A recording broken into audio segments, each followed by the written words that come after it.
Welcome to Classic Firearms, guys. Kai over here reporting from Nuremberg, Germany at Enforce Tac 2024 show. Now, some of you guys may be wondering, what is Enforce Tac? Great question. It is a law enforcement and military specific gun show here in Germany. Exhibitors around the world come here and showcase their products. And the good thing is, some of these products are only shown at this show. In a couple of days, we'll be actually doing a coverage of IWA, which is the European SHOT Show. But even at that show, we will not see all of these products that we'll be seeing here today. So I look forward to go checking them out. As you can tell, a lot of folks are in line trying to get in the show. So why don't we just get down there and get in line?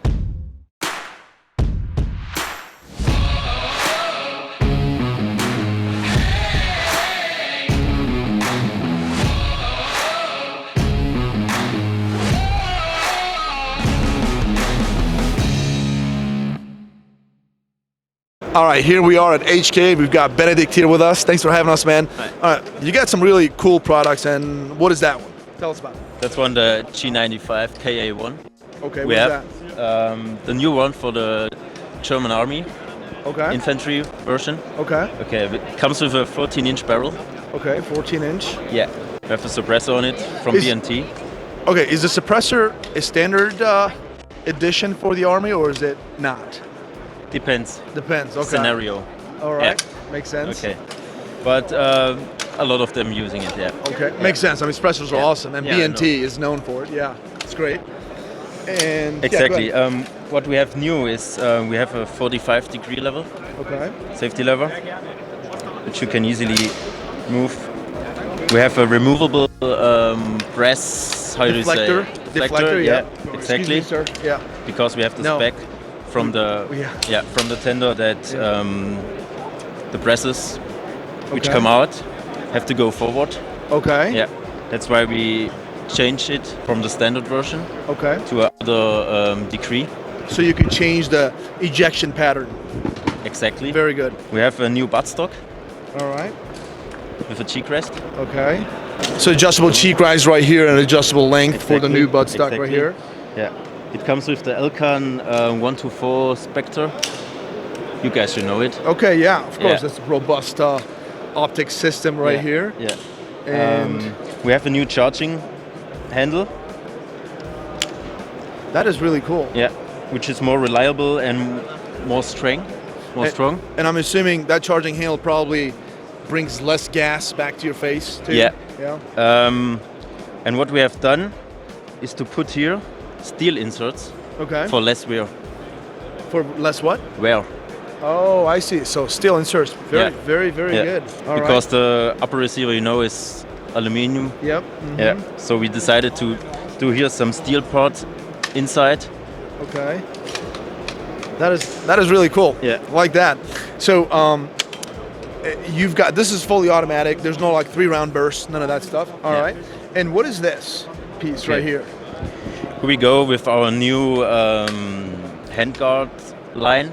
Okay. It's all OEM, so original from H&K, and it comes with a quick detachment. Okay. Maybe I will show you. Yeah, you can. All right, we found one that we are actually allowed to remove the handguard. We're not on this one. So there it is. Go ahead and show it to us, man. Press. Yep. There we go. Oh my God, that is super cool. So you can easily do some, obviously, maintenance, barrel changes, perhaps. All right. And the operation on this one is short stroke, I'm assuming. Hold on. No, it's long stroke. Right? Short stroke. Short stroke piston system, right? Okay. That's cool, man. All right. And then you just put it right back on really easily? Yeah, very easily. And folks, we're trying to do this all while holding the gun, which is not easy. There we go. Simple as that, and good to go. So, Benedict, this one is for, basically these two, for the German military, like infantry guys, right? The boots on the ground. Okay, and are they using this right now? Excuse me. Folks, sorry about that. We'll keep cutting this because people are just walking in front of us. So, the question was, are they using these guns right now, German military? Right now, they are still on the G36 version. Okay. They are testing it now. And afterwards, we can do some changeables on the weapon system. Okay. Maybe there will be a few changes in accessories, in handguards, All right, just this is what we're talking about. People are just walking right in front of us. Yeah, but they are going to be sent to German military soon. Yeah, in 2025 they will be delivered in series. Okay, so in 2025, these guys are going to be sent to German military infantry guys, and this one is for SOCOM. This one for SOCOM. Is it being used right now by SOCOM? Yeah, since 2018 or 19. Yeah. Okay, since 2018. Yeah. But I know you talked about a special caliber that's going to be delivered to SOCOM, the German Special Forces, soon. Can you talk about that? Yeah, for sure. All right. All right, we've got the HK437, which is G39 for the Special Forces. Go ahead and tell us about it. Exactly. Here we have the HK437, as you said, which is going to the Special Forces of the German Army in Germany. So every weapon which is introduced to the German Army becomes, or getting the name of a G in front. Okay. Yeah. So G means military adaptation. Gewehr. Gewehr. What does Gewehr mean? German word for rifle. I just learned that. Okay, that's pretty cool. All right. What's special on it? Of course, the caliber. 300 blackout, you know. I see 300 right there. Yeah. Okay. So you're telling me... You want to grab it? Yes. Yeah, I will take a look at it. So you're telling me German Special Forces will be using 300 blackout as their caliber now? Yeah. All of it?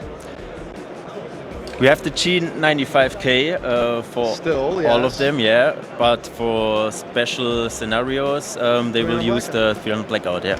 I do have my own 300 blackout loadout, and it is a fantastic weapon system for CQB applications, close quarter battle, and obviously suppressed fire is incredible. Subsonic, supersonic, yeah. Exactly. And this is you guys' own magazine?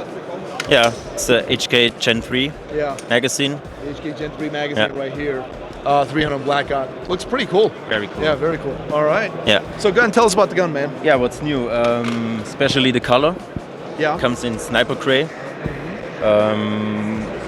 Was spec from the tender, actually. So the special forces were asking for a sniper gray weapon. Also, special forces asked for this color. Yeah. Okay, very good. Exactly. Yeah, what we have else? 45-degree offset. Okay. Like on the old, or not old, but on the G95K version. Okay. A long handguard. Oh yeah, a Picatinny where you can actually mount your lasers if you want to, or something else. Or of course, an M-lock. Yeah, M-lock, yeah. We have a adjustable gas block. Oh, suppressed and not suppressed. Yeah. That's cool. Maybe you can. Yeah, you can actually zoom into that one. Yeah, look at that. It's actually symbols as opposed to just S and N. There's actually supersonic or subsonic, yeah. Subsonic and supersonic. Okay. Pretty good. Yeah. All right. It comes with an A-Tec A-Flow suppressor. Okay. With QD lock. All right. Comes right off. Yeah. Very easy.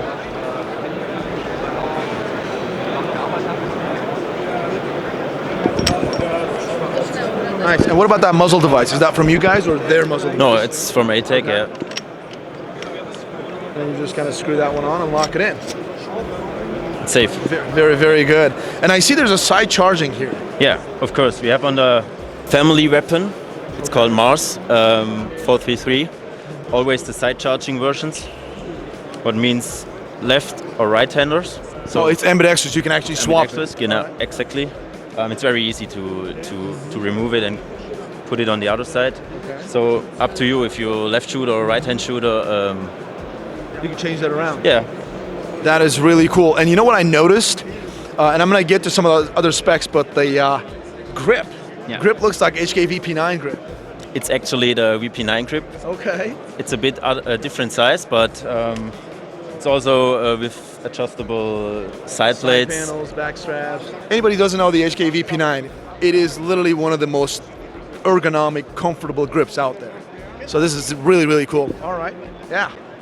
I mean, really is. Feels really good. And if it's a bit too big or big too small, you can adjust it. You can just change it to your size. Yeah. Okay, so I see this is ambidextrous on the.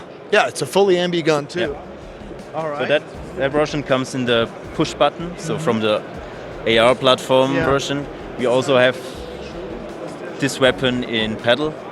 So like from the G36. Okay. All right. That's what comes with the HK433 family. Gotcha. Very, very cool. What about the trigger? Is the trigger, can you put any other AR triggers or no? Nope. This is a HK proprietary trigger. Yeah. All right. Very, very cool. And obviously, this is a foldable stock, right? Oh, there you go. There's a button right there. That's just the, oh, it's a little cover back there. Okay. Yeah. And that is it. And you can adjust the cheek rise and the length. This is really cool, man. So, is the SOCOM, German Special Forces, are they using this gun right now, or are they going to get it soon? They are also getting it soon. Yeah. Okay, so it's not implemented yet, but probably sometime very soon they'll be getting this. The contract Probably is done. next year, yeah. Very, very good. All right, so you've got one more thing to show us. Got one more thing for you guys. Yeah. That's the best. Let's check it out. All right, Benedict, now this is the last gun that you wanted to show us, and it's something very special. Go ahead, man. Yeah, so here we have the MR308A6, which comes in the caliber 308 Winchester or 7.62 NATO. What's special on this, or what's new? Yeah, it's the side charging handle we are using here instead of the traditional charging handle in the end. As you can see, very cool designed. Daniel, ich bin gerade im Interview und du kommst jetzt dafür hinter. Yeah, I'm just having an interview here. His boss is like, hey, who was that, man? Was that your boss? Nah, it's one of our sales He's just guys. jealous. Sales guys. He's Yeah, jealous he's because a bit jealous. yeah, it looks. He looked jealous to me. I can talk to you and he's not. Okay, let's go, man. Yeah, what's very cool on it, you can leave your cheek in position, Yeah. side charging. You won't get in troubles with any. True, with the traditional with your charging hand. handle, yeah. Exactly. Here we have also the pistol grip. Then the VP9, yep. You know, the 45-degree safety level. We also have QD lock handguard, which comes here with the M lock. You got two of them, double this time. Okay. Because we in HK we say if you go to the bigger caliber 7.62, Yeah. we have to use two of them. So it's more stable. All right. It's a safety feature. Exactly. Yeah. Exactly. And then so I'm looking at it. The barrel length, obviously that's Yeah, also it's a special barrel length, Okay. 16.75 inches. it's okay. This happens. Okay. The barrel comes with a muzzle brake. Yeah, muzzle brake. I see that. Muzzle brake from AC Ultra. So 16.7 inches. Is there a reason why it's not just 16? Why is it 16.7, or is that special? Yeah, it's All right, guys, we had to cut. Sorry about that, because I was very curious about the 16 inches versus 16.7 inches barrel length. 7.5. But 16.75, I'm sorry about that. I talked to the actually project manager of this weapon system, and she told me that it is an R&D secret, but they were given specific energy and velocity parameters, and 16.75 achieved that. That's all she was able to tell me. So a lot of secrets going on here, but hey, we work with what we got here. So let's keep going, man. Yeah, coming to the back, we have adjustable buttstock. The system is completed with the QD lock, or do you say flush cup, for the Sling? yeah for the sling. I see that. We Yeah, have you it got one. also in the front on the handguard, so no adapting needed. It's all inside the parts. Yep. Yeah, what we have else? Yeah, what else? We have here two parts of titanium. Oh, what So part? the rings. Oh, the barrel nut and the barrel- ring, the yeah, castle nut. yeah, It's titanium. Exactly. That's really cool. And also, Yeah. I noticed that it doesn't have a traditional charging handle like we see at the CMCX Spear has the side charging and the traditional charging handle. And I asked this question, why you don't have it on this weapon system? And they did actually mention about the gas coming back to you guys. That's one big reason, because of the gas pressure. Yeah. The other thing is, if you have something cool stuff like that on the side, Yeah. you won't use the traditional version. You know what? I agree with you, man. I really do agree with you. You know, so yes, he said that if you have the side charging handle, you're not going to use that real traditional charging handle. And I agree with you. I think it's just so much easier that way. Yeah. Plus, on top of that, no gas back to your face when you shoot it suppressed, which you can, obviously. So the muzzle brake or muzzle device, that's also the suppressor company. What company was that, suppressor? AC Ultra. That's theirs Yeah. too? So Okay. we are actually using the AC Ultra Dual 7.62 suppressor on it. Okay. Don't know if you know them, but I honestly don't know them, okay, yeah. but Yeah, it's also a company like BNT or A-Tec. We are working with them, and suppressors are a bit different. Yeah. But on this weapon, this suppressor and this muzzle brake was the best. So was the best. Yeah. Okay, that's really As good. You know, and HK, we do a lot of tests and development and R&D stuff, and I mean, dude, you guys are trying to find the best way for the complete system. Yeah. Yeah. I mean, you guys are pretty much one of the best in the world when it comes to weapon system designs, and so this weapon system is for SOCOM, right? Is it available now, or this will be delivered to them? Okay, so nowadays we are still in the tender process. Okay. So I couldn't say anything about what's the next steps. Let's wait for the tender decision and so on. Afterwards, at HK we are always a bit like step by step. So yeah, first this, then we are looking for other customers, and then we can talk about the thing you want to hear from me. Yeah, no, I get it. And you know what, dude? So, wait. SOCOM gave some information on what they wanted, and this is how this weapon system was designed. So that tells me two and two. SOCOM or Special Forces in Germany is the lead customer for us, as you know. Exactly, and they're always the highest priority for us. Exactly, and they're the one that's pretty much designing this weapon system with HK. So of course they're going to get it, and civilians. So us peasants. When is it going to be available for civilians? Is it going to be available for civilians? And for the U.S. market? We will see. We will see. So I'm just saying about a few years. Hopefully it'll come to the U.S. sometime. Hopefully a contract too, but we'll see. Benedict, thanks a lot, man. You've been great. Really appreciate your time. And I'm sure we'll go out and get some drinks later this week, all right? Maybe, yeah. All right, man. I know you got to go, so take care, man. See ya. All right, guys. You guys don't know what booth we're at, but we just found the best gun ever produced, period. No contest whatsoever, the Unicorn. And I have a feeling that you guys are going to agree with me on this one. But before we do that, before I show you what it is, comment section, let me know what do you think I'm talking about. Take a guess in the comment section. And I'm not going to show it to you right now. Just tune in at a later time in this video. You guys are going to see what I'm talking about. All right, here we are at Beretta. We've got Luca here with us. Luca, thanks for having us. And you've got brand new assault weapon system here. That's called NARP. NARP means new assault rifle platform. In this case, we have the 5.56 caliber in the 11-inch long barrel, in 11-inch half. So our rifle is the new in Beretta because we start to use the aluminum 7075. And it's completely ambidextrous. You can see like R15 system with the firing selector, the magazine release, the bolt release. And we work very hard for improve all the capability for cover all the requests with our customer, soldiers, special forces, Navy special forces or other. You can see at first view a stock. We have 3 different stock. The folding stock, very easy to remove it, push the button. We have a folding stock, another folding and collapsible stock, and the standard stock with the buffer tube. Like the buffer tube, okay. Very right. Good. All inside the spring recoil and anything are all inside the upper receiver. That is why we can change and we make a different configuration for different use. The pistol grip is like our 15 family. We have we have this decrease, and we have another one for eventually for the precision rifle, semi-automatic rifle system 223 caliber for now. So the upper receiver, we have the first part here is the same for all the configuration: short barrel, medium barrel 14.5 inch, and long barrel 16 inch long barrel.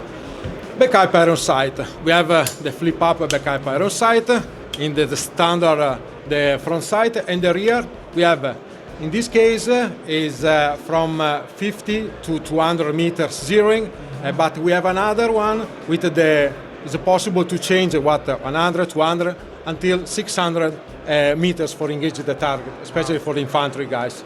The forend in the MLOC system, we can change 3 different lengths of the forends, and if you see this part is the safety. I can remove, open and remove and close for improve the not shake system. For imagine when I use, for example, the laser system, laser device, our rifle, if you try it, is not possible to move it. It's like a monolithic system. That's very good. Yeah, I was looking at this too.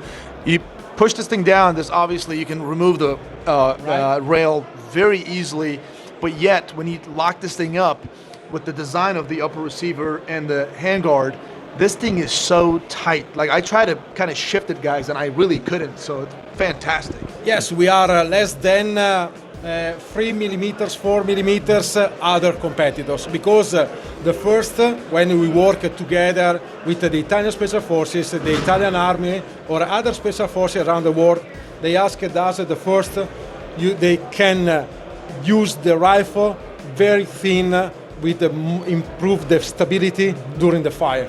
And yet you don't have any shift of point, or have any zero issues. Like I understand you mount your optics and stuff right here, but some people put their lasers up here, you know, the PEC 15, all that stuff. You're not going to have that problem that some other manufacturers that we work with or did interviews with, they had.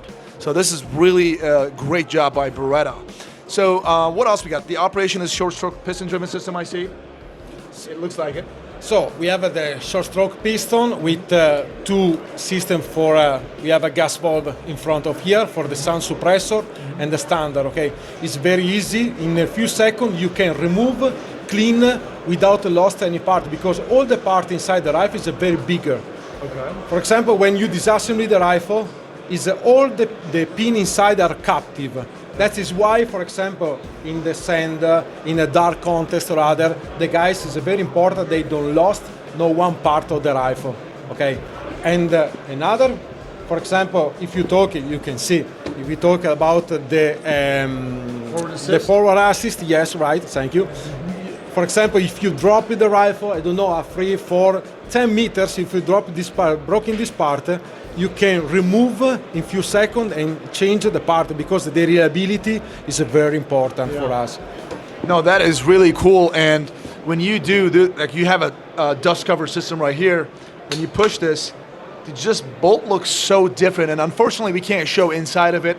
It is, let's just say, very proprietary, secret squirrel thing right here. Right. But we did see it off camera, guys, and I'm gonna be honest with you. It is probably the coolest internal of a rifle that I've seen. What do you think, Ryan? I like that it's captured. Yeah. It doesn't just fall out. It doesn't.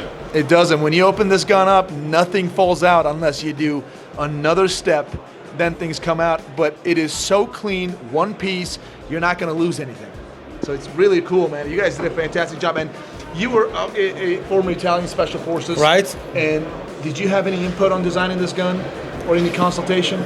So I spend a lot of time for follow this design. I work very close with the Special Forces guys and the infantry guys, because we develop the rifle for help the guys to work any days, especially in the fight contest.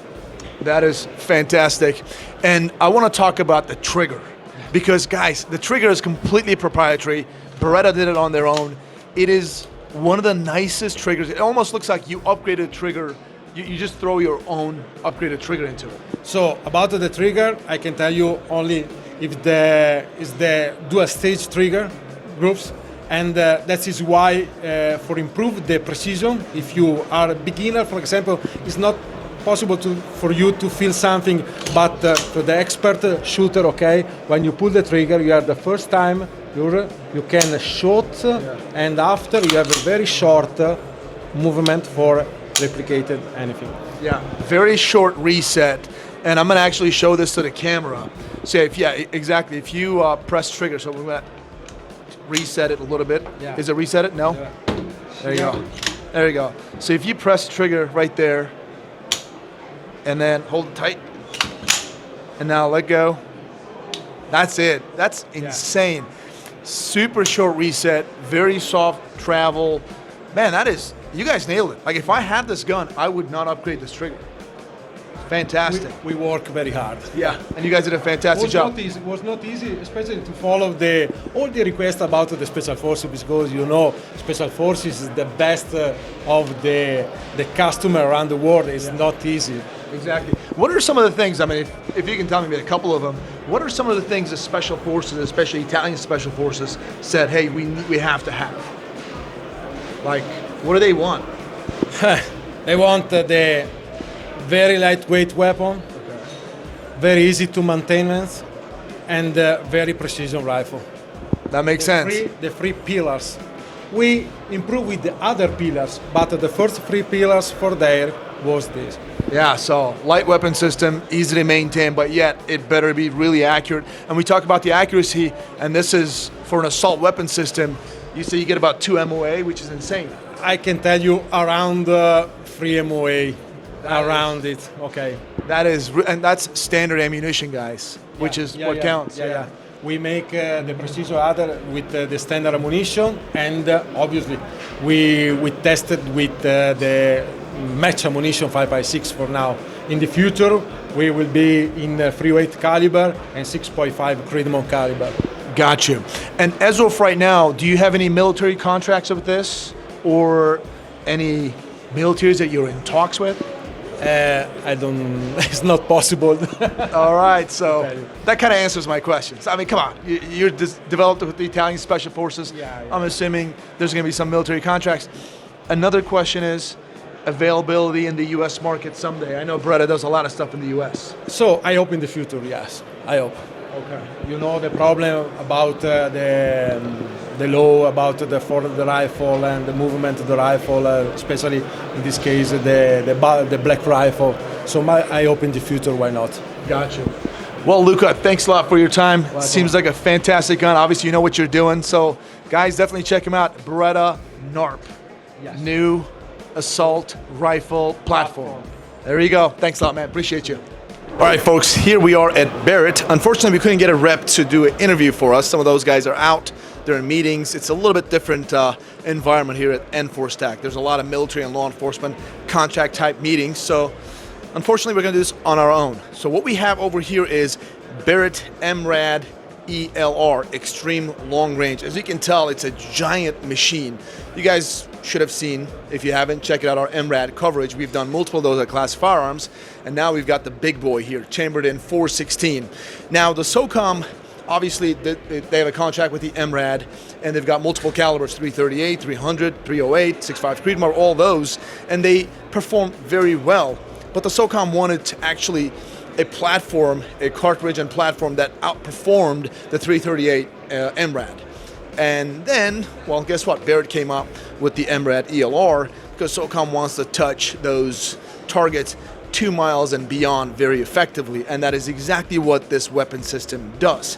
Now, a couple of little things about the specs. Now, again, chambered in 416, a giant long barrel, huge Barrett's, their own brake over here, and it's just one-piece monolithic. Obviously, you can actually disassemble this thing just like the MRAD. Super, just pop a couple of pins, and this thing all come apart very easily. The only difference is it's got 3 screws over here as opposed to just 2 with MRAD, and you do need that because this is a very robust, giant cartridge. Now, I asked Barrett folks if you can actually do a multi-caliber with this thing, and they did. They said you could actually go down to 375 with this thing, but you just have to have an adapter here. What they do is if you buy the kit from them, you get the barrel extension adapter, a different magazine. So I'm going to try to get this out. In fact, hold on. Right, there we go. So this magazine is 416. It would just be shortened a little bit for the other 375, and they also provide you with a bolt head.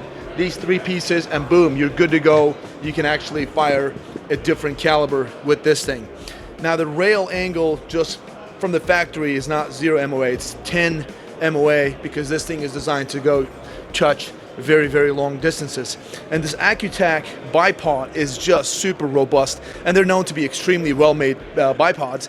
I've never seen anything this big, so this is pretty good, and this gun definitely needs it. Overall, again, you can actually disassemble this, take the trigger out, and clean it or replace it if you need to very, very easily.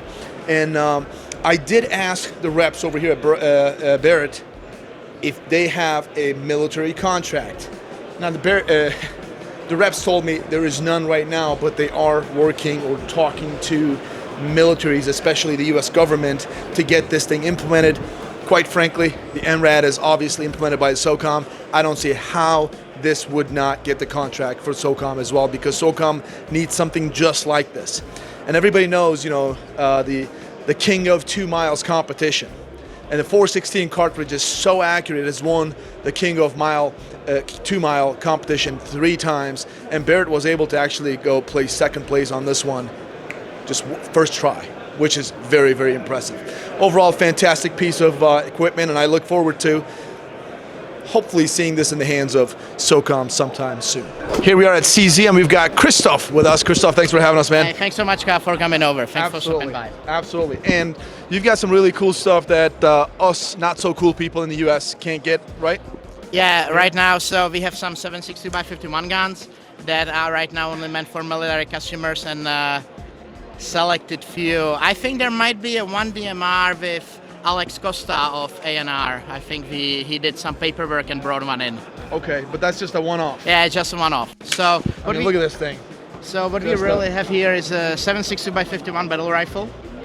Wow, this is so freaking cool. It's a Bren 2, CZ Bren 2, but 7.62x51. Exactly. Battle rifle. So everything has been like beefed up Yep. to keep up with the demand of countries that have a big stockpile of 308 guns, 308 ammunition. Yeah. The countries that used to have a G3 guns and FALs. Yes. So that's our main target with this rifle. Okay. We are also doing really well in some other Western countries where they are still looking for a good penetration with just 5.56 ammunition is not giving them at a longer distance. You can you can get a little more punch.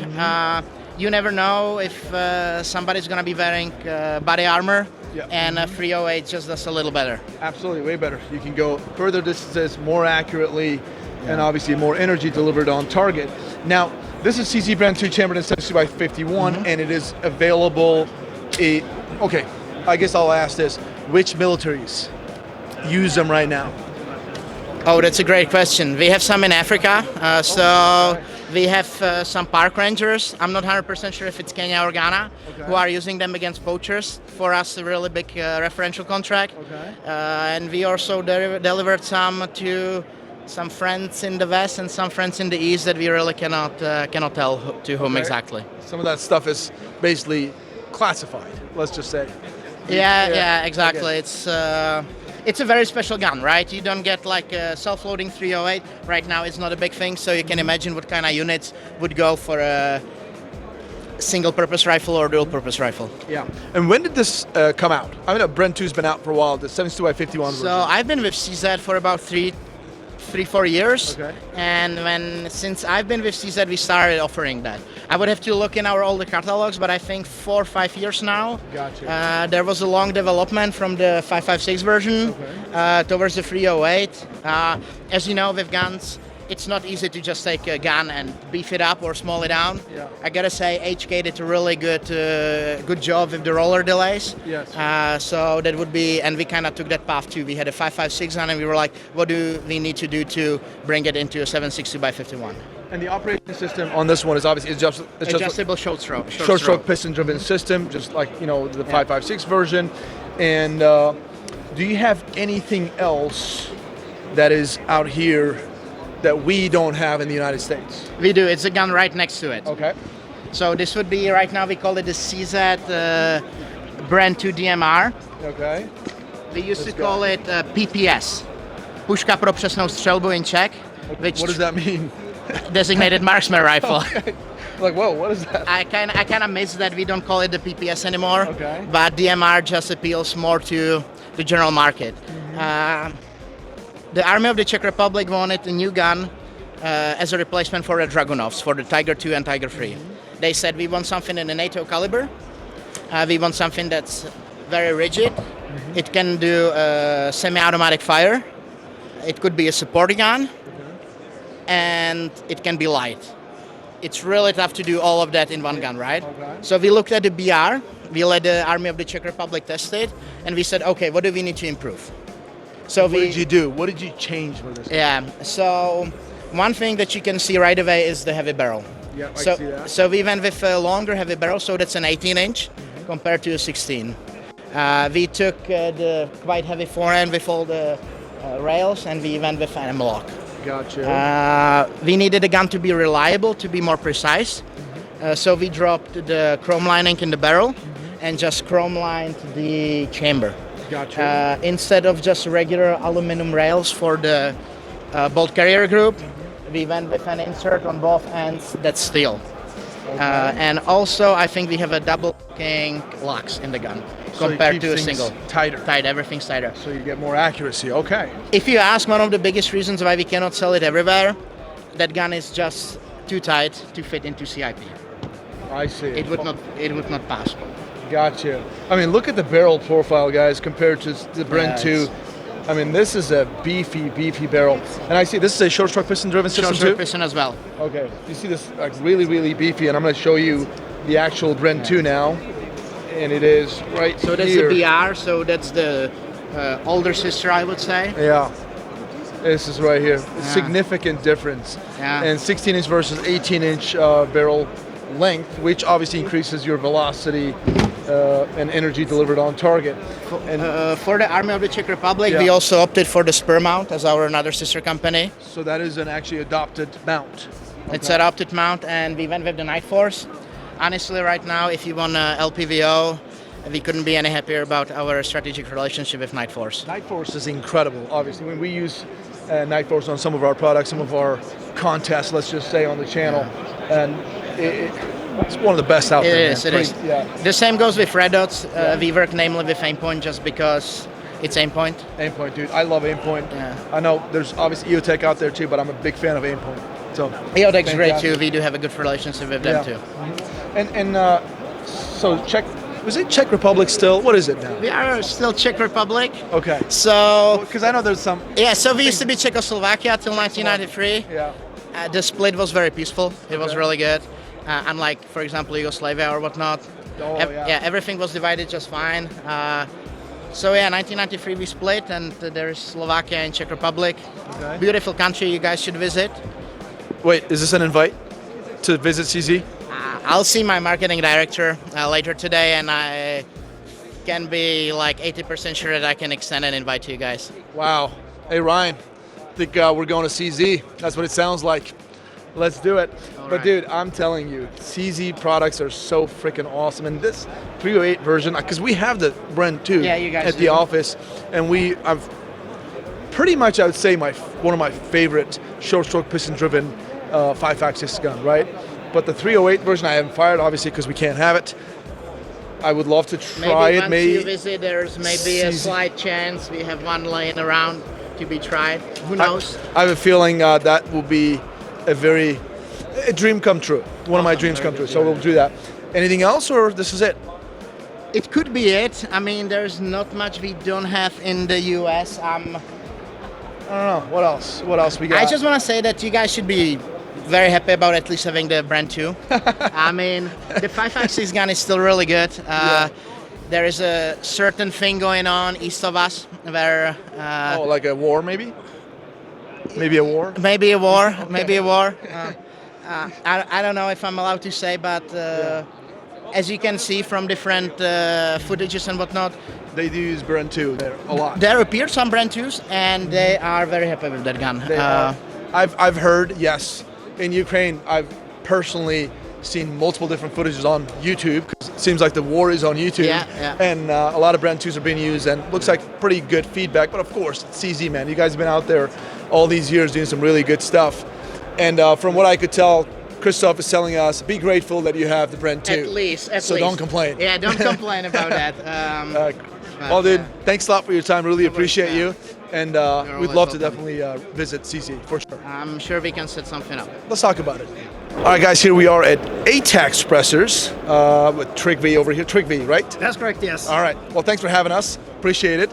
All right, so obviously we were just over at HK, reviewed some awesome guns, and looked like you guys got a contract with HK, A-Tec suppressors, right? That's correct. We have an agreement with HK since a couple of years ago. All right. Yeah. So obviously they're amazing. So if they're working with you guys, that means you guys are doing something right. So with that being said, go ahead and tell us about your product. Well, we do products for the professional line, and this is the A-Flow, which has a patented technology. Okay. Flow-through suppressor. Flow-through processor, stainless steel and Inconel. Okay. So rated for full auto. Rated for full auto, Yeah. which says a lot, obviously. Yeah. So what's so special about your product when compared to other suppressors on the market? It's made of super high quality raw materials. As I said, stainless steel, Inconel, and also a patented flow technology that will take the gases away from you. Okay. Yeah. So less back pressure. Less back pressure, exactly. Okay. And I see that you got a different locking system. What is Yes, that? we have different locking systems, and this is a new one with a new ratchet locking system. So it fits over the flash hider with a setup. And this is your flash hider? Yes, it is. Okay, you're proprietary. Yes, this is our own flash hider. So just quickly attach it like this, and there it goes. And that's it. How do you take it off? And just press this, hold it down, All right. and take it off. There you go. That is fantastic. And you guys got multiple different caliber options? That's good. With the A-Flow we make in 5.56 and also 7.62 NATO calibers. Gotcha. And 300 blackout. All right. Yeah. Do you have any other contracts? I know you got the HK, which is huge, right? Do you have any other contracts out there? I know you guys are from Norway. That's correct. We are from Norway and we manufacture all our products within Norway as well. Do you have any Norwegian military or law enforcement contracts? We do supply our products to the Norwegian Police Department and also other police and military units in other European countries. That is fantastic.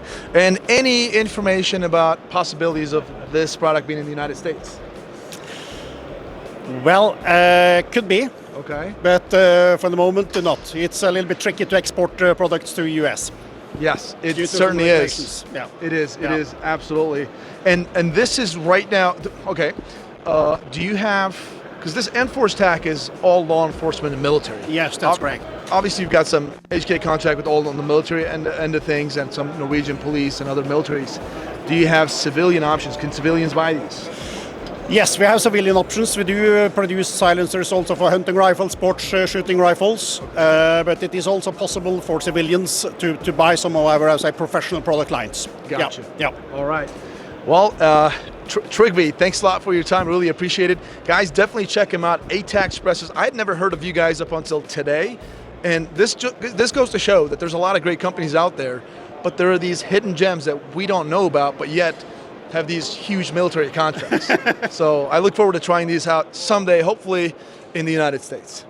Thanks you very again, much, man. sir. Appreciate you. Yeah. All right, that time is here right now. I hope you guys are patient and you didn't just fast forward to this moment.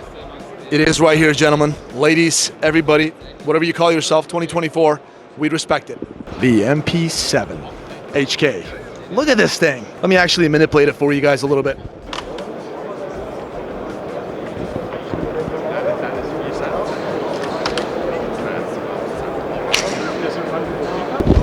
There's 3 positions. This is on the 3rd position right now. Pretty cool, huh? Here we are at Unity, and we've got Hallie over here. Hallie, thanks for having us. Hi, thank you for coming. Yes, Yeah, thank you. we're happy to be here. And we love Unity. You guys got some really, really cool stuff. Thank you. And you're only here at Enforce Tac. You're not going to be Evo later on. Correct. That's correct. With that being said, let's talk about some of the cool stuff that you have. Okay, First awesome. things first, you guys got this new gas cap USB-C. Yes. Talk about that. Yeah, so gas cap, we announced that back at DSEI. It just became available at the beginning of January. So gas cap is our first ever tail cap. So when you think about the fact that we've really been in the switching game for a long time, gas cap was really the next iteration of that. So there are several things that make it special, but just a first, of the few is it's Link USB-C powered. So we created a USB-C switching system. So now our Axon, Axon SL, and Mod Button Lite switches that you've come accustomed to all now come with a USB-C variant, which is really great. So it'll plug directly into the gas cap, and gas cap is the nice thing is it's got a full clicky button here at the end, so you can do a gentle press for momentary, a single click for constant. And really, when people ask us why USB-C, I mean, in addition to the fact that it just allows us to make things tighter and smaller with better cable management, and it's just shorter and lighter, USB-C is the future. It is the future of switching. When you think about the power of what that can do, there's all sorts of opportunities, and I'll leave it to your mind's eye to imagine it, but if you think about it and what it might mean, those are the things that we want to go out and do. So it's the next step, and really, if you've ever had a switch and it's flickered, 99.9% of the time it's not the switch, it's the tail cap. So this gives us complete quality control from root to tip, and that's why we wanted to go down that path. That is fantastic. And is this available for the U.S. market right now? Available, shipping now. It's been shipping since January. It's in stock, ready to go. So you do have to get a new switch with it, because obviously, aside from the fact that it's just a clicky button and it'll work as a tail cap, you have to have the switch if you want to make it work. That is fantastic. I mean, Unity, we just love Unity and just innovating these new cool things that actually work. Thank you. And this was a paradigm shift. I mean, this is USB-C to switching is a totally new thing. Hey, you know what? Apple didn't want to do that too, but they were forced to. So if 15 iPhone 15s are all USB-C, so guess what? If Apple did it, then the rest of the world's going to do it too. The power in the pins and data transfer speeds and all the power that it can do, as I said, it's the future, and we're there. We're bringing it to you. Exactly. All right, that is really cool, and it is available. Any information about the MSRP on that one? Or no? MSRP on the gas cap is $109, and then obviously depending which switch you get, it's a range depending on the cables and what laser you're pairing it with and all that good stuff. Gotcha. And I hear you've got something else that is new and really cool. We do. So for those of you who haven't seen what went down at SHOT Show, we unveiled our new Fast FTC 4X magnifier. So this is the first time that Unity has come out with an optic, and really we just did this because we saw a gap in the market. Our Omni mount, our flip to center mount is so well known, it's a standard, but we wanted something that was even lighter, even smaller, that would allow you to just shave weight, and also it's a 4X magnifier. So, most of the magnifiers on the market are a 3, a 5, or a 6, and we wanted to do something a little different. Yeah, like the, what was that? Acro? Yep. That's 4X. I mean, Acro is obviously standards, right? Yeah. But you having that additional magnifier that's 4X with a pretty good eye relief, like 2.5 inches. 2.6 inches for the eye relief, and then field of view at 100 yard is 30.1 feet. That is really, really cool, and it looks way cleaner than the old system. It does. Not only lighter, but very clean. It does. Yeah. It's just, again, at this point, if you mount a red dot at 2.26, which obviously is our established fast height, we've yet to find an optic pairing where there's any occlusion of sight. So it's just that much tighter, that much lighter. And we're all, Unity, we're all about efficiency. Fewer wires, fewer cords, less weight, smaller, better. Yeah, that is really cool. And do I dare to ask what the MSRP is for this one? I can't tell you that yet, so this will be out within the next few months. So I will have more info on that when the time comes. But it will be in 2024. So a little bit Q2? of time still. I can't answer that for you. Okay. I will not commit. If the glove doesn't quit, you must have quit. So that's correct. I can't ansr it for you. But we'll be coming soon.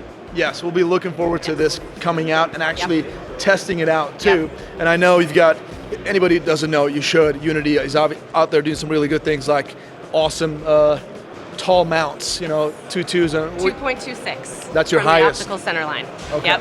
Yep, that's our established gospel. So, we've done a lot of research. When the Fast Line came out in, I think it was either 2018 or 2019, we had done a lot of research about velocities and angles and shooting. And, obviously if you're a sniper, low, tight, that's what you want.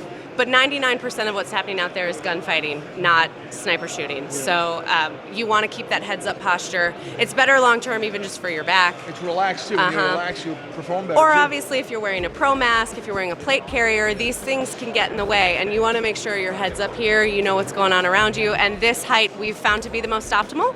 But we recognize that there's different strokes for different folks. There's lots of styles, lots of shooting styles. But that's what we believe is the most efficient. Yeah, absolutely fantastic. And also, under night vision, Yep. it's very, very effective. Yep, very helpful when you're running knots. Yeah. Yep. Well, guys, definitely check out Unity. Hallie, thanks a lot for your time. Appreciate it. It's fun to be in Germany. Yeah. Yep. Same here. Yeah. And I'm allowed to drink here while I'm doing the show. The beer is pretty good. Yeah. So with that being said, I think I'm going to go grab something else. All right, thank you. Yeah. What kind of clothing material does your underwear have? It's cotton, I think. It's a cotton blend. It's whatever Hanes makes. 100% cotton? No polyester? Definitely not. Let's check it out. Hey, Ryan. Dude, FN has new M240 2024. Check it out. All right, guys, I'm so excited. I love the M249s, the M240s, FN Minimi, and looks like FN just came up with the updated version in 2024. Looks almost the same, couple of little upgrades, but almost exactly the same. But one thing though, looks like FN copied HK's buttstock design right here. You guys tell me, does it not look just like HK's buttstock? I think so. Oh wait. Dude, this is the HK's booth. Fuck. I'm out of here.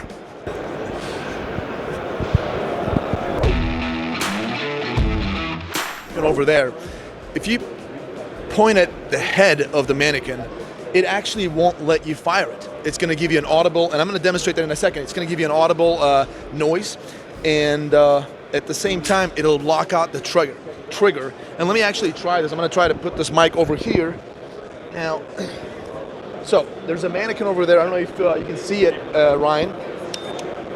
So here it is. I'm just going to try to aim at the head. Right, you see this? Just like that. So again, and I can't press the trigger. It locks out the trigger. So that's actually a pretty cool feature. I don't know. There you go. I think it's something like that. Anyways, that's actually a pretty cool feature because that way nobody can say that, hey, you know what, you shot somebody in the face, because even though it's less lethal, you still don't want to fire this thing going at, I don't know, a couple hundred feet per second in the face, because you can actually potentially cause permanent damage to eyes or something like that. So you don't want that. And FN was able to design this camera system, which also records, everything, so you can have after-action report, and for training purposes or documenting it in court. But at the same time, it prevents you to shoot somebody in the face. Pretty cool. I like it.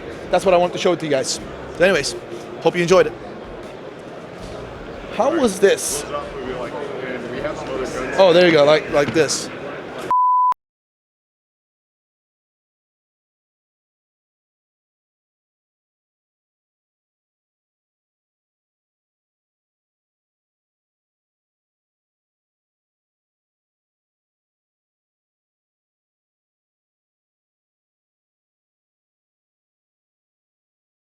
All right, now we've got the new FN Evolys.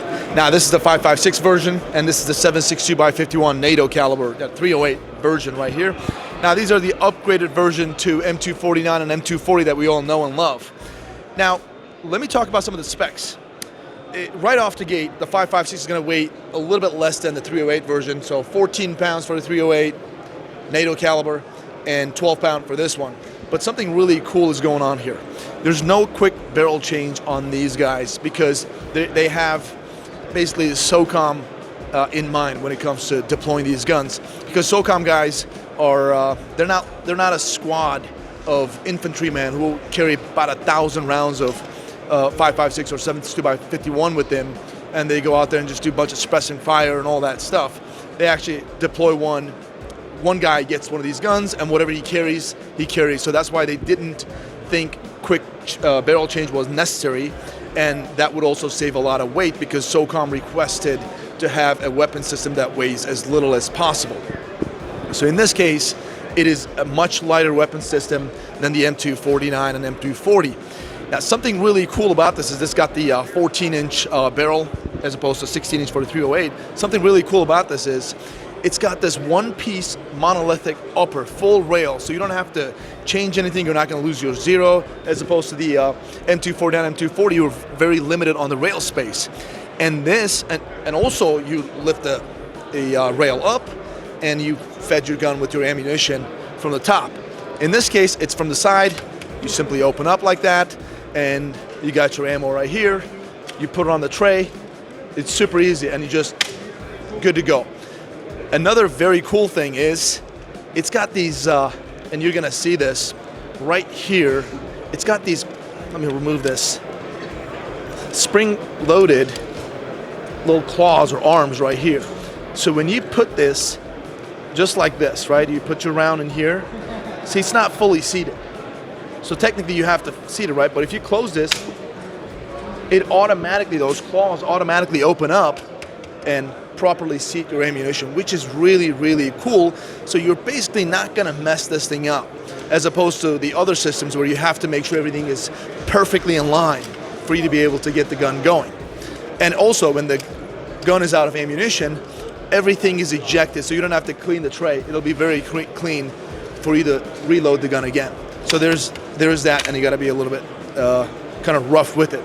Other than that, good old FN Ugboot style stock, semi, fully automatic, fire selector, good old FN trigger, and we've got some M-LOK rail options. Another very, very cool design that FN implemented here is the hydraulic buffer system in this gun. So yes, you can shoot it suppressed fire or unsuppressed fire, and there's no gas adjustments. So what FN did was they actually have an automatic system inside the hydraulic buffer system. So if you're shooting suppressed, you're going to have more back pressure, of course. So what the hydraulic buffer system does is it changes its setting so you get you're not beating the gun up too much. The system kind of hardens itself. So it's a softer feeling recoil for you if you're shooting suppressed. So that's about it. Really, really cool weapon system. I really, really like it. And I asked FN if there is any government contract, and FN told me that there is no contract per se, but the United States government is currently looking at it very closely. So take it for what it's worth. All right, guys, we were about to leave the FN's booth, but then we saw this bad boy over here called FN Elity. It's a rangefinder, laser aiming device. It's a weather station. It's got everything here. It is super freaking cool. And I'm gonna try my best to explain everything as much as I possibly can as a person who's not a long-range shooter. But number one, this has basically everything inside that automatically calculates your weather pressure, your weather data completely, except wind. You have to manually enter your wind information because that could change, right, in here. And it's also a laser aiming device, basically a D-ball for you if you need it. And it's super smart. It automatically calculates everything for you. So if you put in, let's say you're going to shoot at 600 meters, you put in 600 meters with all the data that's in it that you put in there, it'll tell you automatically how many clicks for wind and elevation adjustment that you need to do. And it's got Bluetooth connection. You can connect this to your phone to make the adjustments a lot. Like, it's much more user friendly that way. But I understand not everybody wants to use Bluetooth because they could be easily detected, right? If you're in one of those professions, let's just say, and you want to actually be completely not visible, then you can manually enter in yourself with this little remote that's attached right here. And there is a screen right on this side, which we'll show you in a second here. And you can just basically do your inputs up and down, all that stuff through here. It's not as user friendly, but again, if you don't want the Bluetooth, you're gonna have to use this. Same exact button configurations on top. And if you don't want to plug this thing in, basically take this out, you'll have a much cleaner system, but you have to use the buttons up top. So there's this is a lot easier. Again, if you use your phone, that's a lot easier if you want to use Bluetooth. Now, FN told us that they're working with Steiner to come up with a system, which they pretty much did, where this FN Elity works in sync with this optic right here. There's buttons over here. So whatever inputs that you put in here, if you look through the scope, it has all of those parameters that you put in, you can see on your screen. How many clicks you need to adjust for your windage and elevation. Really, really cool. So you don't have to get your eye off the glass. And at the same time, if your gun is canted, which we all know or should know, your shot placement is going to be off at a long distance, right? If you're shooting a mile out, you're going to have a complete miss if your gun is even a little bit canted. So what this device does is it actually calculates your cant and gives you proper click adjustment based on that. It is incredibly cool. Now, I asked FN, yes, this device is connected to this optic with Steiner via Bluetooth. And I asked if they have any system that is a wire connection to this optic, and they said they are in talks with Steiner to make that happen for folks who don't want Bluetooth. But overall, absolutely a fantastic aiming device. Seems like it's going to be a winner to me. That's about it. All right, you guys want to know what every single Belgium police officer have in their car? This guy right here, SCAR SC, subcompact they call it right here. It is super cool. It's 5.56, so it's going to be very, very, very concussive, and you really can't suppress a 5.5. I mean, you can, but it's just not going to be as good as 300 Blackout. But this is it right here. Super cool, and I was just told that German police, like some German police officers, are going to receive this as well. But another cool thing about this gun is every single Belgium Defense Forces F-16 or Air Force pilots basically have this underneath their seat. So if they eject, they've got this gun. All they got to do is just pop the stock and charge the gun, and they're able to go ahead and engage wherever they eject it, if it's in a hostile environment. So super cool, very, very compact little guy, seems fantastic.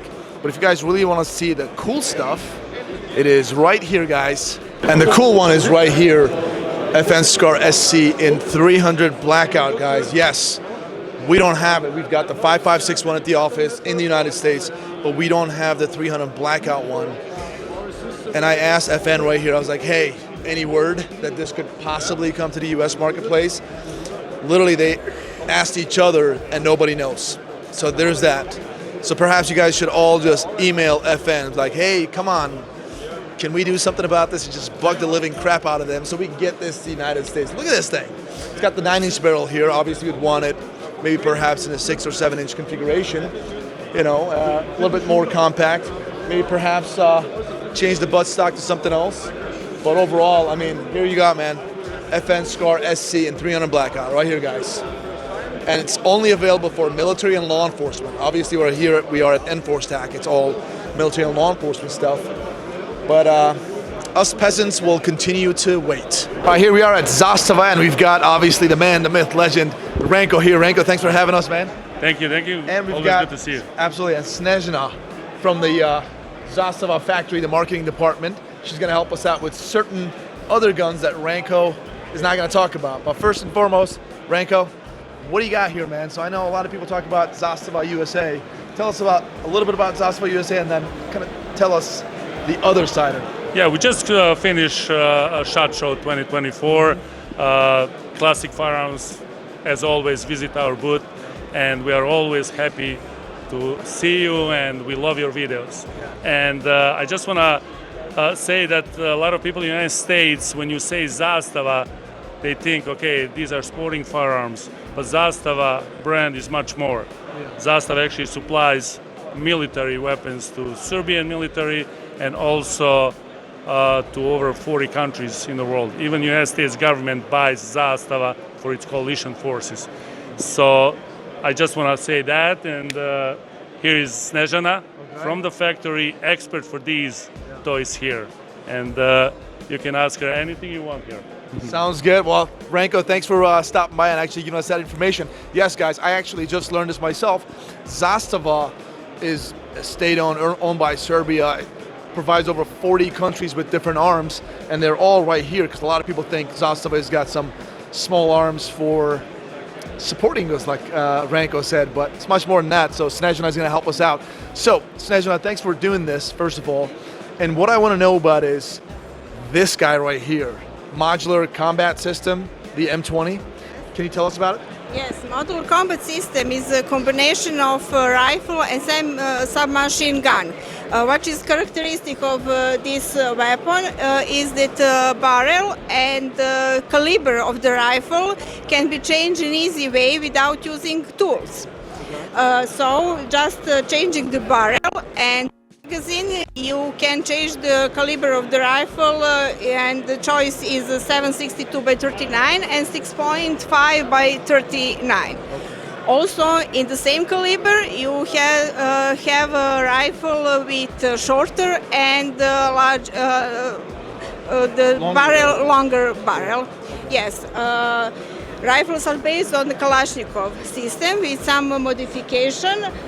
We have non-reciprocating cocking handle, which is combination with NATO standard and their rifles, but it is very useful for shooters.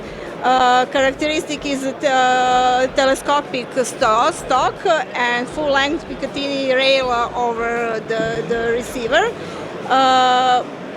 Fire selector is ambidextrous. magazine capacity is 30 rounds and 25 for 6.5 by 39 caliber. Okay. And is this adopted by the Serbian military or police forces, the M20? Yes, both models are adopted in Serbian army. Okay. And what about the question for firing it suppressed? Is there an option for that? Do you guys had that in mind as well, or the government use with the suppressor? Suppressor? Yeah. Every barrel has a threat. Standard is this part, Okay. but The muzzle device, yes. yes, we can. And the standard, we use the standard thread for this type of products. Gotcha. Because I know normally like AK-47s are a little bit different to suppress, but they are fun to shoot suppress for sure. And I see that the M20 has, like as Snezhina told us, a fully ambidextrous weapon system. It's adopted by the military and police forces, which is awesome. I like that. I like that it rides on the, or the action is a long stroke piston driven system like the AK-47, Yes, right? stroke system. But yet it looks so different and really, really cool. And 6.5 by 39 is also 6.5 Grendel. In the United States, people know it as 6.5 Grendel. Did you guys have any, I know everybody knows 7.6 by 39. That's like all over the world. What's the advantages of 6.5 over the 7.6 by 39? Yes, the ballistic characteristics are much better than 7.62 by 39, and for that reason, our Ministry of Defense and manufacturer of ammunitions go in that way to develop this round based on 6.5 Grendel, but it is a military version of that round, and it is a much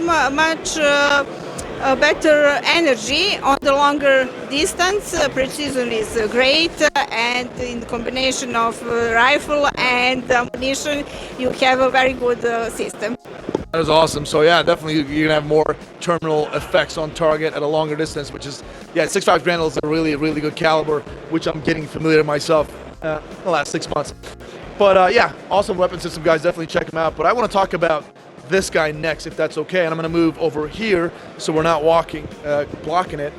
The machine gun M20, because this one is pretty much like a PKM, but 7.62 by 51, like 308 basically. This machine gun is based on PKM, but according to the ammunition, some changes are done, and the feeding system is replaced, and modification in design of the gun are done. But the base of this rifle, of this machine gun, is a PKM machine gun. Yeah, I mean, it looks pretty much like a PKM, but PKMs are 7.62 by 54 millimeter, and this is 7.62 by 51, which is a much more commonly used caliber. So yes, fantastic. And this is used by the government? No, in this moment, no, but we have very good interest from the commercial market for this gun. Okay, that's fantastic. And these are strictly for, I know you said commercial market. I know that guy, like M20, the MCS, is strictly military or police. Now it is military and police, but after we deliver the quantities to our army, it will be available on the market for the other customers. Okay, any word on Zastava USA? Having that guy sometime? If they have a request for us, also Army and Police has prime role in this business. But after that, we are welcome to Zastava Arms USA. Okay, that's fantastic, Ranko. You heard that. Hopefully, we'll get that in the United States sometime soon. And guys, I want you guys to see this. I mean, there's so many different cool weapon systems here at Zastava, which shows that what they're doing. There's a grenade launcher over there. It's fully automatic right there. There's 29 round capacity, 30 millimeters. You just sit behind that and just send some hellfire on whoever's across the valley for you. It's fantastic, and these are all done, made by Zastava. So yeah, they're not just a little sporting goods company. So, well, thank you so much for taking the time. Appreciate you. Well, we were about to leave here at Zastava's booth, but Ranko dropped a bombshell. And you guys know those Zastava M70s and all those guns. They have these reinforced trunnions on, like all this. It's overall a reinforced AK-47 basically, right? Yep. And we just learned why is that, and Ranko is going to tell you guys. Yeah, I think you just learned, but the rest of the United States already knows this, I believe, yeah. Well, I'm sure there's a guy like in the comment section. So it was designed to launch grenades in 70s, right? They had the flip sights, and there were two types of grenades. One of them was really with a very strong, powerful recoil. So these rifles were designed to handle that recoil. That's why you have a 1.5 millimeter receiver, bullet trunnion, and that's why you have this pins, the button here to hold the dust cover from flying off when you shoot the grenade. Yeah, you were saying like in Ukraine. Yeah, you can see a lot of videos from the conflicts. Now they use underbarrel grenade launchers. The covers fly off. Yeah. And on Zastava won because of that push button here and secures the cover in place. And you guys have been doing that for how long now? Since 70s. Yeah, M70 was designed actually 69. And from the beginning, it was designed to launch grenades. That is, and the barrel is a heavier gas block. Just think about this: if you buy M70 in the United States, it's like owning a Ford F350, but you will never ever have a trailer or anything hooked up. So it's overbuilt. That's why we say it's built like a tank. Yeah, it will outlast you, your son, and grandson. So that's how it's built, to last forever. That is fantastic. I honestly didn't know this. I don't know, Ryan, did you know this? Yeah, so hey, look, that's not just me. Ryan is the second person, and I'm sure there's at least one guy in the comments section. I'm 50 years old, and I learn every day. No shame there. All right? No, exactly. No, this is really cool. So that's a good analogy, too. F350, but you'll never tow anything. Yep. So it's made to launch grenades, a really tough one, anti-tank one, so the gun can still function just fine. But yet, you'll never launch any grenades off your M70, so therefore, it'll outlast your grandkids. Actually, I don't know, maybe, you see, United States is a great country, you know, and you never say never. Where you're going. I know where you're going. You never so. I don't know. There's that movie coming out that's called Civil War. We got to watch that after the IWA. Yeah, it's pretty good. Thanks a lot, man. All right, thank you. Appreciate you. All right, guys, this is the end of part one of Enforce Tac 2024 here in Nuremberg, Germany. So a lot of cool stuff. You guys let us know which one you like in the comments section. Now we're going to move on to part two.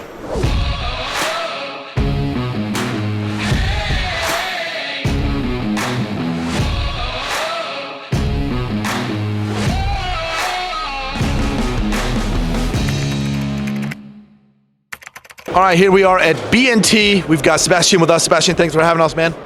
Of course. Okay, so I know a lot of your products. I've fired the APC 223, 308. Love them. Amazing platform. What I don't know is those guys right there. You want to tell us about those? Oh, yes, gladly. So the SPR 300 is already quite a few years old by this point. Actually, we were one of the earliest 300 Blackout. By then, it was still called 300 Whisper when we started this. It's an integrally suppressed rifle, so the barrel is actually just 10 inches. A bolt action, as you see. Bolt is missing, sorry for the show. Yeah. But now, since we have good competitors who do nice new cartridges, we also enjoy having the APR 86, which is our APR is a little bit bigger system, which is usually used for 308 and 338. But this one is basically a combination of the two. So a 308 cartridge and a 338 bullet, making it the big brother to the 300 Blackout. Okay. What's the advantage of that cartridge over a 308 or 338? So if you're limited to subsonic projectiles, if you want to keep it as quiet as possible, this is the maximum amount of energy you can get right now in a cartridge. Unfortunately for us Europeans, we are bound to CIP, so we're still waiting for the cartridge to be standardized to really sell large volumes to, for example, police and military users right here. But we do have the rifle, and we already have quite a bit of interest. So we hope you Americans will make some more ammo for us, please. All right, you heard Sebastian, so please do that for sure. For me too, I'd love to try that at the Classic for sure. You said you've got some interest. From who? Oh, sorry, I'm not at liberty to tell. You're not, but okay. Since this is a show specifically for police and military, you could probably guess. Okay. You just look around who's here, and then you can maybe deduct. So that's a good one. I'm going to go on a limb and say German police or military, somewhat European. Like there's a bunch of police agencies that are walking around. I see them, or military guys. So probably those guys. I mean BNT. Come on, of course. So you've got some interest on the 8.6. Yeah. Okay. A little bit. What about the availability in the United States for that one? I know we have them.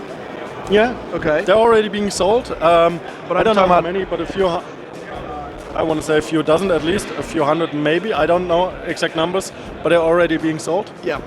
And what I'm talking about is law enforcement adaptation. Do you have anybody in the United States using that? Oh, I'm sorry. I actually don't know. Okay. You would have to ask our colleagues in the US. I have no clue. Gotcha.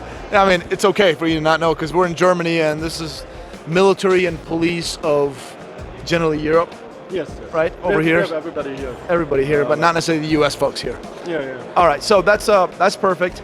And I heard the 300 Blackout one is the quietest 300 Blackout out there. Is that why you guys call it Whisper? Yeah. If you go just by hearing, you would say that's actually the only air gun we make. Okay. Because using subsonics really quiet. So we usually show it off to customers in our indoor range, and the bullet hitting the target is way louder than the actual gun.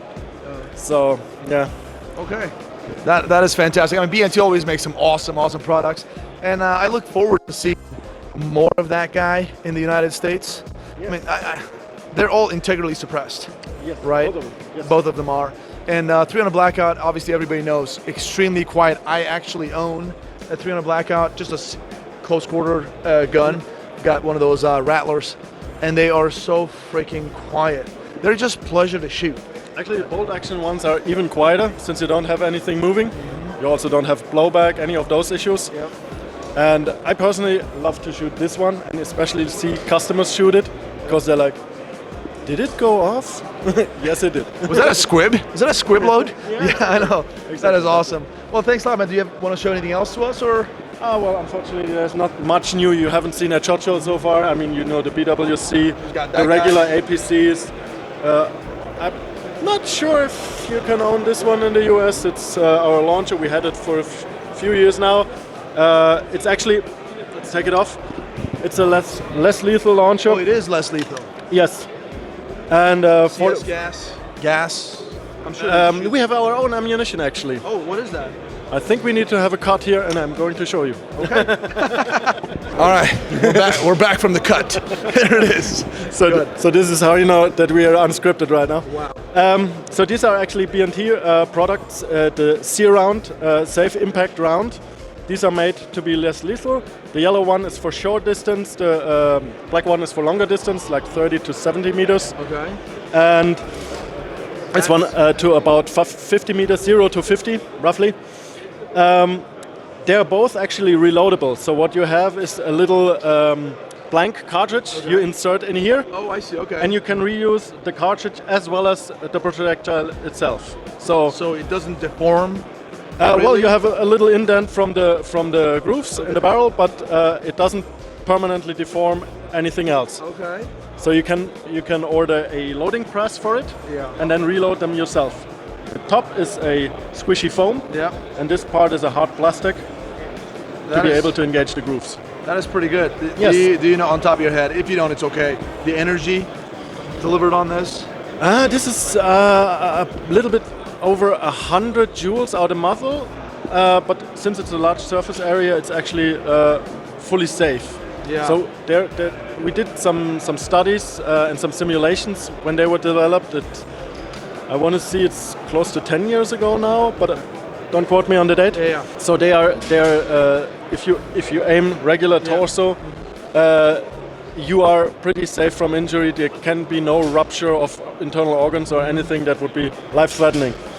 And they're certified for police use in many countries right now. So we sold quite a few of those. No, they're actually. very good because and I like the fact that these are really big and they're very squishy. So even if they're coming at you real fast, the area is so wide and kind of squishy. So you're right, it wouldn't puncture through and deliver some really good punch. So this is perfect. You will notice them. Oh, you will. And even if you're wearing a thick coat, this is probably going to hurt you. Yeah. It will be unpleasant. That is fantastic. And this is for just assuming military and police use only. Yes. I'm actually not sure about the laws if you can own this in the US. I don't either. I have no idea, but I don't know why would anybody own this. Not saying you don't need it. Just trying to think why. Oh, shoot, maybe some pest in the backyard if they're trying to kind of hurt your, I don't know, cattle. But anyways, man, this is really cool. Sebastian, really appreciate your time, man. This is fun. Thank you. All right, here we are at Sarsilmaz at Enforce Tac 2024, Nuremberg, Germany, and we've got Türker with us. Türker, thanks for having us, man. First of all, welcome to our booth. Thank you. We are very happy to see you here. Yeah. Very happy to see you, man. Thank you. So, Türker, I got this question. Sarsilmaz, a big company. Some people think not big, very big. Very exactly. Some people think that it's just like pistols and whatever, but no, it's a NATO company. It's a very large company. So tell us about the company. From what kind of weapon systems to what level of weapon systems do you guys do? All that stuff. We have products from subcompact model pistol to heavy machine gun, even 20, 25. 30 millimeter cannon we have. Oh, 30 millimeter for the drones, attack helicopters, all those? Yeah, attack helicopter, or also for example on ship, on armory vehicles. Oh, for naval warfare. Yeah. Okay. Yeah. So we don't produce just pistols.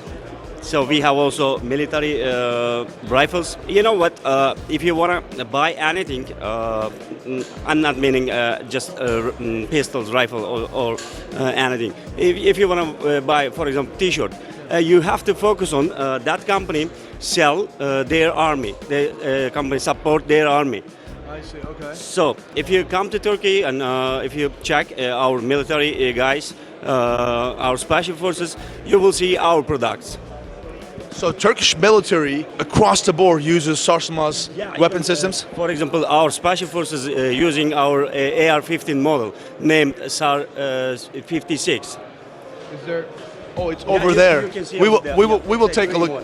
Okay, we will take a look at it. So SAR 56, the OD green one, in a second, and I think that's a really good gun. Oh, how's it going, Gökhan? Yeah, good seeing you. Likewise. All right, so how are you? Yeah, I'm doing great. How are you? Good. All right, if you guys don't know, Gökhan, SAR Firearms right here, or SAR USA. He's the AKA SAR USA. He's the owner, and so here's what we're doing here. We're trying to show people what Sarsilmaz actually is, right? A lot of people think Sarsilmaz just makes pistols, right? However, Sarsilmaz makes all these military weapon systems that you guys, I believe, deliver to over 80 countries, established militaries, right? Absolutely, yeah. So, I guess I have this question right now. We have all these weapon systems here at SAR USA or SAR Firearms. You guys just got subcompact to, I believe, a 109T PCC. Yeah, 109. Okay, so I've got this question for you. What about these guys? Could we see these in the United States? Well, Kaya, SAR Firearms, aka SAR USA, is the exclusive distributor and importer of Sarsilmaz in USA. And we have been importing Sarsilmaz guns for a long time now, it's been 7 years. And we just this year started to work on anything about 109T, like the 223s, the 15Ts, and all these guys that I'm probably thinking that you're going to be looking at those right now. Yeah. All the guys all the guns that you're going to see here, they're going to be slowly, be introduced to the U.S. market. All right, you guys heard it from the man himself. Apparently, these are going to be coming to the U.S. sometime. I don't know how long it's going to take, but at least they're in the process. So we're going to see these really cool, like SAR 56. Oh, this is SAR 56. Yeah. This is the maybe a long barrel. Yeah, long Okay, so this guy, and we're going to look at the short barrel version too. So these guys, this one too? Yes. All the AK variant and all the others are going to be, well, we're going to start one by one actually. They've been asking for a long time from Sarsilmaz, can we also import these? And they've been, dragging their feet because of, the supply and demand issue. Even after COVID, there was a lot of high demand. Right now they're saying, okay, we can start a little bit slowly, model by model. So we're going to be introducing them hopefully by 25. We're hoping to pass through all those rules and regulations and all that stuff. Be done about them like in about a year or so. Okay. Hope. So basically in about a year, hopefully, depends on the ATF process obviously, at least the process has been started. It's going to be for all these guns, but they're going to start model by one, so I'm assuming probably the AR-15 models are going to be first. I look forward to checking these out. I love this color, by the way. Wow, this is incredible. Thanks for letting us know. We have this color, we have black color, we have olive green, and if you want, we can produce even pink. Because I think Ryan would love to have pink. Because we have very big factory, so it depends on what customer want. Oh, and that's a really good point. You guys told me that you produce everything in-house. Yeah. Pretty much, the outsourcing is at a very, very minimum, right? Everything is pretty much in-house. Your magazines, your stocks, pretty much all these parts, they're all made at Sarsilmaz factory. Yeah. It's exactly 100%. Okay. Well, now what I want to see is, I want to see those military guns, the ones that Turkish military use. I'm coming there. Okay. All right, so what we have over here is, guys, we've got the 308 variant, MPT-76, and we have that SAR 56, the short barrel OD green. So let's take a look at it. Let's go. All right, now we are over here with a weapon system, SAR 56, because short barrels and SBR, obviously, that is issued to Turkish military. Is that right? Yeah. Tell us about it a little bit. And you can show it to the camera, so too. We have 3 different models, actually. They are all the same. We have this model, 7.5 inches barrel. And this model, the longest one, is a 14.5 length barrel, inches barrel. Okay. And this is the middle one, it's 11 inches barrel. That's my favorite. Actually, we produced this rifle with our special forces guy. We have meeting with them, and they say that we want a rifle like this. For example, they want ambidextrous. So, which is makes perfect sense. Yeah. Both-handed people can use it easily. And also when you switch shoulders. Yeah. And for example, they said we want that color, olive green, and we want a mag with this color, ballistic with this color, and it has to be, for example, adjustable. Yeah, multi-point adjustable. Yeah. Quad rail. Did you guys want the quad rail too? Yeah, we have also a quad rail, and it's a foldable iron sight, both foldable, and you also use all optics, laser, flashlights, what you want. And the operation is that short stroke piston drum system, yeah? Yeah, short. It's short. So actually, our special forces guy working everywhere. So this one is the middle model. You can use it in CQB, or you can use it on open area. Exactly, because you could effectively engage a target. Yeah. 400 or 500 yards. I mean, with yeah, exactly. Yeah. So I like it very much. I'm going to talk. Specifications are a lot of good, like very good. Short stroke piston driven system. It's obviously got the quad rail, short barrel, ambidextrous, fully good to go. But what I'm really impressed, and I'm trying to hold it. Hold this mic. Yeah. Okay. Guys, seriously, take a look at this color. This is by far my favorite color of any rifles. Like, you guys got the perfect OD. Make you camouflage a little bit. For example, in open area, in forest area. I didn't even think about that. Yeah. I did not think. I was like, this just makes me look cool at the range. Thinking about military minded. No, I think about it as when I go to the range. I will look cool. Yeah. With this absolutely, you will. That's really good, and I like that it is your own. These are your own colors, right? Yeah. Okay. I like this. Is special Turkish Special Forces color. Turkish Special Forces color, so proprietary. I like the FDE combinations with this OD green. It is fantastic, and of course, guys. For example, they want polymer magazine. But if you have metal magazine, you can easily you can use with this rifle. So metal mags, polymer mags, Lancer mags, P mags, you can use them all. And what I really like about this gun is, guys, check it out. This is it safe, right here. So safe, fire, give them hell. And you know what? For example, we are the same actually. Yeah. We have some sickness about safety. Yes. For example, lots of rifle. If you cock it, pull the trigger, you cannot make it safe. That's right. But with this rifle, you can do. Oh, and that was one of the requirements? Yeah, it's also Special Forces wants. Gotcha. Which Special Forces want. So you can't press trigger and it'll still go on safe. Yeah. Which, you know, the regular mil-spec triggers. Always look it and you can make it safe and your mind will be relaxed. That's fantastic. And I know Gokhan from SAR Firearms or SAR USA, he said he's getting the permissions to get these guys to the United States, hopefully sometime in 2025. Yeah. I would love to do a test with this gun versus Daniel Defense Mark 18, HK416. It'd be a really good comparison, but we'll stay tuned for that one. Now I want to talk about another gun that you have that the entire military uses. Yeah. Let's take a look at that. It's a national rifle, our national rifle. Yes, let's do it. All right. So let's talk about our national rifle. Okay. It's named MPT 76. Especially at first, sorry.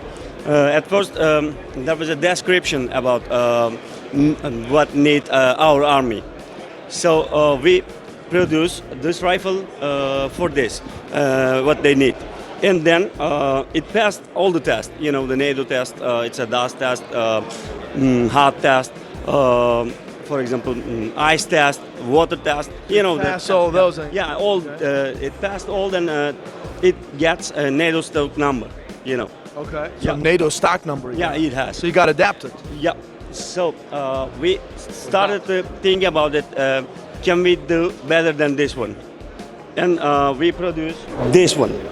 It means it's named MPT 76 SH. It means Sarsilmaz Lieutenant. Oh, Lightning. That's right. Yeah. SH. In Turkish. In Turkish, yeah. It's started with H letter. Yes. It's lieutenant. It means lieutenant. I got You can see the difference. For example, we have different butt stock. We have different iron sight. This one is ambidextrous also. Fully ambidextrous. Yep. Here you can see here and here. Okay. So now we supply our army with this rifle. So this they like it more than this. So what I understand is the military gave a solicitation for a national rifle to ditch the HK-G3. That's what you guys had. And the Sarsilmaz came out with the MPT-76, the original version, and that is exactly what they wanted. And you guys gave him that, so that's what the weapon system looks like, which is right here. So this is what it looked like. This is what the Army wanted, exactly, precisely. And they got this.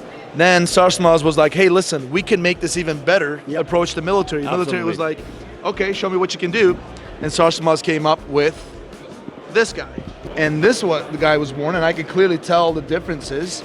And the magazine is also in-house. You guys make these magazines? Yeah. Yes. Fully polymer. It has 20 bullets capacity. Okay. That is really good. And the barrels, I'm thinking these are 16-inch barrels? Yeah, 16. 16-inch barrels.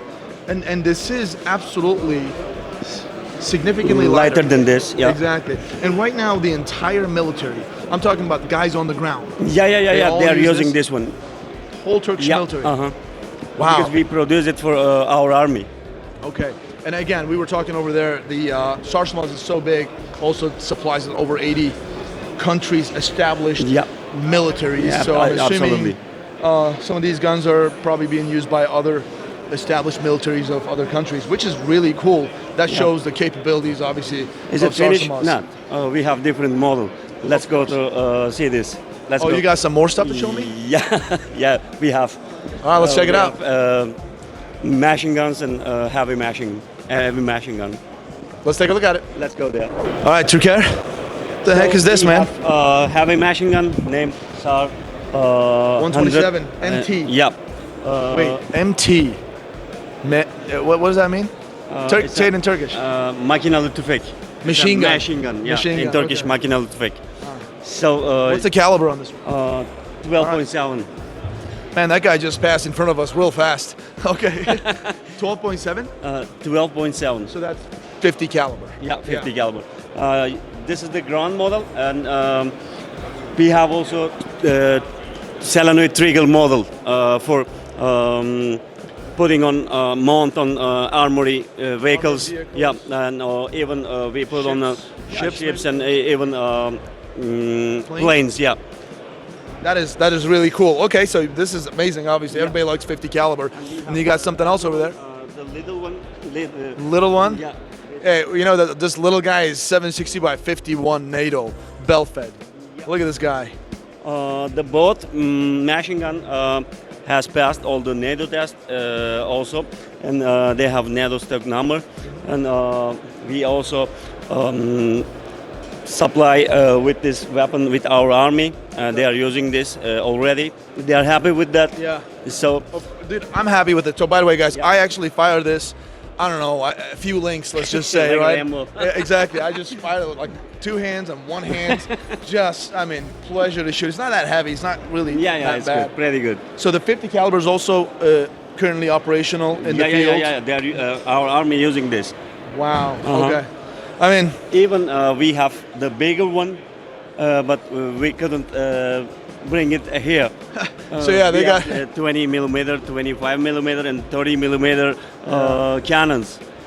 Well, they got a lot bigger weapon systems. They just couldn't fit through these doors, so they have to leave them at the factory or on some destroyers or planes or helicopters. They're just out there. They just couldn't bring them here, but I'm sure you guys can see it on these screens. Yeah, it's on the screen. Okay, this is awesome. Thanks a lot for this presentation, explanation. All right, here we are at UMX, and I've got Tom over here with me. Tom, thanks for having us, man. Hello. All right, so you've got this awesome, less lethal product for law enforcement, military, or whoever else, security agencies out there. Go ahead and tell us, man, because this is really, really cool, guys. Got to listen to this. Okay, like you see, we have here a normal AR-15 optic and usage, so it's very familiar for the person who knows the AR-15. So we have a rangefinder unit integrated, so just put it on. In front of there is a rangefinder unit, and now you hear it. Yep, I can hear the motor. You can hear it. Yeah. There is a motor working. So we have an air pressure system which is controlled by a valve to hold constantly 30 joules depending on the distance. So from 5 to 55 meter, we guarantee 30 joules impact energy. Wow, so 5 to 55 meters. So a lot of these less lethal devices that doesn't have this technology, you know, if you at 5 meters you get 30 joules energy onto a person, if that person is 50 meters away, you're clearly going to get a lot less energy because the distance is much greater than 5 meters or 5 yards. But with this adjusting technology, they're able to guarantee the same exact force or energy onto a target up to 55 meters. Yes. That's insane. And how does that work? Yeah, it works. The rangefinder unit controls the valve. So the valve makes more open or more or less open, and though we have different pressure for different distances. And one feature is also, you know, the precision of the air rifles you talk about is not this good, about 20 meters. And we have a solution here which shoots at 55 meters at 23 centimeters circle. I don't know how it's an inch or something, but I think it's like this, 23 centimeters, and I think this pretty good precision at 55 meters. Yeah, 23 centimeters, I guess we'll put that on the screen. So I'm assuming that's going to be 8 inch, in the 8 inch mark? maybe 8 to 10 inches. I'm just guesstimating it right now. Okay, we'll see. Right. I know, Ryan, you're looking at me, but I think that's pretty much going to be 8 to 10 inches in diameter, which is fantastic. All right. So we have special, for the bullets, projectiles. They are self-stabilizing. So we have it's another precision point, and we have a 2-row magazine. So we have different projectiles. You can say, okay, I just need the impact force, so we have impact projectiles. And if you say, oh, moment, I want to take a pepper projectile, just flip the magazine and put it like this inside, and then you have the pepper one. If you say, oh no, impact force, flip it, and that's it. That is we cool. Have 2 options in one magazine, and we have 2 magazines. This one is the 2x5 projectiles, and then we have a larger one is 2x10 projectiles. So this is really cool, and it really does makes perfect sense. So you've got basically 10 rounds or 5 rounds, whichever one you use. You got pepper loader here and plastic one loader right here, and you've got the let's say pepper one by default up front. But then you see a person, it's like, you know what? No, I need some impact on this person. They feel the pain. Hopefully drop the knife or whatever, right? You just flip it. This is fantastic.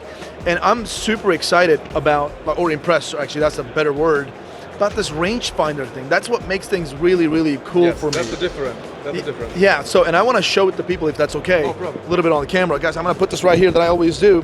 So here is the weapon system, right? It's a full AR platform, so everybody's used to it. Most everybody should be. Now, a lot of law enforcement, they all use AR-15. Perfect for them, so they don't have to extra. Now the CO2 gas tank is right here, controlled by this rangefinder system. And look at this. You got multiple dots, like rear sights, those 2 dots. There is 3 of them. Right here. So based on the rangefinder tells you,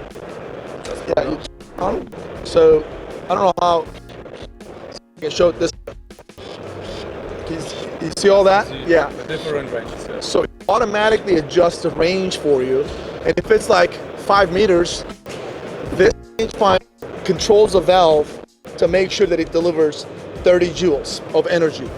For some reason, if your guy is at 40 meters or 50 meters, this rangefinder, again, automatically adjusts this valve, increase the pressure to still deliver that 30 joules standard.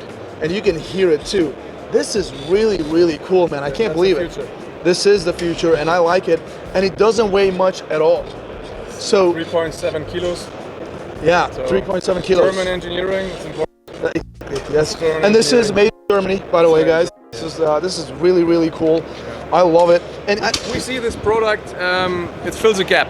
So for the law enforcer, I think everybody knows the taser is not the best tool in every situation. It doesn't always work. Yes, it doesn't always work. At 12 meters or more than 12 meters, it's not the perfect thing.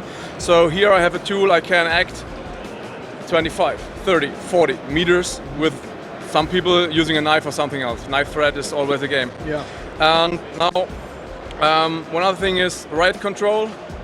Yeah. Oh, absolutely. Send those pepper balls or. Border control. Yeah. Do you have CS gas? Is there it's a capsicum. It's yes, that's it. Yeah. You have that one too? Yes, yes. Well, you have pepper spray. This is pepper. Pepper is the capsicum is not CS. It's just the that white, the chili one. Oh, yeah, exactly. The one that burns you. But I'm talking about those crowd control, those white gas. No.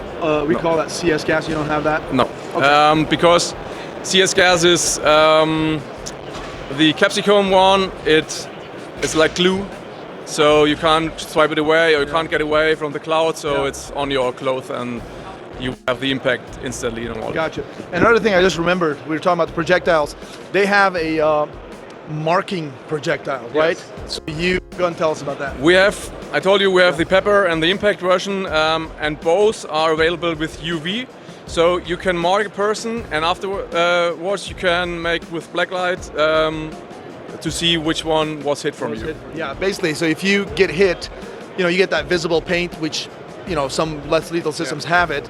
That's good, fine, but people see that and they'll change their clothes. Yes. But if it's not visible, just visible to blacklight, guess what?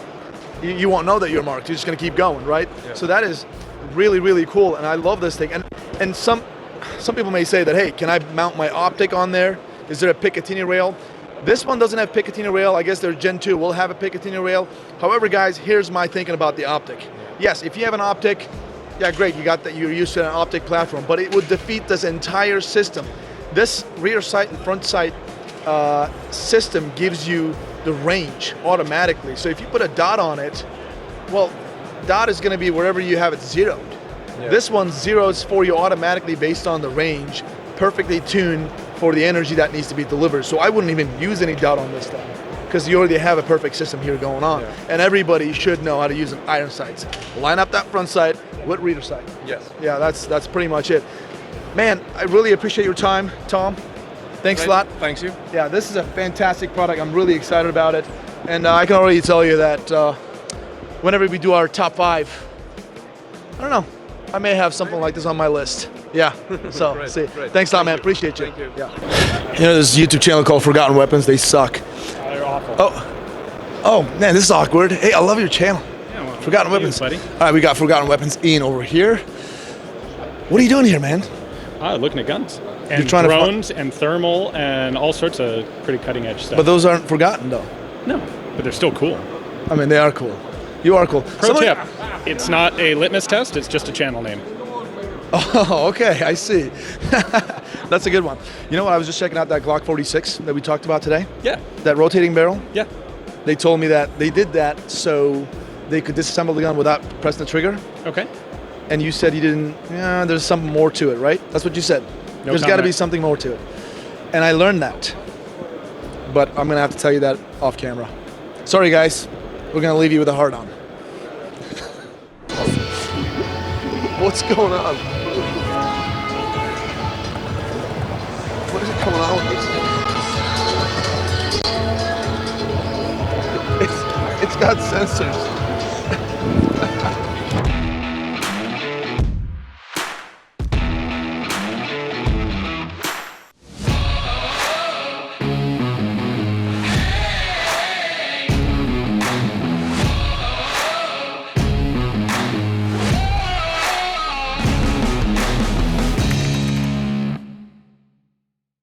All right, day 1, EVA 2024, Nuremberg, Germany.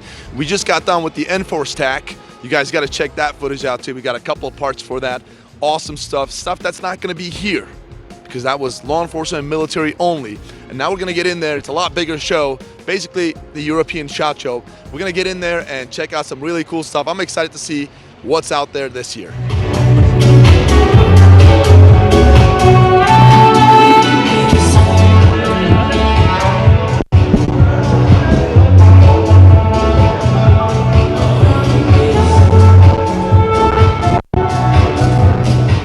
Here we are at Tink Arms. We've got Peter here with us. Peter, thanks for having us, man. Nice to meet you, Kyle. Yes. Again.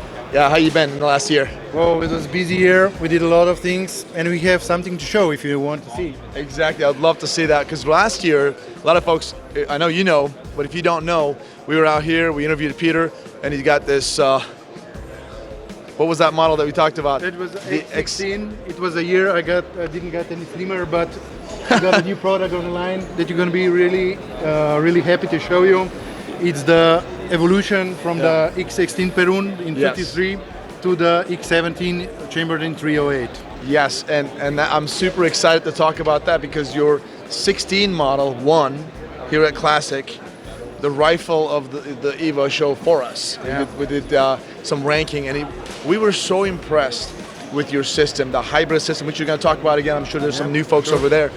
But we were so impressed, and we went out, saw pretty much everything here. And out of everything that we saw, your gun was the most impressive for us. So thank you. With that being said, when I saw Tink Arms, they're like, you know what, we got to go back and talk to those guys again. For sure. And now I find out that you got a 17 model, so have at it, man. Tell us about it. Okay, first I would like to thank you for the recognition of last year. This year, we have the 308 model, so we named it the X17. It's the organic, let's say, development of a rifle. So the X17 is a 308 model. It's operating on the similar mechanism. We are trying to solve all the problems of the AR-10 type of rifles, it's something like a marriage. Yeah. You live with your wife, she's not perfect, but you learn to live with her flaws. This is the story of the AR-15, AR-10. So basically what we are missing in the AR-10 is the capability of having a folding stock, one thing. The other thing, the ergonomics of the charging handle is not ergonomic. That's right. So we meant a man's charging handle where it needs to be, and it puts a sound that the rifle should leave. And it is non-reciprocating, right? Non-reciprocating, of course. Ambidextrous, you just pin it here, put it from one side to another if you're a lefty, and you're good to go. The other thing that we have is we address the issue of gases. We know that the Stoner direct impingement system has some issues with a lot of gases going to the operating mechanism, making it very dirty and being prone to jams. With our solution that we'll show you later, you'll see that we remove that issue. And another issue that we addressed is when you're shooting suppressed, you get a lot of gases through the charging handle. It sucks. So here there is no charging handle, so this is eliminated. On the rifle of this length also, you have the ergonomics. You have 3 lengths of the upper, and you can put here the hand, and you have a space here for the D-ball or for laser or something else, and it will not interfere with your line of sight. This is another one that it's a design flaw, basically, but it turns into advantage. That is correct, because I've got rifles where I've got a D-ball and I've got my red dot, whatever, or LPVO, and I always see half of my LPVO, the glass, because the D-ball is blocking it, so that's a great solution. Yeah. So basically, if we go to the basics tree, we have the AR-10 lower, so that it's compatible with everything that goes into AR-10 lowers. So magazines, drop-in triggers, safeties, unicorn color if you want it, black, blue, whatever rocks your boat. I like the unicorn color. Yeah. Mag releases and stuff like this. The real magic is in behind. We have here an adapter that allows you to put up any stock that fits SCAR or ACR. You remove it with a hand, and then with a charging handle, you get the operating mechanism out. And there is no more moving parts in the rifle. This is everything. This is a box now. This is unusable. Yeah. The magic happens. I will put it down here for this period of time, like this. So the magic happens. This is the operating mechanism that holds two patents, and basically what it does. We have here inside. We have a gas tube that comes to a gas chamber. And the gases that interface with the gas bolt, they push it 10 millimeters to 12 millimeters back, and this gives enough inertia to cycle, to extract and load the new one. Almost, it sounds like, those Barrett 50 caliber, the barrel. Yeah. It's something like that. It's just the inertia that just hits it, right? Yeah, this is it. And what is the most important thing, the gases that we talked before, you have here like a wall. And when this pinion, this bolt goes in, you have a flat wall, and all excessive gases are vented out underneath the handguard. So 95% of all the gases are being vented in front instead of into your operating mechanism, making the mechanism extremely clean and fail-safe. So cleaning, dust, everything that comes from the powder, it's removed. Of course, we use AR-10 bolt, AR-10 firing needle, so having to accessorize, replace something on the gun.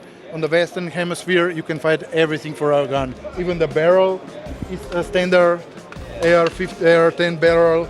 The barrel nut is AR-10, so everything is simple. And in the terms of being stupid-proof, you just put this inside. Oops, this was behind my back. Close it. That's it. And you're good to rock. That's everything there is. Wow. Simple, smart, innovative, and good. And good. and good looking, because this is also a very good looking rifle. So that, obviously, I can't help it but be curious about this. You guys are from Slovenia, Slovenian company. You guys got any military contracts with this thing? Or any of you guns? Well, we have a few hush-hush information that I told you about our presence. We won't tell anybody. Okay. so we don't. And we have some good contacts and some development prospects in Slovenia with the government, and we are very happy with the development curve that we are about to start. And next year we will find us on a new, even higher level than these first 2 years. All right, so I think that kind of signals maybe we can get our hands on something like that at Classic. I don't know, but we'd love to. I mean, folks like that stuff. I'm just a foot soldier. Yeah. But I think we'll handle something for sure. Yeah. We'd like to participate. Yeah, we'll definitely. If they're in the United States, I can already say we will definitely buy some. 100%, for sure, because they're fantastic. And another question I want to ask you is Prune X16. That's the one that we talked about last year. That's the 5.56 version. And you guys have had that for a year or so out right now. And it's been running, like we haven't had any complaints about it. I haven't at least seen on the internet much at all about it. And as I said, you guys won the top 5, you know, the rifle of the EVA show for us. So you have the same exact operating system on the Prune X17. That's correct. That's correct. All right, so that tells me the reliability is not an issue either. No, I don't think so. But the future will tell. And YouTubers and the one that do reviews, they don't lie. They do their best to represent the rifle. And we're really impressed. We don't have a negative feedback, either privately or over the YouTube. So we're hoping to have this same feedback from the end users in the future as well with the X17 Perun. That is perfect. And I've got this last question about the operating system of the gun because it's so unique. That's why. It has this hybrid DI / short stroke piston driven system, right? And adjustable gas. And I know some people were asking about how do I adjust the gas on the gun. Can you real quick address that? Of course. We have from the operators, we have some requests that we will that we recognized as decent proposals, and we will accept them. So we will have a small cutout here, so you can adjust the gas system to suppressed and unsuppressed. Almost a must when you're trying to make a transition from a civilian market to more professional end users, operators and stuff like this. And I think it will also help us back on the civilian market to get a better recognition for a fully operating, simple to use system. Gotcha. Well, folks, you heard it from the man, Peter. Check out Tink Arms, the Prune X16 and X17. Thanks a lot, Peter, for your time. It was nice meeting you again, Here we are at Grand Powers with Eric, and we're going to talk about a brand new product they have. Eric, thanks for having us, man. Yeah. What do you got? Holding me, Kaya. Yeah. Thanks for holding me, Kaya. What we have here is the Grand Power LP24, which is a brand new pistol, which we're debuting today. So it's a first for us in many ways. It's not using a rotating barrel. It's a traditional Browning lockup system. It's very slim. It's optics ready. It's a long slide version. Feeds from Glock magazines. Glock magazines? Dude, that's awesome. Yeah, G17, 17 round mags. Striker fired. Very, very slim. Very low bore axis, aggressive slide serrations. Okay. Uses, so it's all proprietary. The only thing it shares with the Glock is the magazine.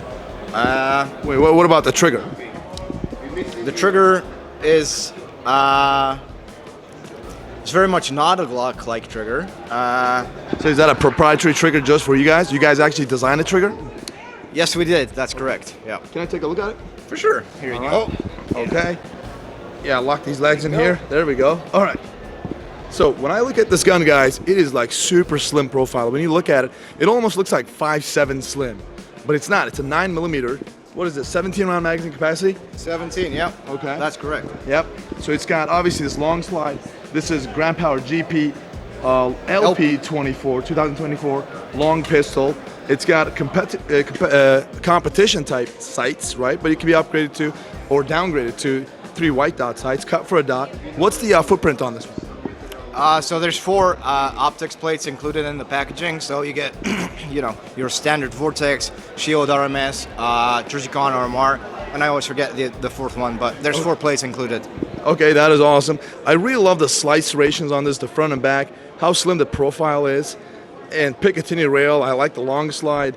Dude, this diamond texturing on the grips is incredibly well. And I tried the trigger, guys. It is so cool. Hey, hold the mic real quick, will you? Oh, for sure. I'm gonna try to show the trigger press. All right, so here it is. Just right here, press the trigger. This is the wall, and just press a little bit. Bam, it just breaks right at 90, which is perfect. And here's a reset. It is actually not bad at all, look, right here. That's it. It is fantastic. Dude, I want one of these. So is this available in the United States right now? So right now it's at ATF Tech branch waiting for approval, but we're expecting for it to be approved anytime now. So serial production we're expecting end of summer 2024. That is awesome. And this is an ambidextrous slide release, slide stop lever, and also a magazine release as well. You can just exchange this to the, you can swap it. So this is perfect. This is awesome, man. Thanks a lot. And I know you got something else that you want to show me. Well, besides this, there's a compact version of this, right? There's a compact version of it, so that is a great one. But you got something else, which is right over here, right? You want to take a look at that? Yes. All right, let's do it. All right, you got the ARAC 47, so AKAR 47. Sounds pretty cool. And it looks like something you have seen before, or you think you have seen before, but I bet you haven't. So Eric, tell us about that. So this is the ARAC 47 from Grand Power. It combines all the benefits and the modularity of an AR platform while maintaining, you know, AK magazine compatibility, and it shoots 760 by 39. It's a short stroke piston gun. It's based on a 308 AR receiver and bolt and carrier. So you get plenty of meat on the locking lugs. You know, you're not just milling out a 5.56 bolt and weakening it. So it's still really lightweight, you know, even though it's based on a 308 platform. You get ambidextrous controls. You know, it basically takes the AK to the present. Different, yeah. Present. Yeah. If Matt is watching this, Matt, did you hear that? AK is old news, brother. So now we got an AK that hopefully you'll like that belongs to 2024. Joking, guys. I love the AK-47. Okay. Oh, yeah. I don't want to be attacked over there. But so AK mags. There's another, you know, other weapon systems out there that look similar, but it's not, because I've seen DI, but this is a short stroke piston driven system, which I have not seen in this exact configuration before. Yeah. I think this may very well be the first. It very well might be. Yeah. If there is one that we don't know about, let us know in the comment section. It looks amazing. So can I play with it real quick? For sure. All right. There you go. So actually, hold the mic for me, will you? There you go. Thanks, dude. All right. worries. So this is actually pretty lightweight. All right. And when it comes to the operation, super smooth bolt, dude. Nice, robust charging handle here. You know, iron sights. Obviously, you're gonna probably throw your red dot on top of it. Let me see the AK mag. All right. Dude, it goes, I mean, this is actually very easy, because sometimes people have problems putting the AK mag. You know, you gotta get the right cant and placement. And let's feel the trigger. All right, so. All right, let's check the trigger right here, guys. Just good old. Okay, like a mil spec. It's a traditional mil spec. It's a mil spec for sure, but you know the great thing is you can put in whatever AR trigger you want. That's the good thing. You can put whatever AR trigger you want. Here's a reset. Oh, good old nice traditional mil spec trigger. Good ambidextrous safety or fire selector. Now I want to check this part out, because it looks like this M-LOK rail attachment comes right out. It does. It's a quick detach handguard. All right, so if something happens, you want to go out there, tune the gas block, or whatever, clean it. All right, so you just simply press this button right here. There's a button, and then you either go up or down. Oh, there, down right here. Towards you, yeah. There you go. Out, and then guys, that is it. And here's the beautiful, the piston-driven system right here. All right. Oh, so it's internal, right? You don't get to see it. Yeah. All right. And what else? What else? What else? Adjustable buttstock, mil-spec tube, right? Yeah, mil-spec buffer tube. Takes AR pistol grips. So. Oh, that's right. Yep. Yeah. AR pistol grips. And the muzzle device is, you know, there's a little break there, but you can put whatever you want. Yeah, for sure. All right. So the gas block. I know this is just a little prototype, right? Or not final production. Not final production. Okay.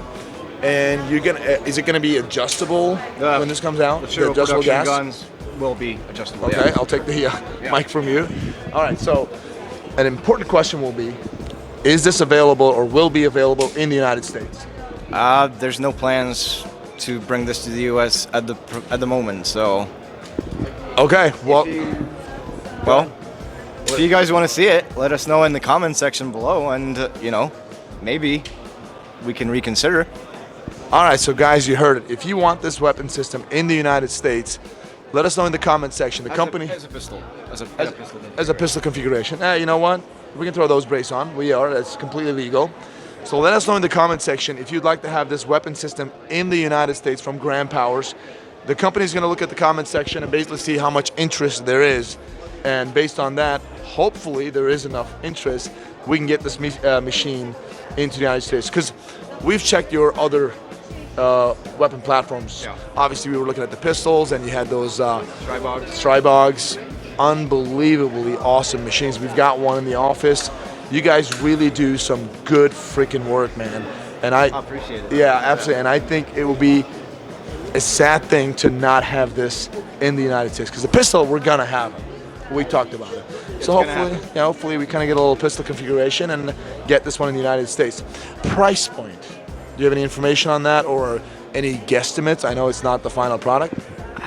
So I just know the European prices right now. What is it? Retail, we're looking at around 1,600-ish.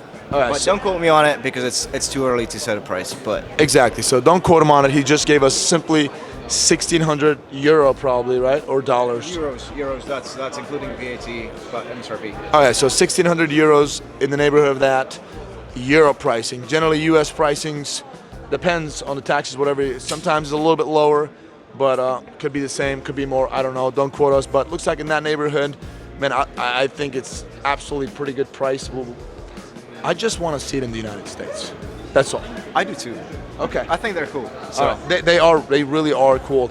And there's only 760 by 39. Right now, yeah. Now, yeah. What do you guys consider another caliber?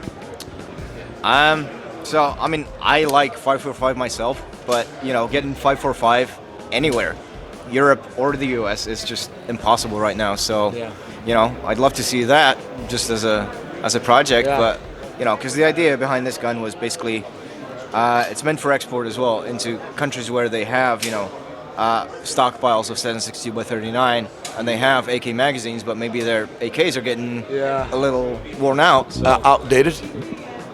Matt? Outdated and worn out, yeah. Okay. So, okay, speaking of that, do you have any military contracts or any talks anywhere else? Today we're introducing the gun, so you know, I'm sure those will follow soon. Okay, why did you guys make this gun? Did someone perhaps ask, or you guys decided to, hey, let's just make something like this? Well, maybe a combination of those things. See? I know what I'm talking about here. All right, guys, looks like there may be something in the future here. But anyways, Eric, as always, thanks for being so cool, man. Love doing interviews with you. It was a good time to have you on my shoulders. And now this. And now we got some stuff on the table here, which camera doesn't show. But I think we should dish this. Yeah, put that on the wall, and let's get back to business here. All right? Sounds like a good idea. All right, guys, check out Grand Powers. Awesome company, awesome people. All right, here we are at Victrix Armaments, and we've got Daniele with us. Yeah. Daniele, thanks for having us, man. Nice to meet you. So we were walking by over here, and of course we saw this really cool-looking booth, and then I saw this thing. How could I possibly not stop by here? I don't think in this show there's a gun like this. So, man, it's clearly a 50, right? Okay, so go ahead and tell us about Victrix Armaments. And then I want to know about this gun. Yeah, so Victrix Armaments, born like 10 years ago now in Italy, so north of Italy, close to Beretta, okay? So we make just bolt action for long distances and precision rifles. So for military, civilian, sports guy, and everything you can imagine. Yeah. So in this case, we are in front of our big boy, Corvo V. Okay. So that's the biggest caliber that we produce. So the 50 BMG. Okay. So yeah. So no, I was going to ask you this: 50 BMG. Everybody knows about 50 caliber, but we know that from the Barrett, the semi-automatic, anti-material. Later on, turned into anti-personnel, but it's got a really good range, long range, especially if it's fired. Got the right ammunition. Obviously, fired from a platform like this. So number one, why did you guys want to go with 50? And I know you have other calibers which we're going to talk about. Why did you decide to go with 50? Yeah, we gone with 50 because of course it's an anti-material caliber. So for military guys in Italy, they need it. Okay. And then so that means there's a military contract. I cannot talk about that. Okay. All right. Okay. Yeah. All right. So that's why we wanted to make it. Okay. And yeah. That's it. Okay. Yeah. Hey, that makes that makes sense. So okay, then let's talk about some of the specs. Starting from over there with and then starting from the buttstock, we have our V Series buttstock with adjustable cheek piece.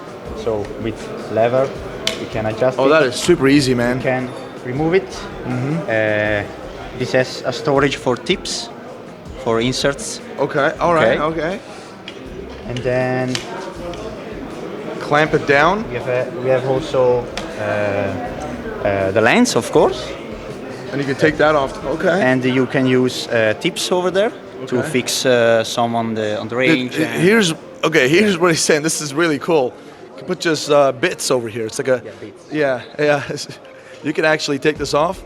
Use a screw bits like Allen key or anything, right? Torx bits, and you can just do repairs.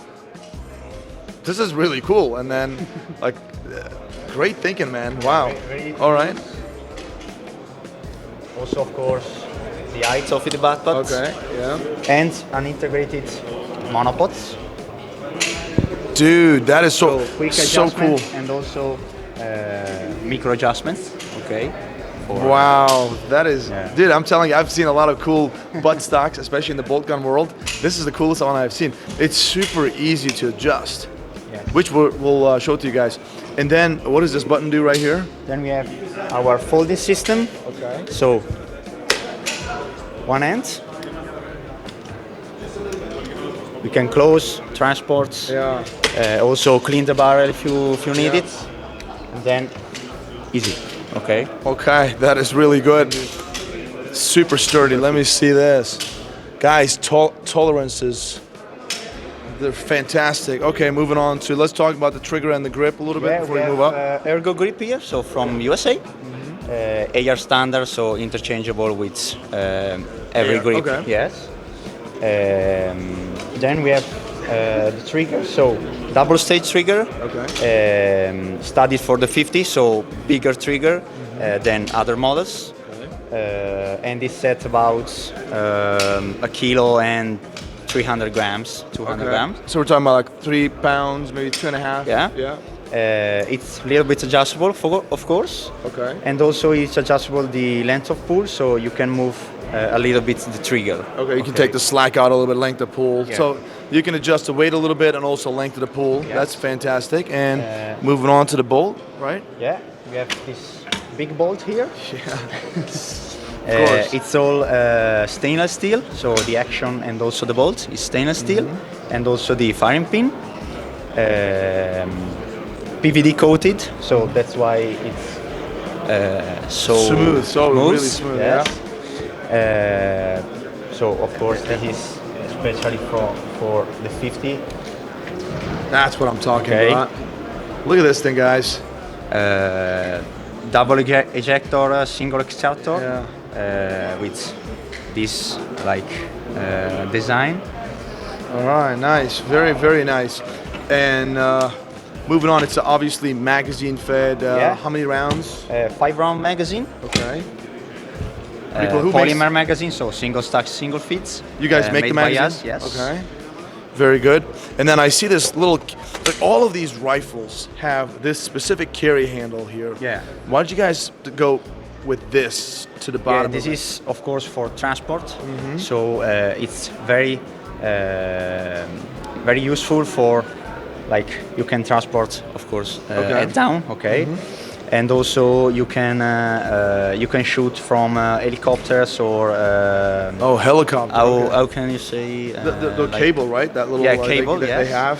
You kind of mount it for Yeah. stabilization. You have also here quick mount for Picatinny, Yeah. and also Victrix for tripods. Yeah. So you can mount on tripods, put over the gun. That is so so in cool. this case you need a big tripod. Yeah, exactly. And also you can use also bits here. Bits over here. Yes. Man, they thought of everything, man. Look at this, guys. So you got your handle right here. This is for a helicopter. You know, that cable that they have to stabilize the gun, whatever you're shooting. And they have this little hole right here for another bits adjustment. And look at the Picatinny at the bottom of it. You can attach stuff, and you can also put on a tripod. They thought of everything. Or you can just simply, easily use this clamp, take it off, and put it on a tripod, the gun itself. I mean, that is awesome. And what is the M-lock right here? Yeah, these are all M-locks. Okay. Here we have Picatinny rays in I think 20 MOA. I'm assuming it's got to be at least. Yeah, maybe that or more. 45, I think. Okay. Yes. And what's the barrel length on this one? It's 28 inches. Okay. Only 28 inches. And of course, in standard configuration, we don't have this big suppressor. This but looks we have pretty a big familiar. muzzle brake. Yeah, very familiar. I know Ryan is not familiar with any of this stuff, but I'm very familiar. Yeah. Okay. Sometimes, you know, it's blessed to be born So with this way. We made also this. Yes. And with this, you can shoot the 50 BMG without head cuffs. So it's Oh, so it is- 46 decibel reduction. So it's hearing safe suppressor made by Victrix Arms. So you guys make this specifically for your gun. Yeah. Is it attached on a muzzle device? No, that you it's have? just thread. Just thread on. Okay, direct thread. And oh my God, I mean this is pretty big, Ryan. Right? Pretty big. I would say so. Yeah. Okay. It's very big. Yeah. You said the suppressor is not obviously in a standard configuration. You got to get this separately. Yep. I gotta ask, what's the price point on the suppressor? It's around 2,000 something. 2,000 euros. Euros. Yeah. So about 2,500 in that neighborhood. Wow, this is really good. And completely hearing safe for a 50, because it's not easy to make 50 hearing safe. Even, yeah. And what about the price point for the gun itself? Yeah, the gun is with handle included and also the bipods that we made. Okay. Oh, this is your bipod too. Okay. All right, that's pretty cool. I didn't know. Yeah, this is really good. Yes, we have ROM accessories. Okay. That we make bipods, scope mounts, whatever accessory you have in mind. So the standard configuration is gun. I don't remember if 1 or 2 magazines. Okay. And the carry handle and 1 bipod. It's around 9,000. Dollars without or euros? Euros without VAT. Yes. And is this gun available in the United States? Yeah, it's available. We have our distributor there. Okay. In Tennessee. Okay. So if he has in stock, or of course he can order us. Yeah. Yes. I mean, perhaps Ryan, we could do something with this in the future. This would be something great to do, but we'll be in touch and see what we can do. Yeah. Huh? Yeah, we could. Yeah, definitely, we could probably feature this at cfcontest.com, so you guys know what we're talking about. And yeah, we have a website called cfcontest.com. Yeah. We put on stuff like this on there all the time. So with that being said, you said this is about 9,000 euros, so I don't know how much it'll be in the United States, but price point from what I'm hearing is pretty awesome. And obviously it doesn't include the suppressor or obviously the scope system here. Really cool. All right, so you got something else over there. You got the 338 version, some other caliber version of this gun, of course. And then you have a brand new product that is the 22 long rifle. Long rifle. That's yes. been that was unveiled here at IWA 2024. Yes. All right, you want to talk about them? Of course. All right. All right. So you got the 338 version here. Yeah, the 338 is called Scorpio V. Okay. And of course, the design is quite similar to the Corvo, but smaller, of course. Exactly. So the buttstock is the same, the folding system is the same. We have a different chassis, so smaller for 338 long action. It's so funny. A 338 is an incredible round. After talking about this gun, I was like, hey, what is this? Does it even hurt? It's like tiny little gun, you know, compared to the 50. All right. And so also double stage trigger, 1 kilo sets. Wow, that's a nice trigger. Yeah. Wow. Okay. Then we have 3 lugs bolts for 338, also in stainless steel, as the action and the barrel. Okay. And then we have 7-round magazine, polymer magazine, also made by us. And yeah, the carry handle, yes, same that's thing. included in the V series. And yeah, the forend has all M-lock, 20 MOA Picatinny Elian on the top, integrated, so all machined from billets. Okay. And yeah, Picatinny on the bottom. And, your own bipod. Yeah, our own bipod. Muzzle device. And our muzzle brake. So we have different models. Of course, it depends on the caliber, on the series of the gun. This is the top level series, so the V series is the top level. Okay. So we have this, I think, beautiful muzzle brake. Yeah, it looks really good. What is the MOA? Like, I know the 50 and this guy over here. What is the MOA? Like, how accurate is it? Because, you know, generally, guns at this caliber, they're generally like sub MOA, they say, you know, or less than half MOA. What are these guns like? Yeah, it's like 0.2 MOA. 0.3? 0.2, 0.3, that is insane. So that's the 338. What about 50? Same thing? Yeah, a little bit more because the 50 is not a precise caliber, but yeah, sub MOA, of course. And plus, it's a giant round too, so it'll definitely increase the length. But yeah, so we're talking about 0.2, 0.3 MOA. That is like, from my recollection, and now you can correct me, Ryan, I don't think I've heard any other rifles that is less than 0.2 MOA. I've not heard about it before. So that is insane. Like quarter MOA is what we're talking about here. It's insane. Yes. Very, very good. And what's the price point on this one?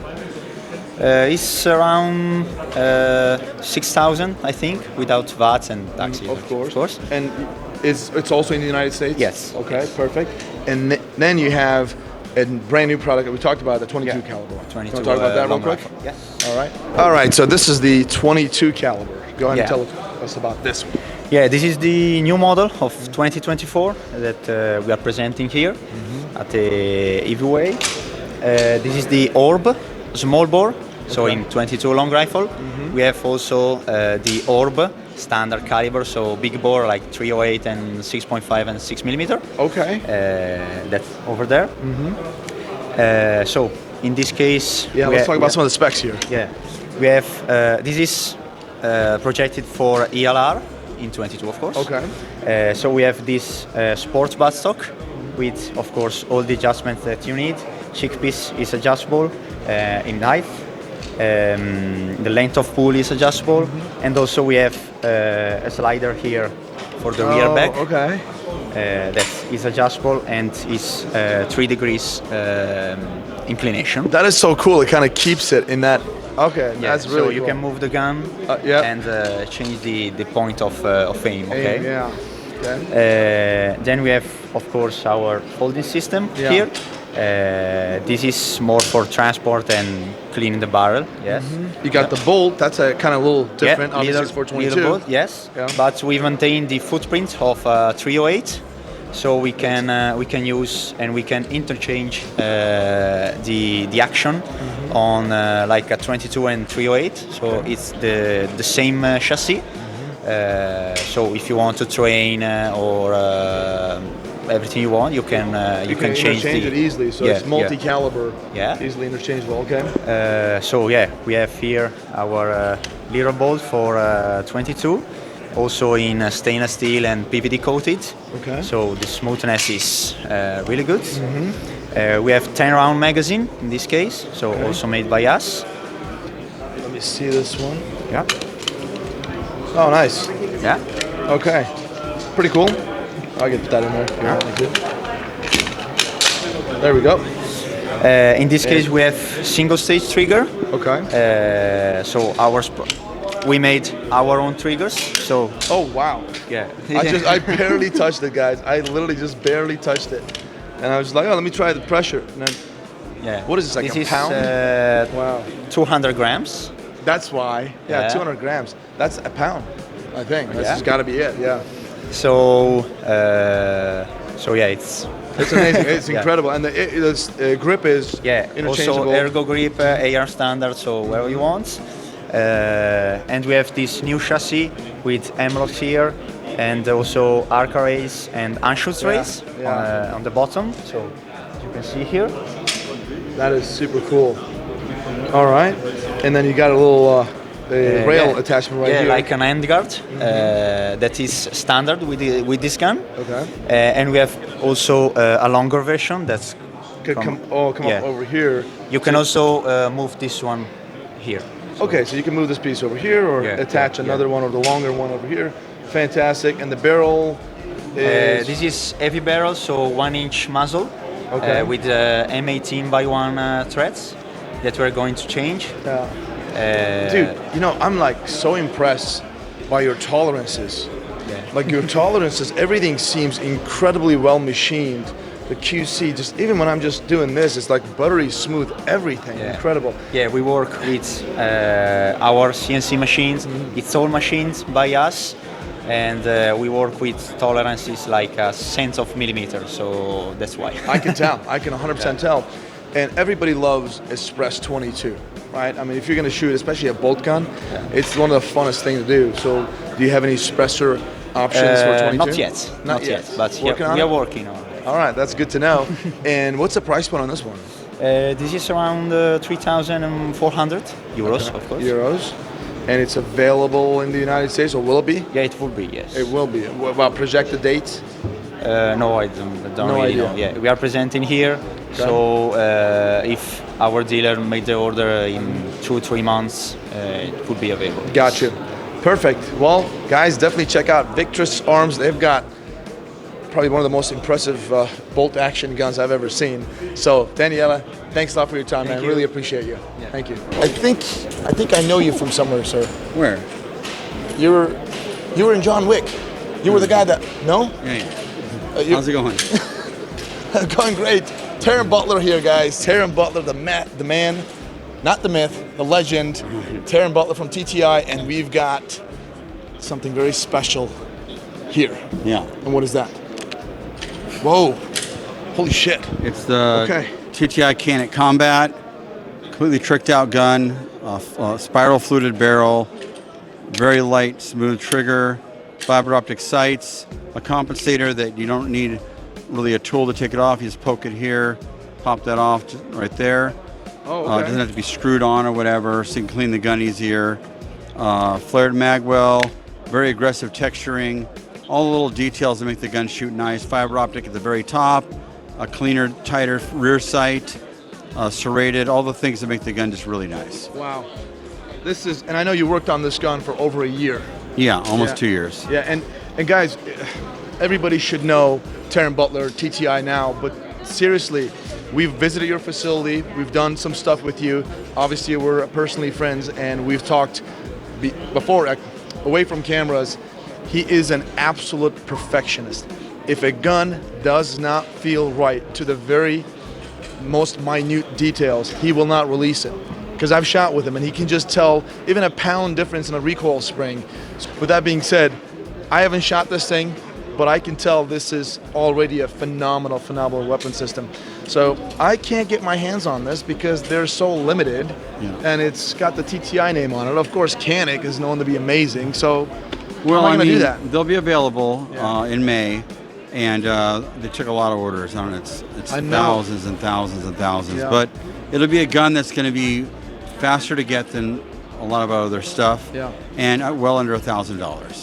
That's a crazy thing. Like, you know, I talked about this guy. And I was like, man, you know what? Yeah, we could do more stuff, stippling and this and that. Of course, you could do all kinds of stuff. Taran Butler could turn this into even a much crazier gun, but then you'll drive the cost up, right? Yeah. Try to keep the cost down below $1,000, yet still give a phenomenal machine like this, man.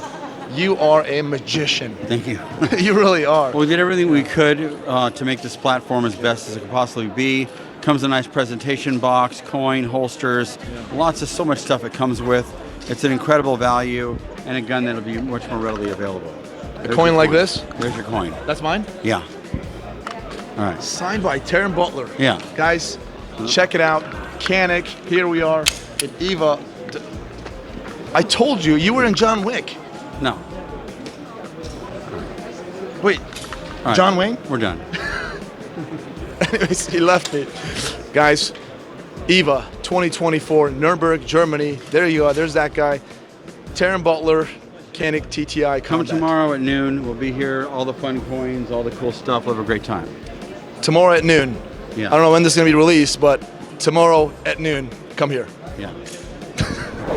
All right, so I was just walking away from here, and Taran is like, wait, where are you going? I was like, I'm just going to go do some interviews. He's like, no, let's do the airsoft challenge here at Canik. He said, I'm going to destroy you. Really? Taran Butler is going to beat me? Let's go. You're going down. You're going first. Safety first. Safety first, all right. Taran Butler is going to beat me? I doubt it. When pigs fly. Hey, Taran, just pick the gun that is the worst, so I give you that handicap. But don't shoot the girl. Don't shoot the girl. Okay. Do I rack this thing or no? Yes, yeah, right, rack it. Shoot the glass. What do I do? Okay, 10 just times. 10 times? Okay, do it again then? No, go ahead. Now you gotta Oh, choose- it's not choose time? to change No, the thing. no time. All right.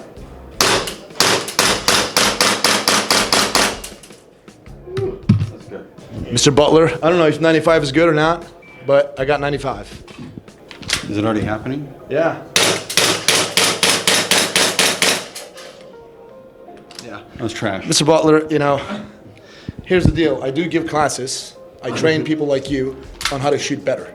If you're interested, my company. Let's do another one. Let's do another one. Go ahead. Ha! Let's go.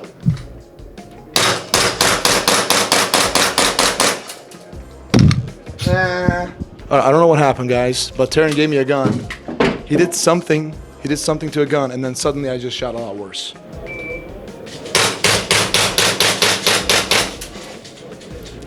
All right, well, let's do one more. Okay. I'm gonna purposely lose this one so you don't feel bad. No. Is that okay? Okay. All right, my turn. 73. The fuck? All right, let's use a black gun. You should go. That's why. All right. Minus 10. Good to go.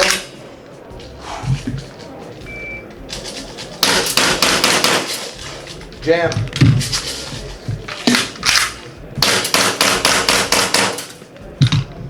What the? No. Because you should go. All right, don't shoot the girl. Don't shoot the girl. Let's do this again. Let's start over. Let's start from scratch. We're gonna start all over.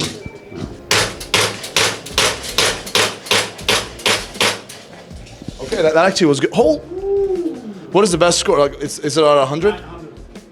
You have to get the 100. Now go for it. Something happened when he said, "Let's do this all over again." Something happened. Stand by. I can shoot slow, right? Whatever you want. More time.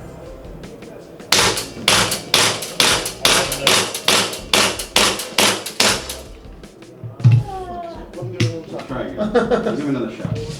All right, let's go fast. I can shoot fast. I feel like I'm better shooting Let's try to fast. do like under 3 seconds. Okay. 3 to 4. So you're gonna introduce time element. Yeah. This Well, is, no, you can't really time it. but, you know, you Go a still. little faster. All right, let's go fast. That was good. Ah! Yes! Yeah! That was good. I don't know if you guys saw that. That was a 99.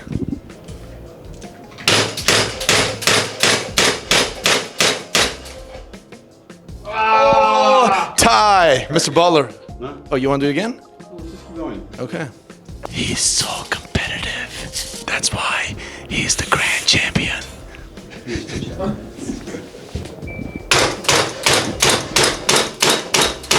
Wow, that was really good. Now I got a 9.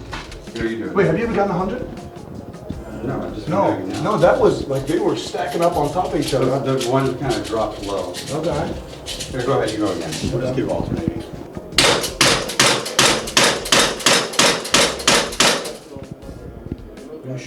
I swear, I'm not joking. I swear this front sight never ever went near her. It's airsoft, you know, what are you going to do?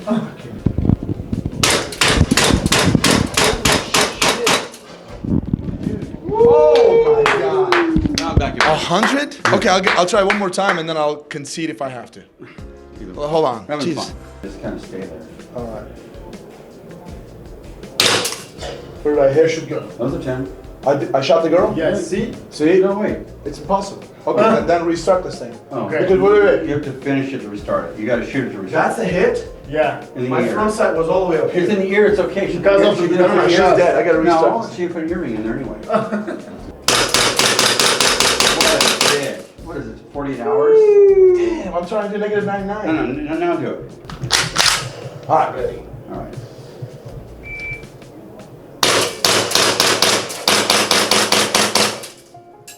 That's good. So. No, that was bad. Can I do it one more time? That was good. Yeah. Okay. Well, looks like I'm good for 99, 95, 94, and we're not going to talk about the 50s. You did fantastic. Well, thank you, sir. What about the negative 70? Negative 74, we don't talk about that. Don't worry about that. Portion. Well, Cut that trash out. I just went head-to-head with 9-time Grandmaster, Mr. Taran Butler here at Canik's booth at IWA 2023, 24. I mean, God. You're living in the past. Both. Yeah, you know what? Who cares about the numbers, right? Nobody cares about him. And he did dominate me, although I thought I was going to dominate him. Where is that arrogance coming from? I don't know. But I was humbled. So Anyway, these airsoft guns are fun. Yeah. Always fun, good practice. And come to the booth tomorrow at IWA at noon. Get your coins. there you go. Canik TTI Combat by Taran Butler. Yeah. Signing. She's dead. All right, here we are at Herox IWA 2024. And I've got Mehmet here. Mehmet, thanks for having us, man. Welcome.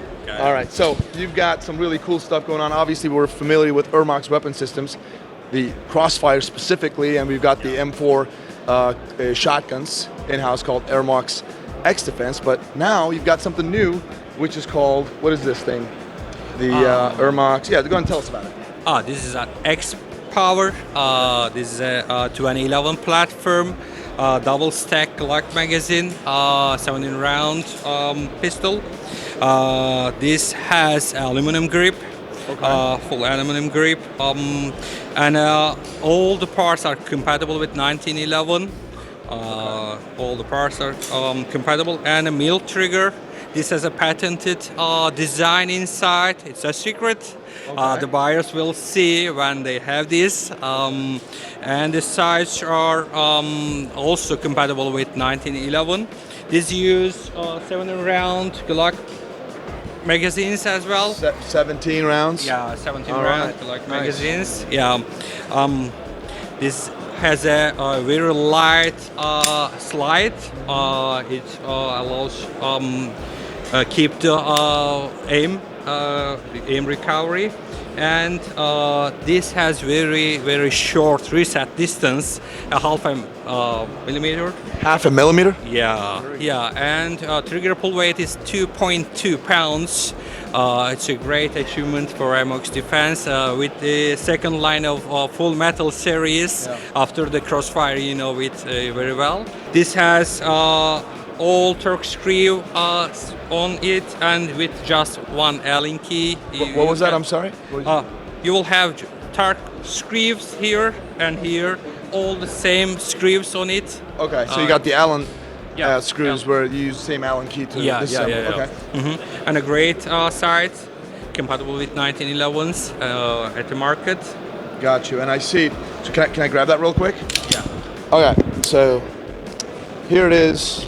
So from what I'm seeing is, and what I was impressed right before we actually start filming is, This is basically a double stack 1911 from Ermax called X Power, or a 2011 platform, and which I'm going to get to the price point in a second here, which is pretty impressive actually for what it is. But overall, adjustable rear sight, good old black competition style sights, and Glock magazines. Glock magazines are going to be very, very important. And guys, what I was really impressed with this was at the price point we're going to be talking about in a second, some of the tolerances of this gun. The slide is just extremely smooth for what it is, and absolutely the trigger, if you look at it, Ryan, you got this, right? There's a very, very small little slack right here. You can barely tell. You press on it. Hold on, let me press this grip safety. There's a little play, and then that's it. It's a very light trigger. And let me show you the reset. And here is the reset, if I can show this right here, and that's it. Like basically, as soon as you release the pressure, the trigger resets itself. And it has a built-in flared mag well for an easier reload, and obviously the slide being a lot lighter with the slide cuts over here. You got less reciprocating mass, which helps with the recoil and follow-through shots on target. That increases your accuracy in the end, basically. And Picatinny rail for your obviously attachments, external safety. Seems like a winner gun. Obviously, you've got different style, hand like grip, side grips, right? And also a trigger, which is right here. Like I want to show. It allows double cuts easily. Yeah, follow-through shots, right? Yeah, exactly. yeah. And this is what I noticed, Mehmet. You guys got this curved trigger. Yeah, we have that. And different grips panels here. So Yeah, you guys and offer we this? have monoblock trigger. What is that? I'm sorry. This trigger is monoblock, Okay. and it is milled trigger, not aluminum. This steel, 1040 steel and milled, and we have this frame monoblock, not two parts as in others. Yeah, it's a one piece. You guys Yeah. kind of milled it together, from one piece. Yeah, That's yeah. very, very good. And it's accurate because of this. It's real accurate. And I see that it is cut for a red dot.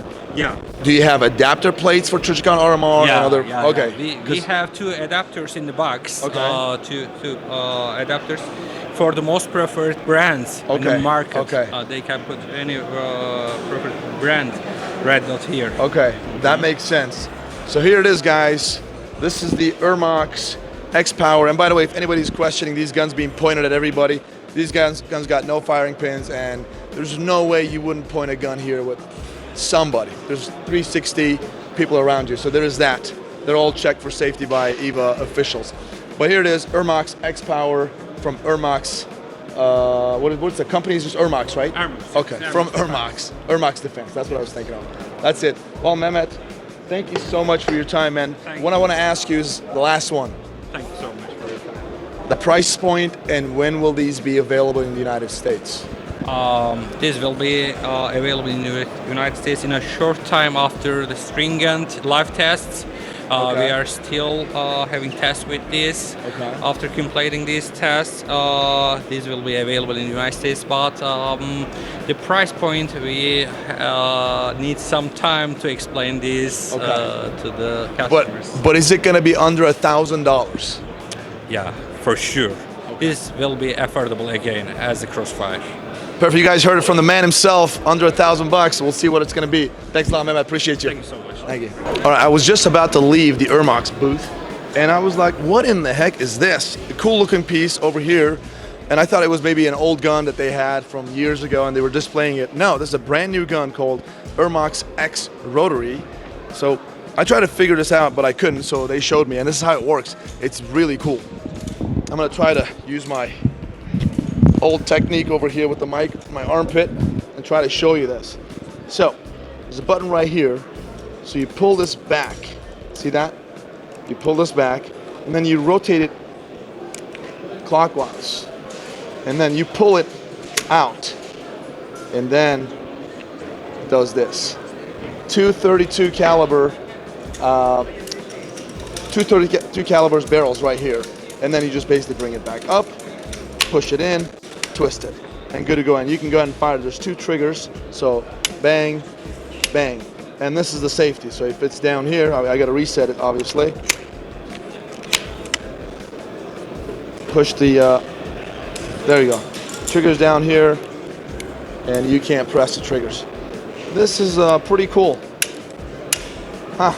And I was told that, looks like this is gonna be in the United States sometime soon. They're still in development, so it's kind of a prototype. They're gonna change a few things on it, but it looks like it's gonna be a pretty cool piece to have. And we were told Century's gonna bring it, so perhaps we'll have it at Classic as well. All right, I don't know what's going on here, but Ian is taking me somewhere. He says he's gonna kick my butt. He thinks he's some big hotshot, knows all the guns, shoots really well. We're gonna find out. And if I lose this, it's gonna be really embarrassing. I'm kind of scared right now, but let's do it, man. I was thinking the bore shooting. The one you did. Yeah.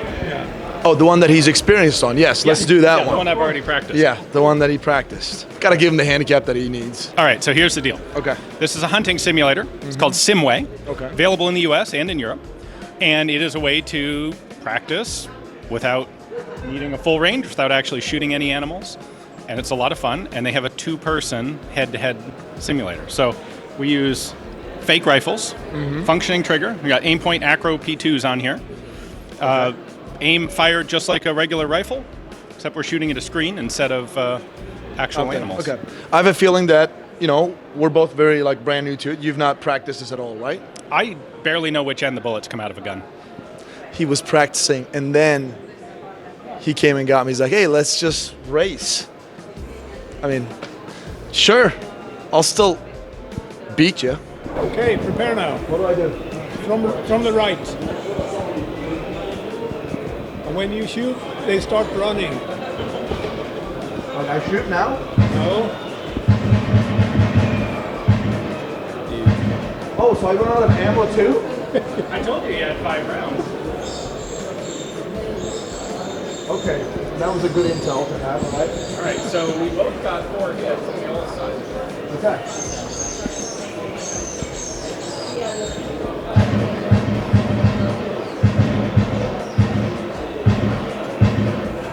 Oh wow, I'm out of ammo again. I got 1 green. You got 1 green? Got 1 green.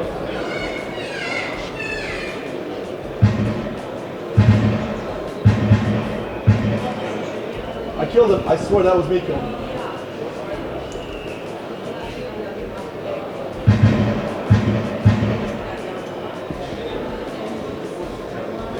I didn't kill him? Nope, that was me again.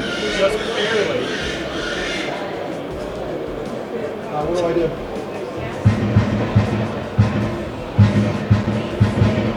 Oh, that was bad on me. I suck. Around in the gun. I got no hits. Nice. You see that? That thing's not accurate, man.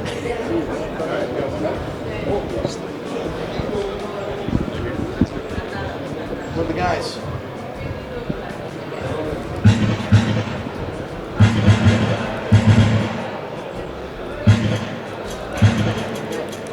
I got a lot of crappy hits. I think I killed one. You got one? Yeah. Nice. I see a green. So what does this mean? It means we both suck, but you suck slightly more than I do. So you got 16 points. So we're both losers. So we both lost, guys. We both lost. So there's no winners here. So you have 1 lethal hit, 13 core hits, and 11 misses. Can we do that other one? The one that has all the points on the screen? All right, we both equally sucked. Whoa, whoa there. Okay, he sucked a little more. Did I suck more? You sucked. I think Auburn, between the 2 of us, Auburn sucks more than anybody else. We can get behind that. Yeah, okay. So we're going to do this again. So you want a rematch? Here's the deal. He had... You're like, that was embarrassing. You had I want a practice. rematch. No, you had practice. I didn't have practice. Sure, I want a rematch. I'm going to put the mic right here. So when we talk, we can both be heard. Let us know in the comments section who's going to win this one. Stop the video right now and let us know in the comments section. And we need to give Punisher something to do. Push-ups, 10. Whoa. 10 push-ups. Done. Done? Yep. All right, let's go.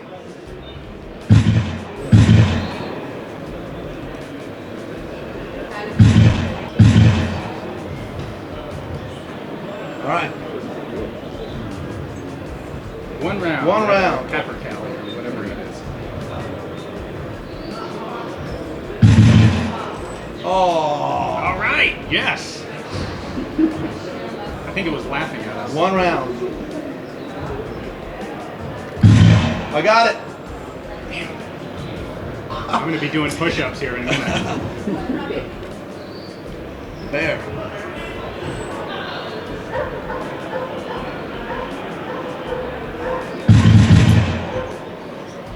Man, you shot before me. Yeah. Yeah, I know. It is when there's only one animal. Yeah. All right, so don't... 5 rounds. Yep. Do not shoot the cow there.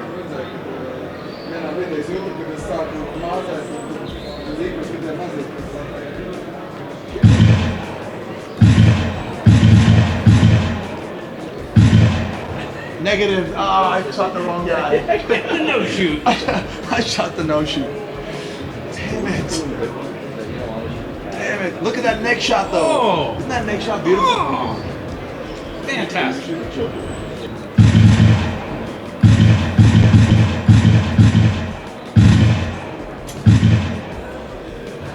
647. Oof. Neither one of those was good. You got one really good one. Yeah. That's it? That's the end of it? That's the end of it.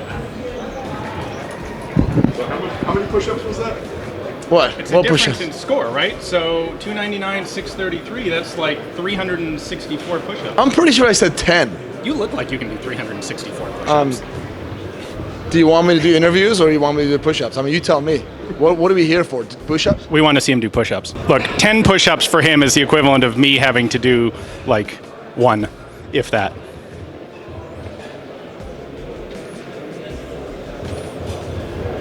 That 10 pushes when you're laying on his back forward. Yes, yeah. Thank God I won that.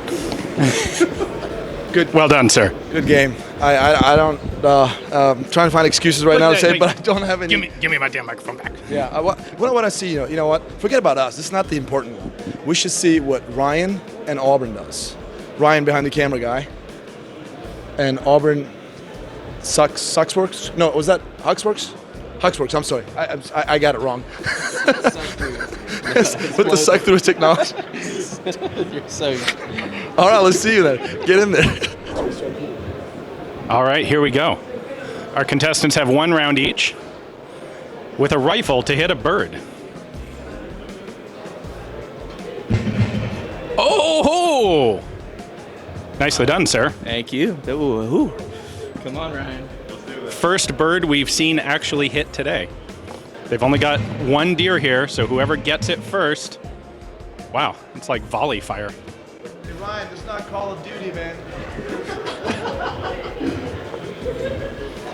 3 rounds on a bear. There's only 1 bear. Don't miss. Oh-ho! Ooh, a nice neck shot for the cameraman here. We have a no-shoot now. We have a no-shoot. Will they get the no-shoot? Kaya got the no-shoot. Shoot that thing. Oh, that was a good shot. That's a no-shoot. Oh, you got lucky there, sir. No. The little ones shoot. The little ones. Yeah, little ones. Yeah. We're fairly close here. This could turn the other way in the last round. We got a lot of boar available.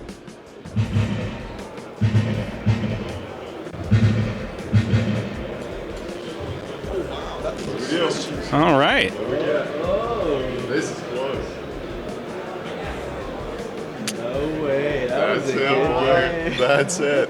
Nicely done. I'll take it the win. Oh, Con's got it. That was good. There you go, guys. Simway out of Sweden. The most fun you can have at the entire show. Here we are at Bull Armory again, and we've got Ben here. Ben, thanks for having us again, man, from last year. If you guys haven't seen that coverage, definitely check it out.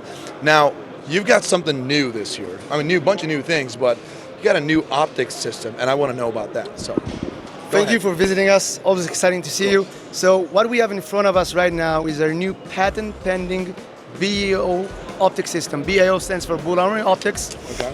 And with working with industry-leading optic manufacturers such as Holosun, we realized that the weakest point of an optic system in 2024 is not the actual optic, it's the screws. So what we have here is a stabilizing post that takes the mechanical load off of those screws, right? And this allows us to cut the slide as low as possible, because that's what everyone wants, right? And use multiple aluminum thin plates that allows you to just basically mount any optic on the market directly to the slide through that plate. And again, that stabilizing post is taking off the mechanical load of the that screw. reciprocating mass. Yes. Yeah, okay. And we are hoping to set a standard for the industry.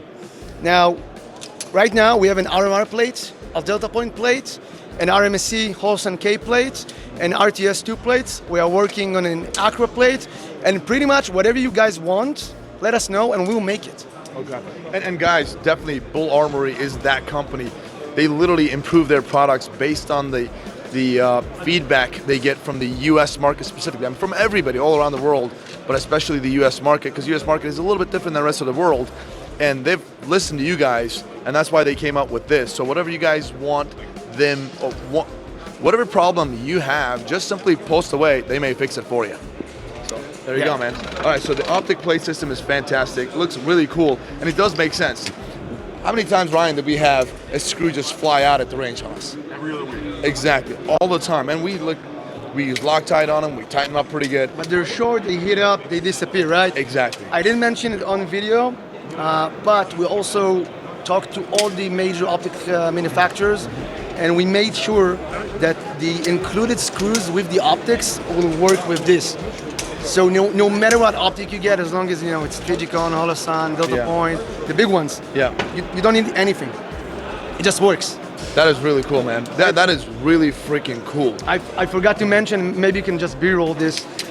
This allows us to do some other nifty things, such as this rear removable adjustable plate.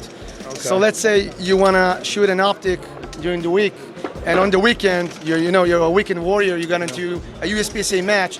You can just take this rear adjustable removable sight, and now you have a set of irons that are still low, and you're good to go. Wow, that is actually pretty cool. Right? That is really cool, man.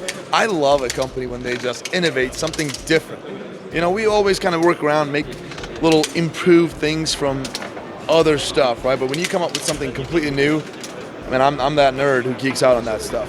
And so that is awesome. When you don't have a standard in the industry, it means someone didn't nail it yet. Yes. Man, you guys are freaking awesome. I met you guys for the first time last year, because that was my first time here. And you guys are really cool. And now, over the last year, I got to learn a lot more about you. So definitely a very valuable company for the industry. Now, with that being said, you've got some other products that you want to show. That's New guns. New guns. Let's do it. Let's see it, man.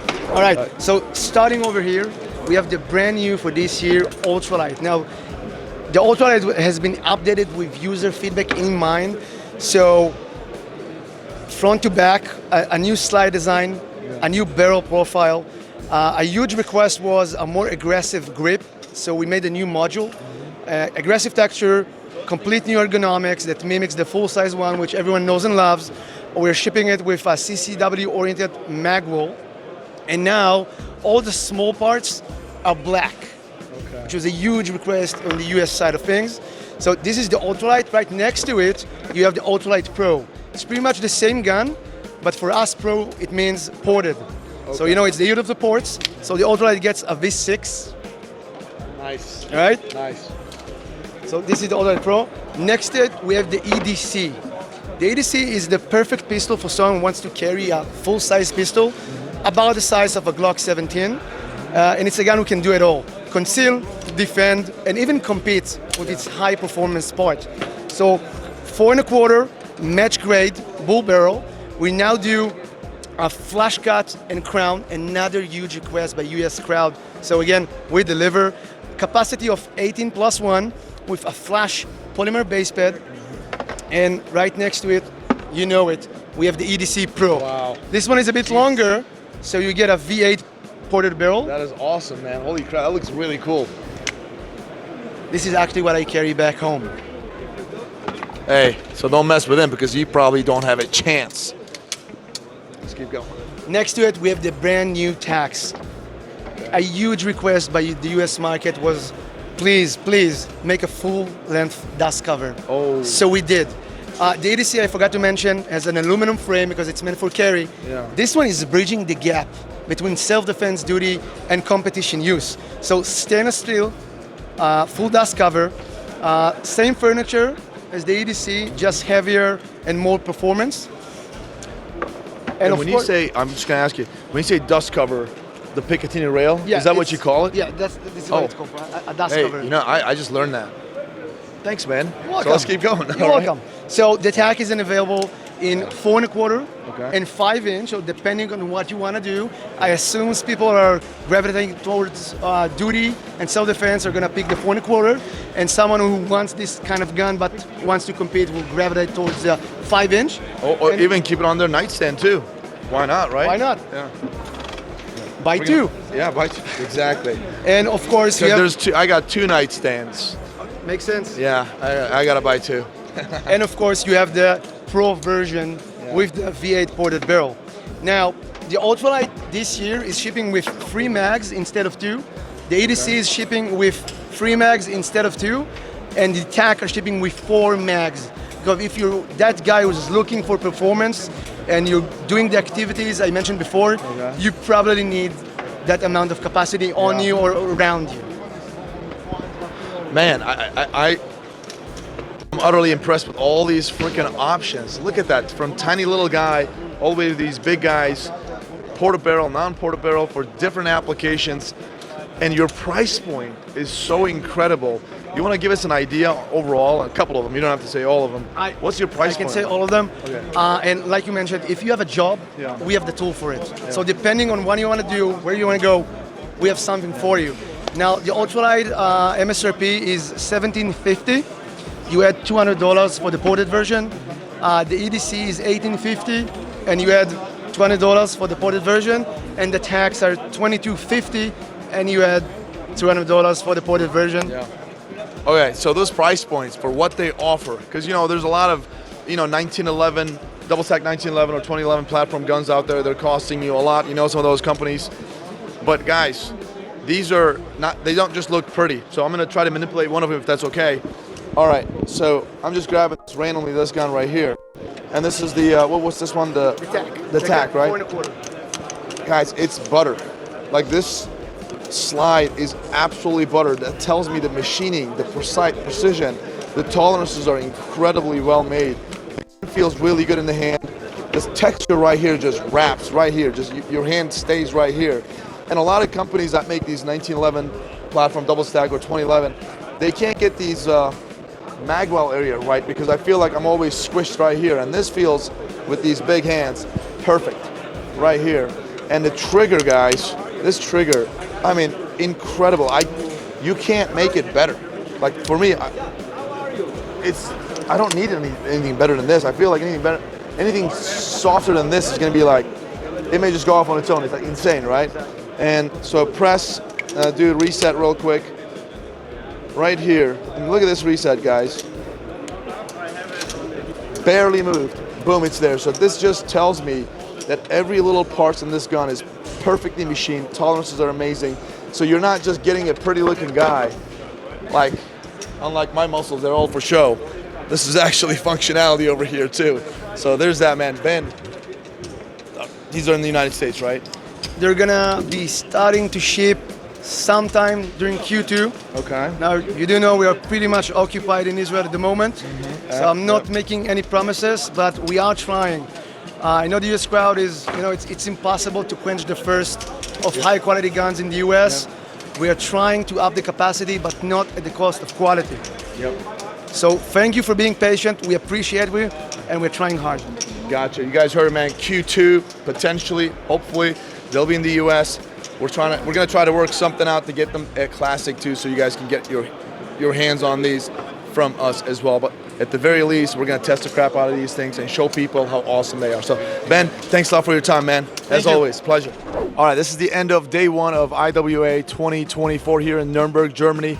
Checked out a bunch of cool manufacturers, products. Let us know in the comment section which one you like the best and why. And don't forget to check out cfcontest.com. Some good things happen there. You guys know what I'm talking about. Hey man, are you guys filming right now. Okay, and we have, I'm like, what is Ryan looking at? Hey, what do you know about CF Contest? What?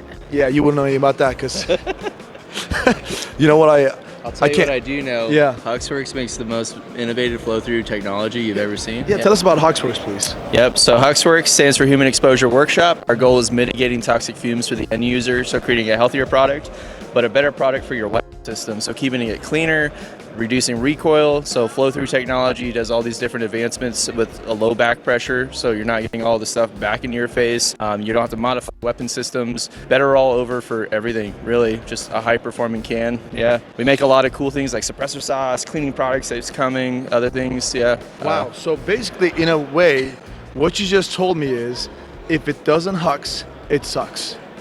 Exactly. If it doesn't hux, it sucks. That's a great point of view. What? Shooting competitions. All right, just because Ryan beat me by like 40 points is not a big deal, but my trigger was a little, I think it was broken, the one I was using. Yeah, so you got to consider a broken trigger, times that by, or add about another 70 for handicap. I think I would have won. I'm trying to keep it straight here. I really am trying. I'm trying to be like proper interviewer. I just can't.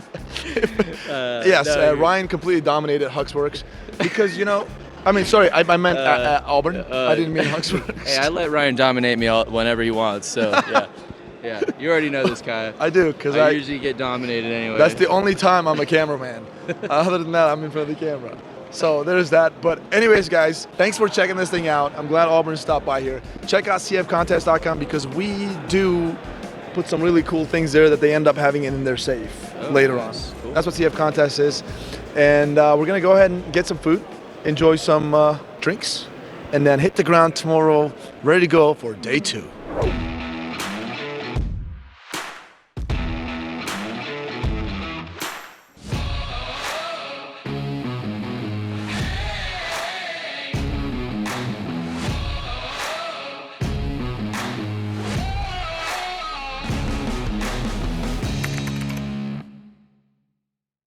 Here we are at Haenel. I've got Felix with me. Felix, thanks for having us, man. It's my pleasure. Yeah, absolutely. All right, so we were walking by. We saw this thing. We're like, okay, what is this thing? Because last year we were out here and we saw some new products. You guys got some awesome weapon systems. It's a German company that doesn't exist in the United States. So everything you see here at Haenel, you won't see it in the United States, SHOT Show or anything like that. So anyways, last year was really cool, awesome stuff. And this year, you got this new product. Tell us about it. So our jam right now is basically precision semi-autos and bolt-action rifles, and the goal was to blend those two categories. We got a new product, the CR308 HMR, Haenel marksman rifle, and it's basically a new category for our CR308. CR308 is just a traditional AR-10 system, normal charging handle, piston-driven, all components manufactured in Germany, including the barrel, and the HMR is the second version of it. So the main difference is basically that we just tailored the weapon towards bridging the gap between a classical DMR and a bolt-action sniper rifle, so it can basically do best of both worlds. And we accomplished that by relocating basically the charging handle, changing the stock, the trigger, and therefore you can really good use it in different situations like more offensive, covert, and for the recreational shooting, also for precise prone shooting without taking your eye off the glass basically. Yeah, the side charging is absolutely fantastic, and we see more and more people are doing that. Tell us about the side charging idea. Yeah. When did you guys think about it? Because I know this has been in development for quite some time. Exactly. When did it all start? So honestly, it started with the first CR308 we ever built. You can really see that in some details on the upper receiver. There are some protrusions in the forging parts, and we always got asked about that. What is that for? And we just said, well, it's for reinforcement and for the machine to take the forged part to mill over it, and it's not. It's always meant to be the fixation, the fixed point for the side charging mechanics, and finally we decided to publish it since we're pretty satisfied with this product. And yeah. So how long ago was that? So the original CR308? It has to be 5 to 6 years. All right, so you guys heard it. About 5 or 6 years ago, Haenel actually was working on this side charging platform on this weapon platform that we have over here, which is, I think, pretty much before some people that I know. Maybe. Yeah, maybe. I don't know. But okay, so question for you, and you kind of answered it, but I'm going to ask anyway, just in case some people are wondering. You decided to obviously go with the side charging because it's very important for a shooter to not get his or her eyes off the glass and still charge the gun. Exactly. And why didn't you just still include the traditional charging handle? 2 reasons. If you like, 3 reasons. If you like the traditional charging handle, there is the normal CF308 for that, which is running very well. And second one, weight reduction. Having 2 different kinds of charging mechanics in there is also additional weight and additional failure points. The system gets more complex. The more complex a system is, the easier it is prone to failure. Exactly. So we just decided go one road or another, not both. Yeah. And the next nice advantage is by closing this gap, you also got less gas in your face, which would run through the charging handle if you run a suppressor. And since this weapon was tailored towards the specific of some of our customers on the professional side, they will use it with a suppressor. A lot of shooters we know and our customers in the civilian market will use suppressors, so that was important for us to really close that and mitigate it as good as possible. Yeah, anybody who hasn't shot, has shot, suppressed, who has should know, who hasn't should know right here that when you shoot suppressed, guys, it's like really, depending on the charging handle you have there, but still you get so much gas back to your face, you can't breathe. You're sucking that thing in. Your eyes are getting all watery. So this is a really good solution and weight saving, point of failure elimination. That's really cool. And the operation of this gun is, what is it? Is that a long stroke, short stroke? It's a short stroke gas piston system. It comes in its standard configuration with a 2 setting gas block for normal and suppressed. It's completely toolless disassembly, so you can, without any tools, take off the handguard. It's just 2 levers you have to rotate out, pull the handguard out. Every CR in our CR family is able to do that. It's important for us, so we can maintain the weapon easily, clean it out, change parts on the fly if necessary. So that's a pretty neat thing, and also new serial production. Just for to get 100% on the rating, we also have, of course, the M-Lock handguard there. Yeah. We started out with key mode, but of course M-Lock gets more and more popular. M-Lock. It's basically the standard right now. Yeah, M-Lock is a king. Yep. It just is. Sorry, quad rail folks. All right. So, what I want to ask about this is, a fantastic weapon system. Obviously, you guys are killing it out there. You don't exist in the United States, so we won't probably see it. Any plan to be in the United States? That's not my business to decide, but it's definitely an option to look at. But in the near future, maybe. Yeah, because folks in the U.S. would love this weapon platform. Another question, any military or police contract in Germany or elsewhere? With the normal CF308, yes. With the HMR, since it's brand new, no. All right, and I have another question here for you, and this is the most important question. And it has nothing to do with this gun. How do we get in touch with this guy? Because we would love to work with this guy at Classic. Who is he? Don't know who that is. Yeah. Really, you don't? No. Seems like a psychopath. Oh, wait. That's you. That is you. Unfortunately, it is. Oh my God, the Photoshop, the AI, the editing. Man, yes, they made you look so much better. Yes, I hope so. That's awesome, dude. Dude, you're amazing. And I know you got some bolt action guns. Yes. You want to show us that? Because that's, you guys do make some really good bolt action guns. Let's check it out. Yeah. All right, well, I thought the bolt actions were over there, but looks like it's right here. Exactly. Yeah, right by your pretty face over there. Yes. Okay. Because that's a new product, so it got its own display, so to say. Yeah, but the photographer messed up though. Because if you look at it, the focus is on the wrong area. They screwed up. They must be a very new photographer. The focus should have been on your face, not the gun. That's the only reason, because that I look good in the picture. That's a good joke. Okay. If they change the focus, you couldn't use it. I mean, I agree with that. Just kidding. Okay, so brand new bolt gun again. Exactly. Unveiled here at IWA 2024, and does not exist in the United States because you guys don't exist in the United States. True. For now. Yeah. For now. With that being said, you're on deck. Tell us. Yeah. So since also in Europe PRS long range shooting is picking up, we also made our mind up and searched for a solution to offer to our customers to deliver a German PRS system or long range system, and the result was basically simple but very well functioning bolt action sniper rifle, or just bolt action rifle, for the more budget market, for the beginner who just wanted to start in long range or PRS and wants to buy one rifle that just a solid platform, does everything he needs, nothing he don't.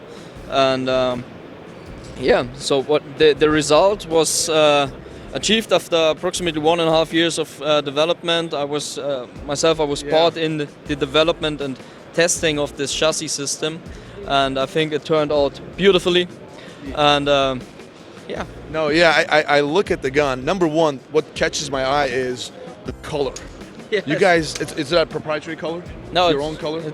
It is the color. It will be in serial production. But your own Haenel's color, though, right? Yeah, it's anodized FDE. So as you know, in the business, whatever comes out of that anodizing bath, it's always looking different. Yes, 50 shades of FDE. Yeah, that's exactly right. So the color is absolutely fantastic. I love this thing, and what I like is just this slimmed out this area right here. Yeah. It just looks. Again, I'm pretty new to this whole bolt gun thing. I'm not going to pretend to be like, oh, I'm just this long-range shooter. I'm not. Yeah. So when I look at it as a person who loves guns, this looks really sexy right here. And I see that you guys got a pretty robust bolt system right here and this little thumb rest. Tell us about this, and can we actuate it a little bit for the camera? Yes, of course. Yeah. So maybe just start from the back going to the front. Absolutely, yeah. Yep. So first of all, we missed that out on the semi-auto. Okay. We got a totally new buttstock. On the semi-auto we can do it because of the side charging. On the LR1, that's how the weapon is called, we have to do it because it's a long-range gun, so you want to have a comfortable stock on there. We got a tool-less adjustable cheek piece, and also pretty new, it's AR pattern, but you can also adjust the height of your shoulder piece. That's really neat if you shoot from prone positions. So you can really adjust the stock on the fly for winter jackets in the summer, from different positions, angled shooting positions. So there's something for everybody. That is perfect, and you can adjust the length as well, yes, right? Of course, the standard AR-15 buffer tube on there. You can even change the stock to something you really like. Very well. That's awesome. All right. Yeah. So further in front, of course, AR-15 pistol grip, and we also included. We decided that. Basically yesterday we had some talks with our customers, and that we said, okay, let's rewind some things I said on the Enforce Tac, for example. We will include the thumb rest and serial production. It was meant to be an accessory part, but oh, you will. It'll be so. It was an accessory part. Now it's going to be accessory part. Last couple of days, and now we decided to do it in serial production. It will be always with the rifle, and it's you can mount a thumb rest in 3 different positions on either side. Yeah. You can turn it. It's one side is curved, the other is hollow. Whatever your hand shape you have, you can just customize it to fit your hand for that. For PRS shooting or long-range shooting, having a comfortable hand position and relaxed hand position is important, so it will be with the weapon. Yeah, that's really cool. And as I said, I don't know much about the whole long-range shooting, but most recently we did bolt gun series on our channel, which was a lot of fun, and I ended up shooting this really high-end bolt gun, and he didn't have it. Yep. And Ryan shot another bolt gun, which was less expensive than mine. Ryan's had it, and when I tried that, dude, it made perfect sense to have your thumb rest. Yep. It was just much more stable. Yep. I pressed that trigger a lot better. That's what it felt like. Yep. So, exactly. Yeah, great addition, man. Awesome. Same idea. That was the same idea we had. Yeah. So we tested both on different systems, and it was just the next step. The one step more we wanted to go to be better than, for example, others. Gotcha. That's awesome. All right, let's talk about the bolt itself and the safety and all that. So it's a standard bolt action system, no straight pull, and it features a 60-degree throw, a massive bolt, as you see here. Yeah. And a 3-position firing pin safety. That's rather uncommon with systems in that price class also.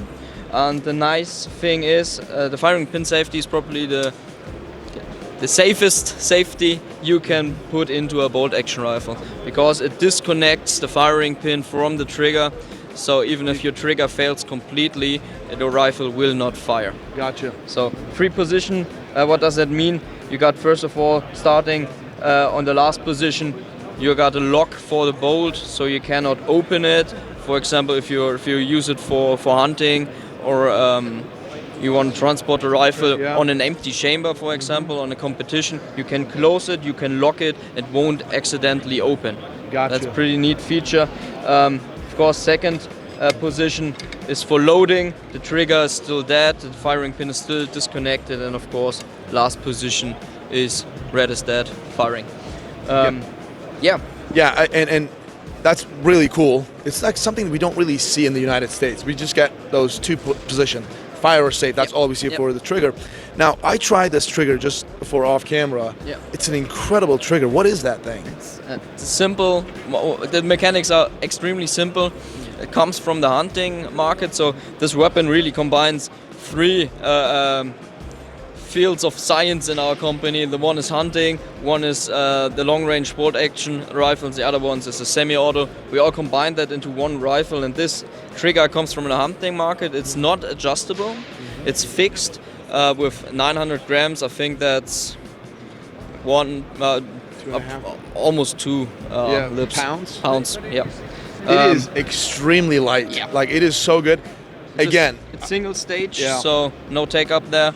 Just crisp, breaks like glass. Yeah, it breaks like glass. Exactly. It doesn't.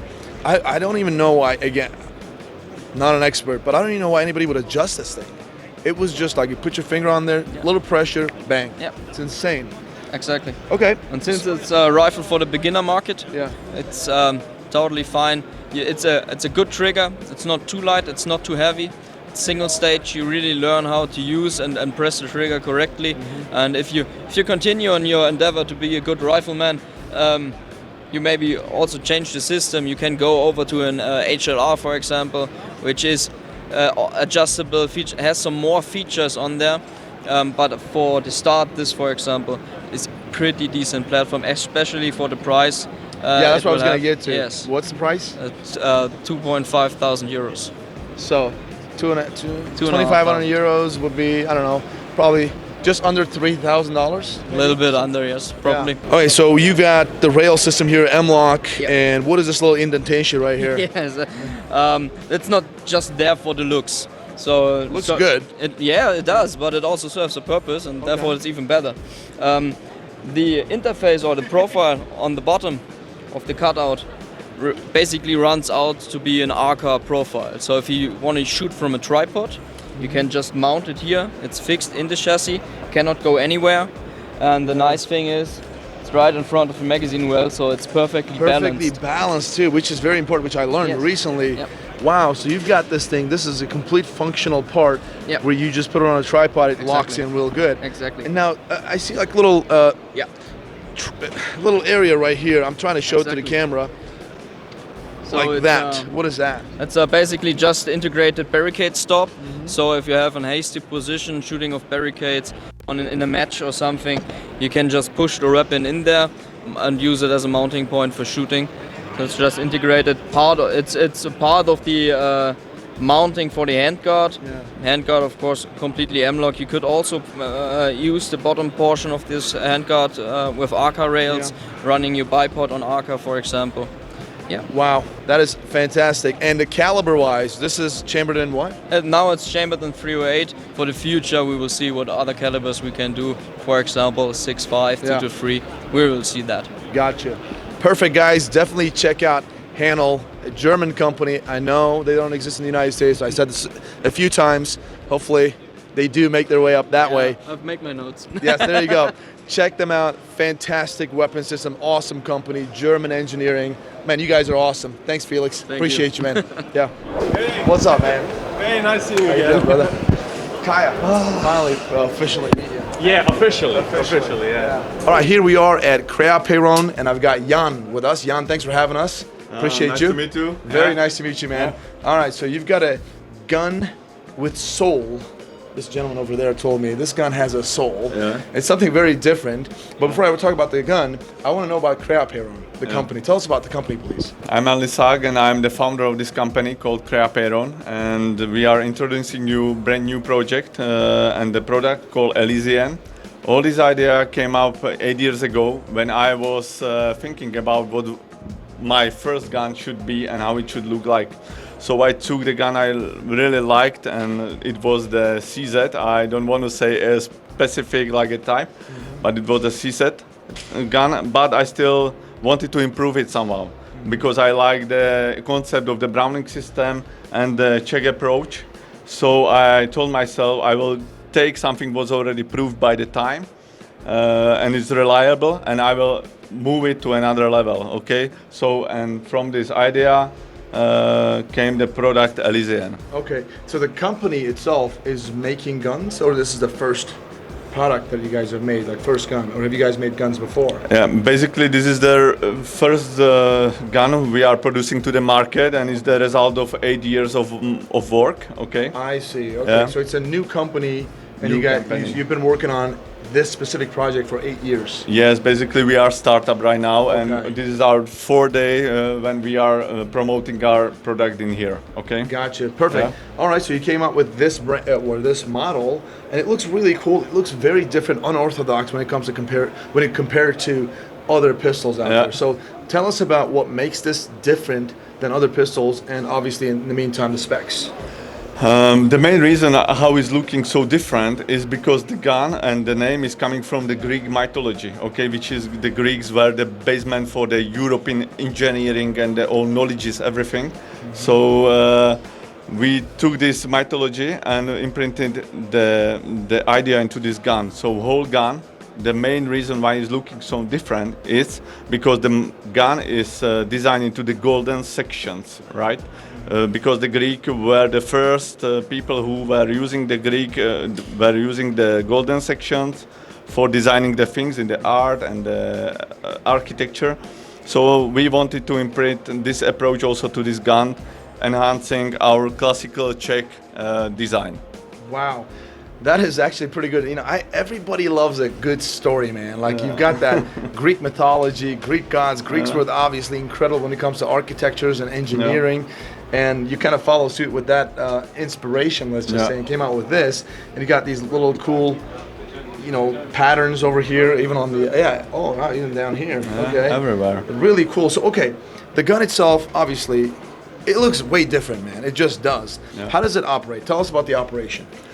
So basically the gun itself, as I already told, is based on our standard approach, which is the Browning tilting system. Okay. But we decided to improve the system to the maximum, which means we wanted to increase the accuracy by using our solution for the triangular self-locking barrel. Okay. Which ensures that you will always hit the target the same way like the cycle before.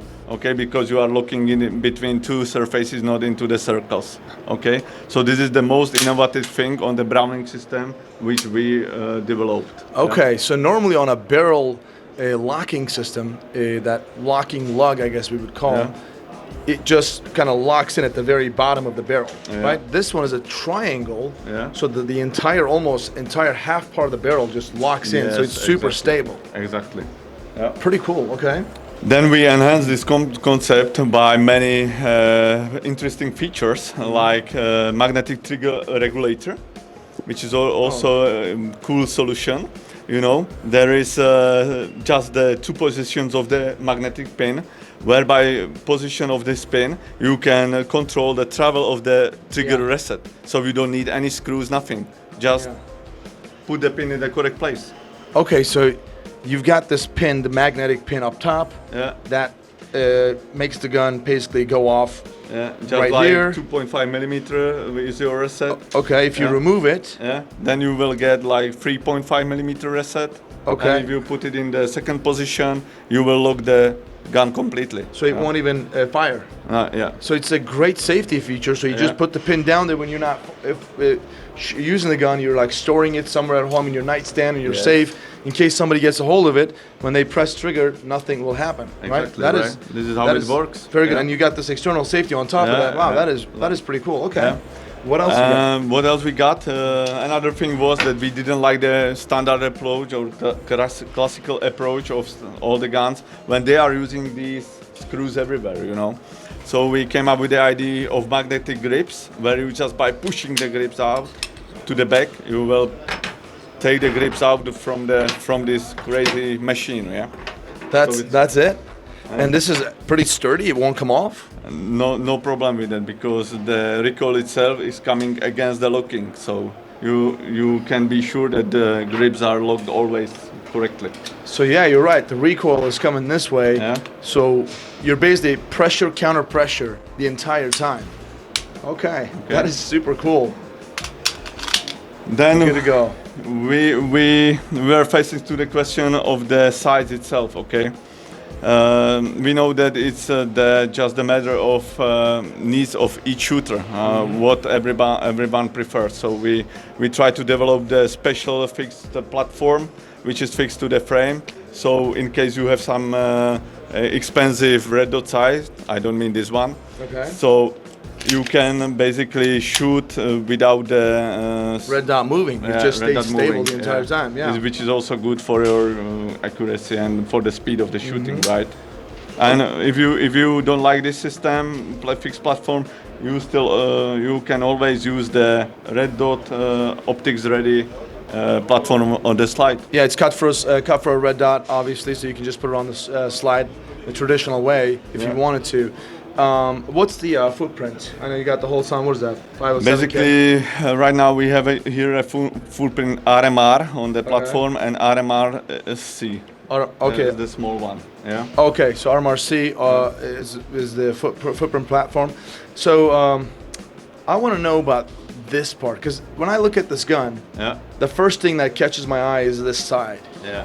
Why is it so big here? I know it's part of It's quite easy to explain because, as we said, the Elysian is something from the mythology which coming from the gods, and the gods are controlled by the golden sections. Okay, so the guns, this gun is exactly designed in the golden section, which means that proportion of this dimension compared to this one is exactly in the golden section, 1.61 ratio.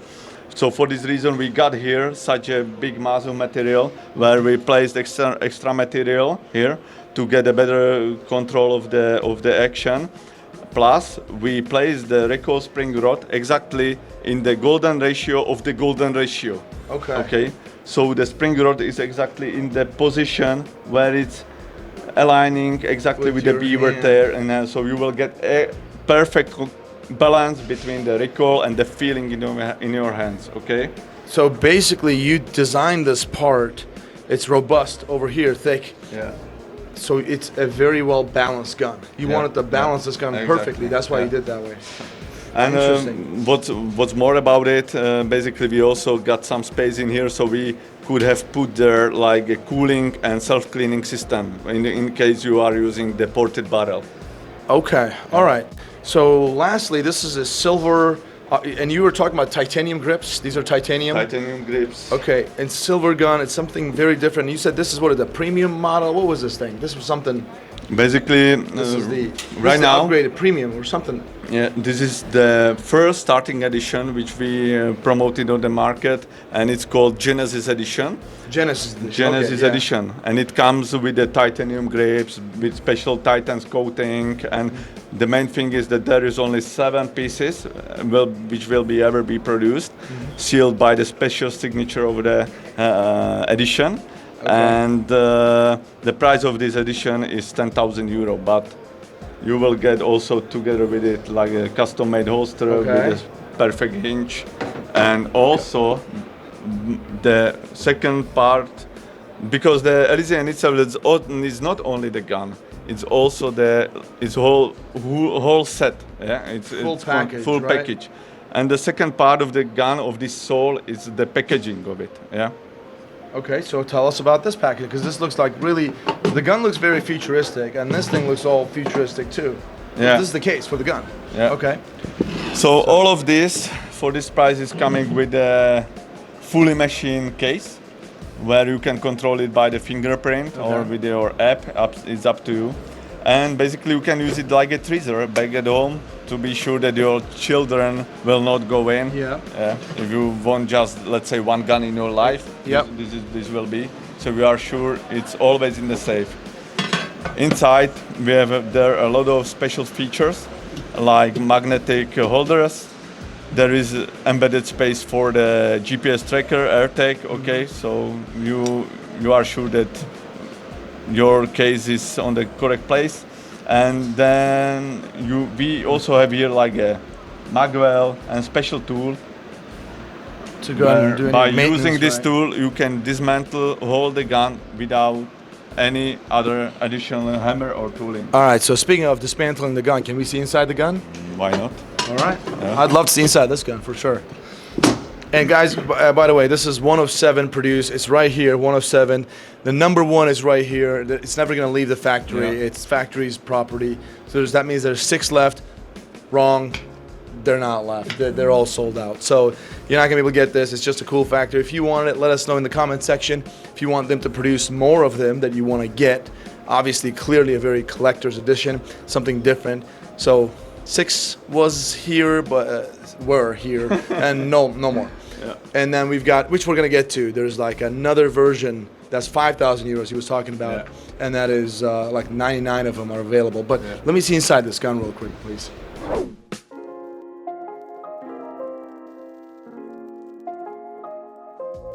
All right, so this is the 1 of 99. So 1 is gonna be with you. That means there's 98 left. I can't do math. Exactly. Like we know that the 7 pieces is not enough on the beginning, so we are bringing another edition where there's only 99 pieces available. And the main difference compared to the 7 edition version is just that there is no titanium, there is no 7 pieces, and also there was a special coating on the gun developed only for these 7 pieces, right? From the point of the techniques, it's completely the same, but there are not the features like a special coating or titanium grips. But what you will get on this edition is the possibility of imprinting your own soul on the gun, which is the name.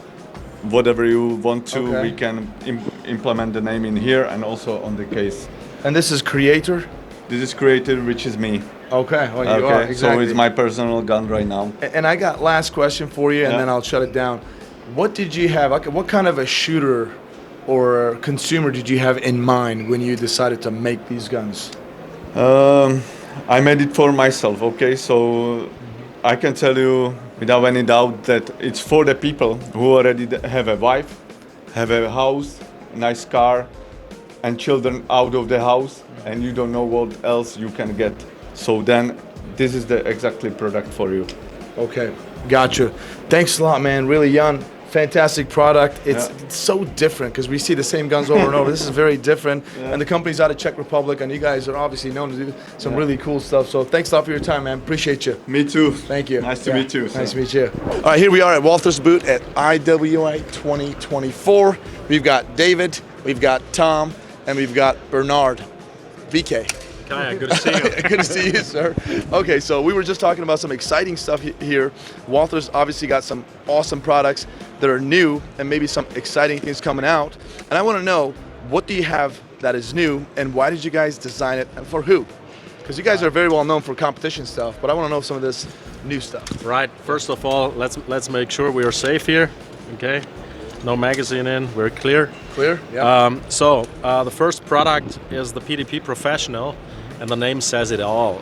The idea was to create a product, a setup that fulfills the highest expectations of the professionals.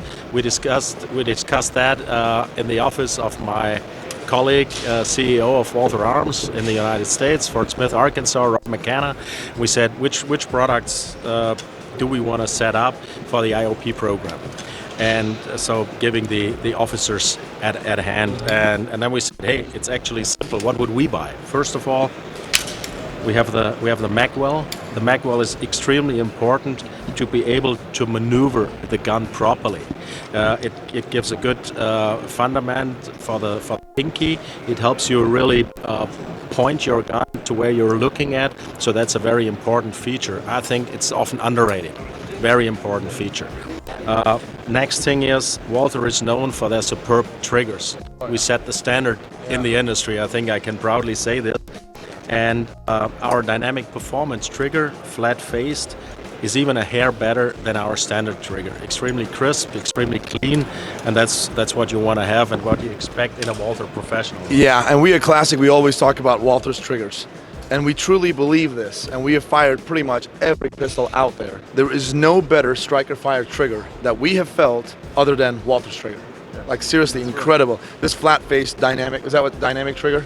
Dynamic performance trigger? Performance trigger, yeah, I've never felt anything better. So calling everybody out, if you think something better, let me know in the comment section. Thank you. You said that nicely. I need to remember this. I like it. I like what you said, and I don't disagree. All right. So number 3, red dot. You want to have a very good red dot sight. Obviously, there's different choices. We feel like the Aimpoint Acro P2 is a great choice, closed emitter. And what we did here, I hope you can see it, we mounted it directly. So there's no plate in between, and that has 2 advantages. First of all, I bring the red dot sight down pretty low, closer to the bore axis, and in addition to that, and that's the cool thing, we don't have to worry about co-witness. It's there per se, so we have a lower third co-witness per se, and that's really cool, and it looks sexy. Oh yeah, and you don't have to have those super high suppressor height sights that kind of gets caught in the way sometimes, so that's perfect. So you guys designed this pistol pretty much for duty, for officers. And I know when I was talking to Walther guys in the United States, they were talking about some of the competition lineup. Oh, there's Taran Butler right there. Hey, Taran, come over here. Come here, man. Jump in the interview right here. There you go. Mr. Butler, how are you doing? Have you met Bernard? Good to see you, Bernard. He's the CEO of How are you? Walther. Good, how are you? Good to see you. You like Walthers? Yeah, they're great guns. Yeah. Which one is your favorite? I would be the match one. The match one. PDP. Feel that trigger. Feel that trigger. Feels like a TTI trigger, right? So light. You like it? I'm ruining your interview. You want it heavier? You want it heavier? I'll show you in a minute. I'm in the guns light. Good. Hey, we'll talk later. That's Taran Butler right there. He's comes in, talks, and leaves. So cool. Exactly. There it is. But love that guy. He's awesome. So yeah, what I was saying was, you guys. So yeah, I was talking to Walther USA guys. They were talking about you're so successful in the competition era. Like, I mean, you've got all kinds of defensive pistols, but competition guns are so finely tuned. So they were like, hey, you know what? We need to give duty folks some of those advantages that competition guns have, but yet still make it duty worthy. And so you guys came up with this, which seems fantastic. Do you guys have any law enforcement adaptation in the United States with these guns yet, the new guns? Well, we just won Pennsylvania State Police, which is really a great step forward for us. I think it's the 9th largest agency in the U.S. And they had the PDP as well as the PDP F series. So the F series that we do specifically for women, it's the first gun that was specifically designed for women. So it's not only a pistol that we painted pink, which we feel is an embarrassment to every lady out there. So we built that gun from scratch specifically for women. Shorter trigger reach, ergonomics perfectly realized for the female hand, and easier to rack slide. Okay, so Pennsylvania, well, the female stuff is great, but the trooper part immediately caught my attention. So Pennsylvania State Police got the contract, which is great. So I'm going to go ahead and talk to Illinois State Police, my old agency. Hey, maybe check this out. Come on. Cluck, how you know what I'm talking about? Moving on, And I want to ask you two guys, what's your favorite Walther, and what do you like the best about? Why do you like Walther so much? David? Yeah, the trigger. Obviously, you mentioned it already. This is really especially for a striker fire pistol, because I like shooting the pistols that already have a kind of a practical use. So the overtuned sports guns, open division IPSC stuff is not so my thing. I want to have a gun that's usable. And here with Walther, we have the perfect hybrid gun, which I can use for practical use, for duty, and on the shooting range, and still hit something very good. And at the top of the food chain, we have the new steel frame version, which can be used in IPSC matches or whatever, and you have your top on the competition. Yeah. So this I like very much. So out of the box, obviously Q5 is an incredible gun, but you got the your duty gun. You're right, because a lot of competition guns are like so finely tuned. If you use a little bit different ammo, you're going to start having malfunctions, or if you just limp wrist it a little bit. So that's why you can't afford to have any of that stuff. That's only good at the matches. So what about you, Tom? What's your favorite PDP Walther? I like most is the full size with a 5-inch barrel. This is a gun I shoot for 3 years now. The greatest thing is I don't have to clean it. As this one gun, you can have 20,000 rounds and don't have to clean it. And it works and works and works. So it'd be great for me. I'm one of those lazy guys who doesn't clean his guns, so perfect. We all are lazy. Yeah. So guys, definitely check out also Tom and David. They're with Walther Training Center. You guys got Instagram or anything like that they can find you? Yes. Watch your stuff? At first we have the Walther Training Center here in Germany. And on Instagram we are called greyground.de for Germany, so you can find us there. All right, guys, greyground.de on Instagram, Walther Training Center. They're doing great job. I saw them shoot. They're very, very good. So definitely check them out. Guys, thanks a lot. And they are really very important to bring us to the next level. So it's this professional approach. We have Greyground here in Germany. We do have a super team in the United States, also for female shooters, Tatjana Whitlock, Gabby Franco, you name them, and that is really cool. There's a lot of things coming together, and yeah, so we're on a good way, I would say. That's great. Obviously, Walther is one of those brands that everybody knows, so there's a reason for that. So thanks a lot, David. Again, I'm going to shake your hand. Appreciate you. No problem. Tom, thank you, man. And Bernard, good to see thank you. you, sir. Thank you. Thank Thanks you. a lot. Guys, check out Walther.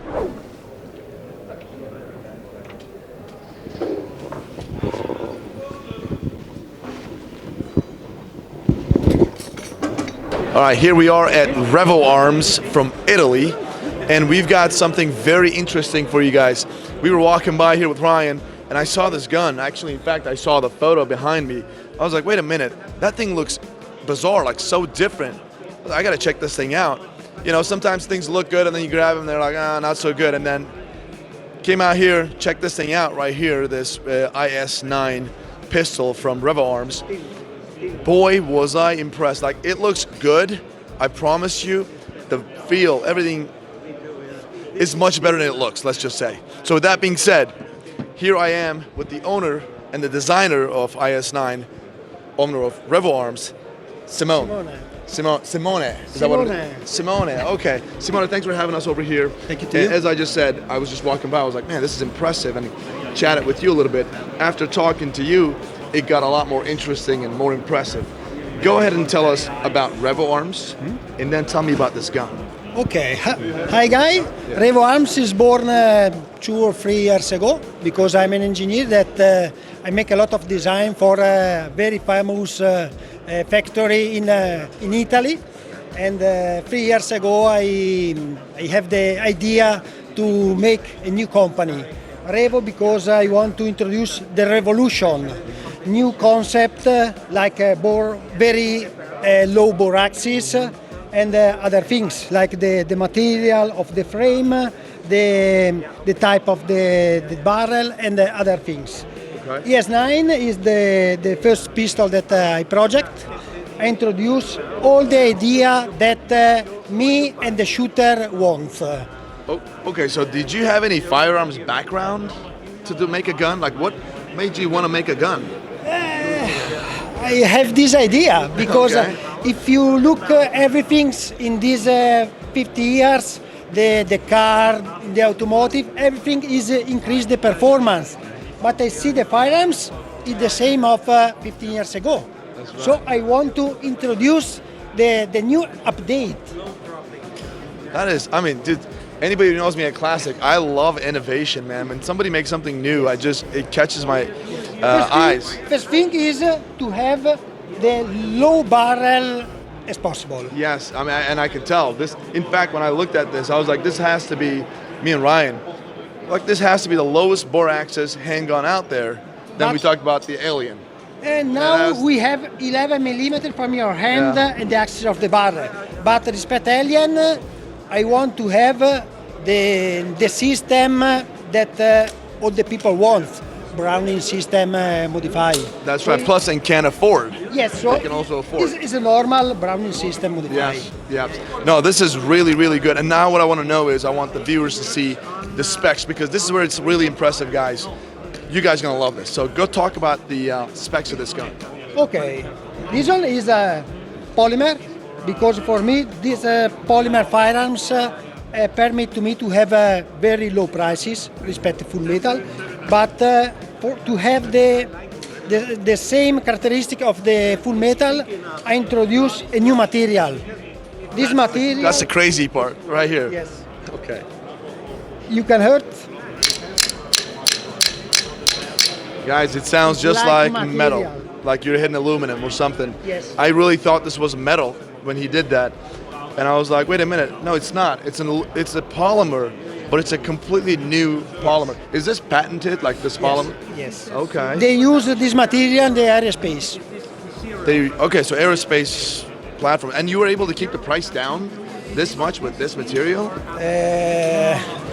Okay. It's very high prices at kilo, every kilo. Okay, well, because at the end of this video, you guys are going to know about the kind of ballpark price of this gun, and you're going to be very impressed. That's why I'm saying, how do you use this technology yet keep the prices so low? But he did it. So let's continue. Around 5,000 more respect the normal polymer. Polymer PA6 with 30% of fiberglass. This one is 5 times more, but 10 times stronger. So this is 10 times stronger than regular polymer. Wow. Okay, really cool. And then moving on to other specs. And you got low bore axe, you got this trigger. Yes. Tell me why you designed some of this stuff the way you designed. So, internal of the inside of this frame, there is this chassis that is full metal by casting. After that, I machine this one by CNC machine. Okay. So you have a very fine rail with very low tolerance respect the slide. Okay, very good. So basically what we got over here is, guys, a full modular handgun. So this is the serialized part, yes. And you can get additional bodies, I guess, yes. Receivers. After the machine, you put the chassis into the slide and you fix with 2 springs. And then that's it. Two pins. 2 pins, right. So you just basically put the chassis in here, a pin over here, guys, right here, and then a pin at the back. You're voila, good to go. So that is it. And this chassis is obviously a little prototype, unmachined piece, just to demonstrate. And okay, moving on. This one, we have rear safety. Okay. It is very softly because some people don't love it, but it's very softly. Yeah. Trigger and the one inside the fire pins. All right, so you got a firing pin safety, you got a trigger safety, and you've got rear grip safety. Everything full automatic. Okay. So when you here is completely. Very good. And the weight of this gun. What does it weigh? It's around 800 grams. 800 grams. Whatever that is, we'll put that on the screen. With the magazine. Wait a minute. This magazine seems extremely familiar to me. Yes. Is that what I'm thinking? We use Glock magazine compatible. Okay. So you got Glock mags, guys. That's what they're doing. You're using Glock mags to this platform. I change on the pad to have an ergonomic design. Yeah, you guys. And the grip. Yeah, take a look at this, guys. It looks really good.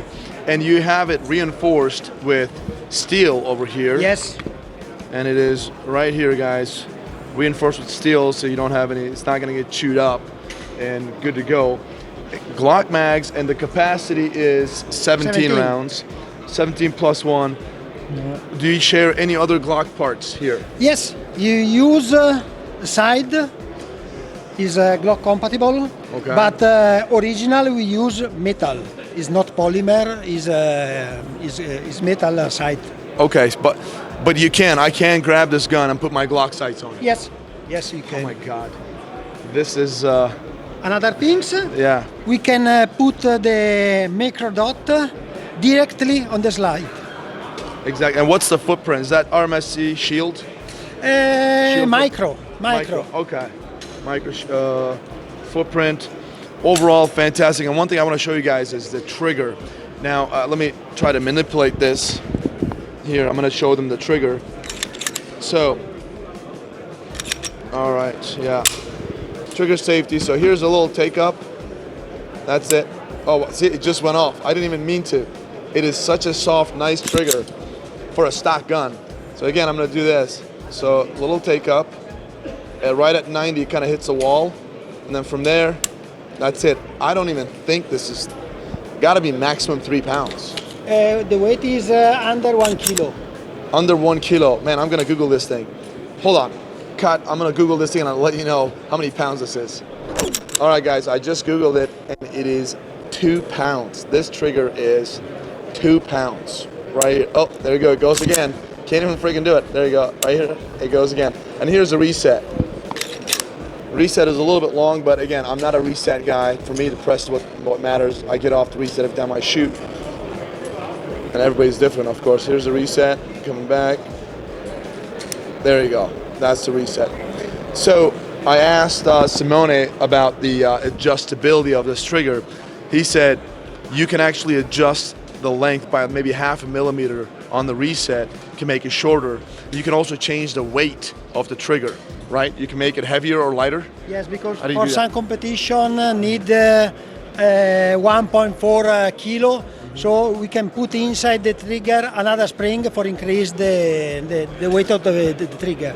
Gotcha. So you just add another spring and you 1.4 kilograms. It's going to bring you probably up to like 3 pounds. Still an incredible trigger. Again, okay, let me ask the price point. What's the price point of this gun in Around Italy? 700 euro. Okay, so I know you don't exist in the United States. End user price. End user price, $700. Your company doesn't exist in the United States. Hopefully it will. And we can't obviously predict a precise price point for the US marketplace. But if you had to guess, a guesstimate, if this gun were to be in the United States, how much would it be for an end user? I hope under 700 USD. I mean, think about this. Again, this is a ballpark. Don't hold them to it. You never know, right? You know, importer's going to take their cut if they use an import or whatever. Under 700, forget that. Like, just say $700. It's utterly impressive for what this gun offers. Granted, guys, we haven't fired it, of course. You got to shoot it. You got to see how reliable it is and all that stuff. But still, from what I see, all the specs, the way this gun looks, the way it feels, this is going to be my top 5. I already know this. There is another thing that you don't know. Yeah, go ahead. I use a patented type of barrel that increases 20% of the speed of the speed. Speed of the recoil. I mean, recycle, like cycling the gun. The speed of the ammunition. Oh. Normal speed is like Glock 340 meter Per second. Yeah, velocity. Here 380. Okay, the same ammunition. Same ammunition, same length of the barrel. Okay, what Simone is saying is same length of the barrel, same ammunition. He's got a patented design of his own barrel. The rifling. The rifling, which is at 1:16. I mean, the twist rate. Yes. But it's not a normal rifling, it's multi-radial. You don't have the edge, so you don't have... To clean is very easy to clean. Okay. And you don't have damage at the edge. I'm literally drooling over here. I'm just getting more excited because what I'm going to do is now I'm going to disassemble this thing and show you guys the inside of it. I want to see that rifling myself, but here it is. You got a patented design of barrel that gives you about 40 meters per second more velocity on ammunition. Man, okay, Simone, last thing. Can you go ahead and disassemble this? And I'm gonna go ahead and give a disclaimer to anybody who's watching this on YouTube right now. We're gonna have to blur this screen. You're not gonna be able to see Simone disassembling, or we're gonna cut it, blur or cut it. And you're gonna have to go to Rumble to watch the entire disassembly, because YouTube guidelines won't allow us to disassemble or reassemble guns. So with that being said, we're gonna go ahead and get this thing disassembled. Check it out on Rumble. Let's do this. Go ahead.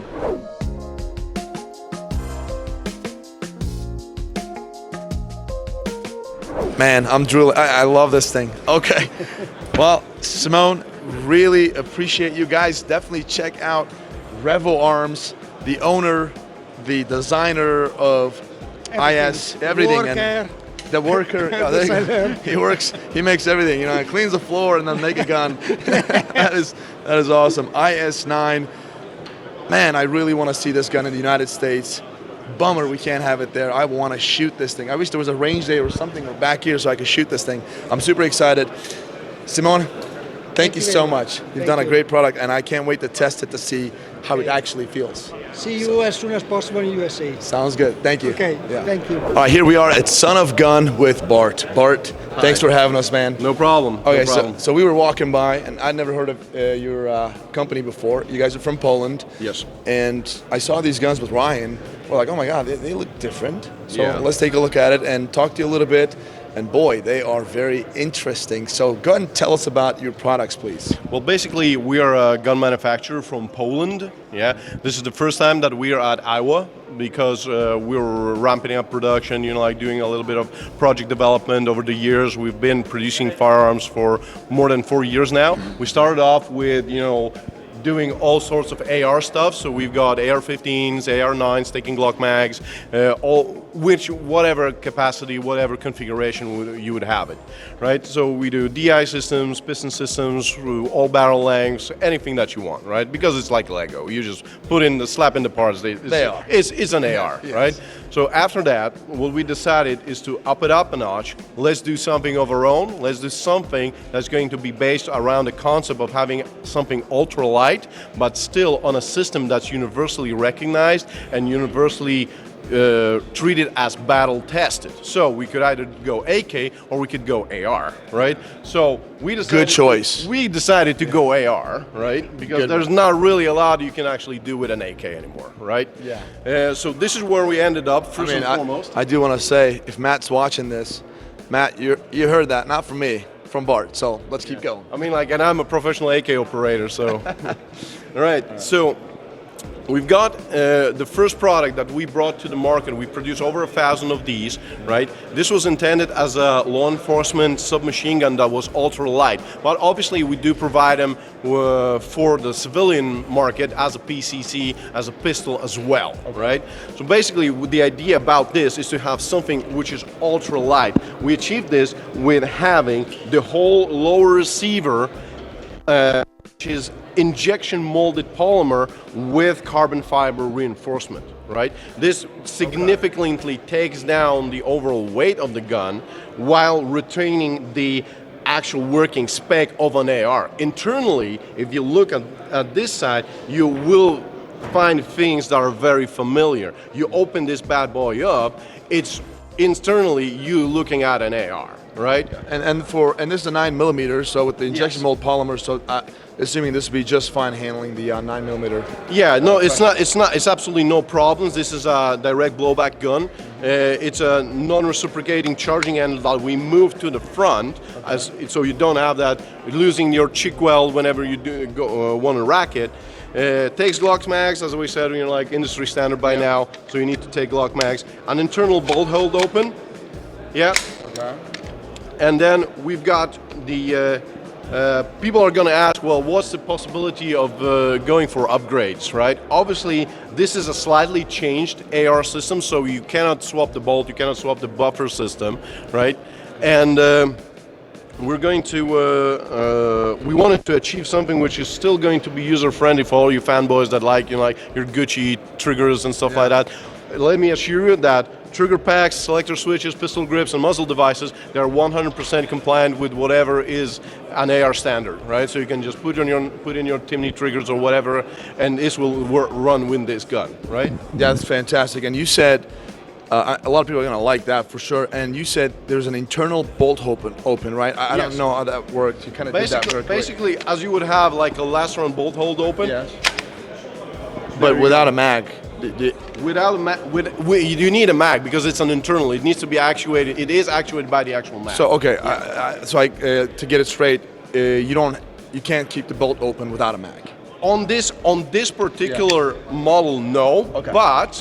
But we decided to add a little bit of an option for people that want that capacity, and it's a slight change to the charging handle. So we've got this model, and it's pretty much the same gun. It's just a bolt-on extra feature, and now you have a charging handle that when you rack it back and pull it down, then it engages into a tiny little cutout that's in every single one of them, whether they have this charging handle or not. And now you have what is basically pretty much the same thing as the HK charging handle that all you fanboys really love. And of course you can do the HK slap on it as well, but in this case you don't slap it down, you slap it forward. That is really cool, guys. So I'm going to kind of show this real quick. So I've never seen this before. Right? I mean, it's obviously you got the MP5, right? Yeah. But you got the little charging handle right here. You pull it back and push it down. That's it, and then you... And that's a manual bolt hold open, Yeah, and you slap it upwards as opposed to slap it down.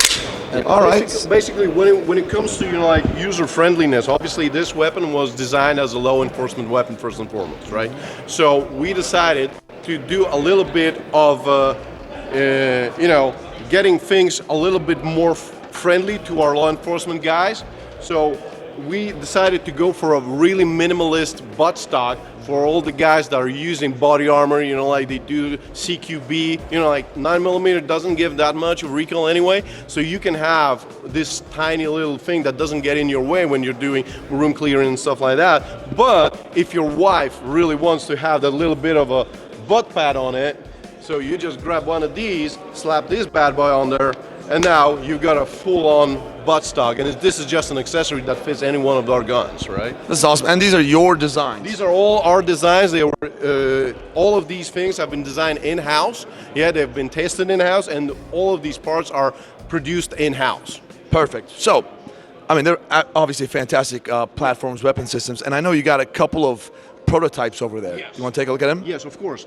Based on the fact and on the experience we have with the 9mm, right, which we've already produced over 1,000 and supplied to law enforcement agencies and private owners in Poland, different barrel lengths. So people see here that is usually 6'8", but we can do them in 4 inches. We can do them 6, 8, 12, and 14.5. So you can have a full-length PCC.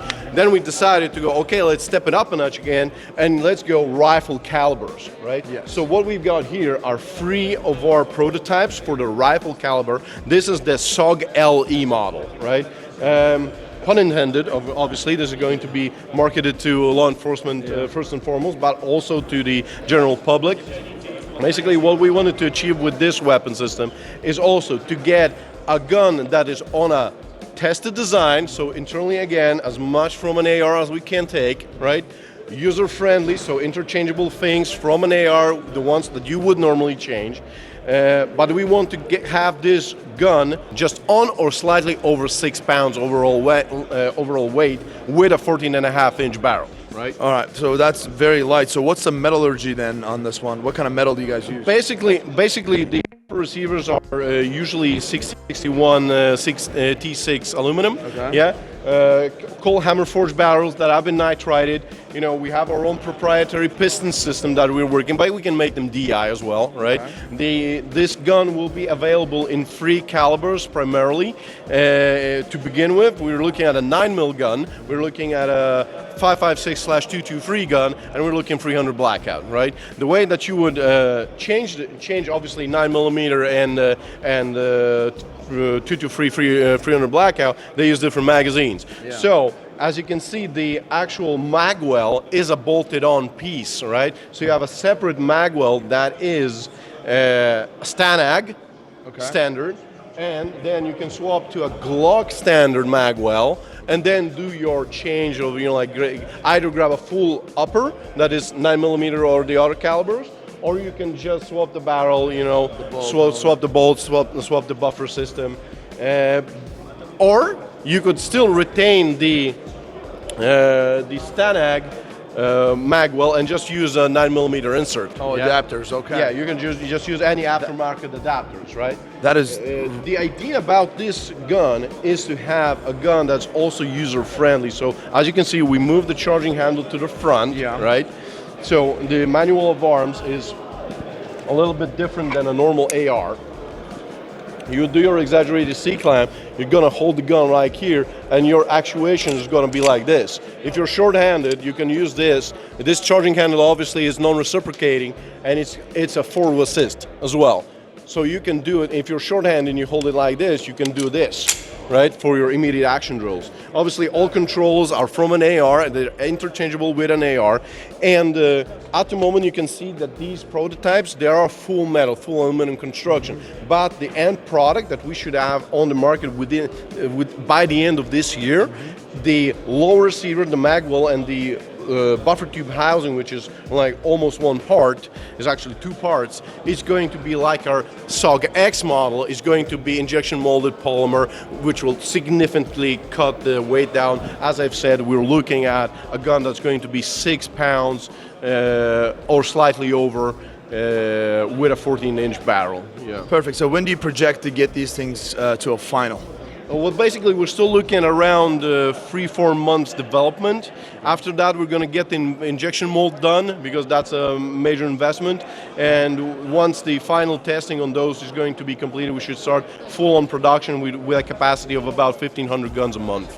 Gotcha. And you, folks, this company does not exist in the United States. Yeah. But any plans for these weapon systems with the company to? Well, obviously, as I've said, we have a batch of dealers in Poland. We are basically providing all our products within Poland to law enforcement agencies and the civilian market so far. But now we're here on IWA, and we're looking for dealers worldwide, right? And we've already had some interest from dealers from the U.S., from other countries around the world, and obviously this is something fresh, right? Mm-hmm. It's been a while since anybody has made something which is essentially an AR, but it's much more refined and fresh, right? So this has been designed by our own designer, and I think he did a tremendous job, making something which is a classic internally, benefiting from all the things that a classic provides you when it comes to reliability and stuff like that, ease of use, ease of operation, right? But still made it to look something very futuristic, very modern. I agree. It's got a very different, unique look, and it sounds really good from everything you're telling me. Yeah. Another question for you is, I guess, two of them. One, MSRP, and number two, any military or law enforcement adaptation in Poland. I can give you an exact MSRP on the 9mm version. The 9mm version retails for 750 euros per piece, which is which is a super price for Europe. Yeah, it's one of the cheapest submachine guns or PCCs out there, which are based around the AR system. For the LE model, there's still no exact number, but we aim to have it in the ballpark of 1,500 euro a piece for the civilian market with just one caliber. Yeah. Okay, and any those are very good prices, of course. Yes, of course. Any military or law enforcement adaptation?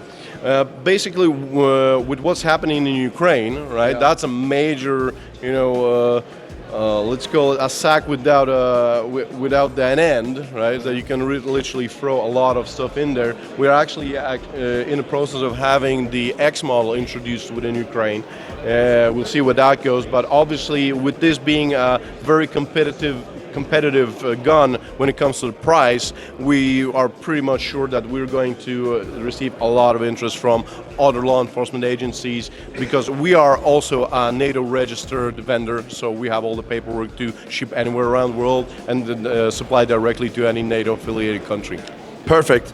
Well, Bart, this has been a pleasure. A lot of good stuff. I mean, looks like I have a feeling that you guys are going to do some good stuff. So yeah. I wish you guys best luck. Thanks a lot. And I'm sure I'll see you around. Over. Thank you, man. Glad to have you.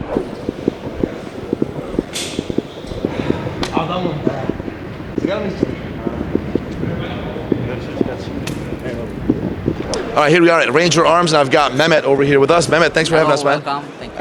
Absolutely. So we were walking by and we saw these two PCCs. They look pretty cool. One of them's got the MP5 magazine. The other one's got the Glock magazine. Looks pretty cool. So go ahead and tell us about it, man. I really want to know these.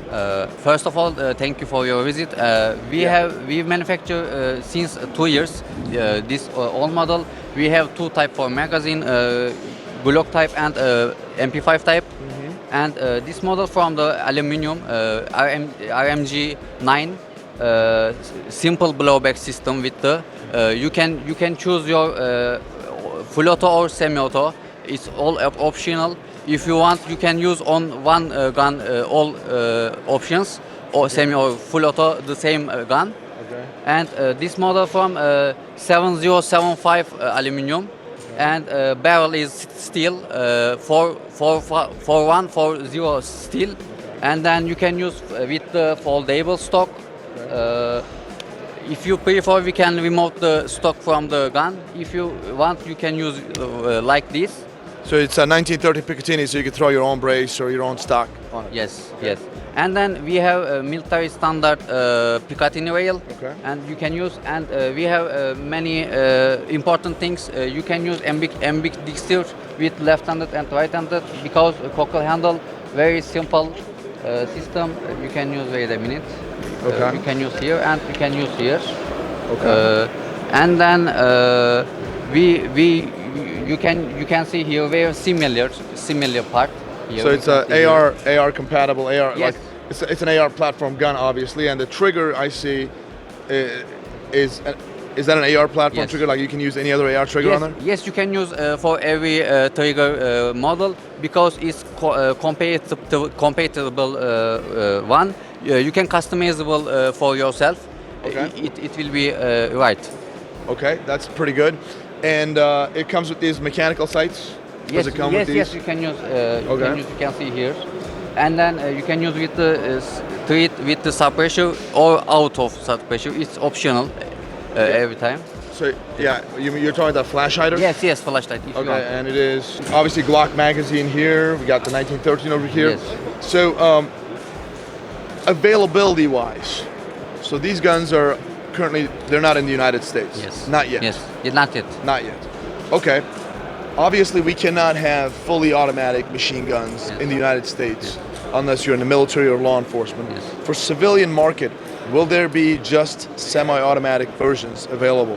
Yes, it's available for civilization or military. You can choose, but if you want for civilization for semi-auto, we can do it. We can do it. Okay, so you can't. It's available. Yes. Okay, just semi-automatic, no automatic. Yes, only Okay. for just semi-auto. It's available. Okay, and are you guys going to bring these guns to the United States, import them?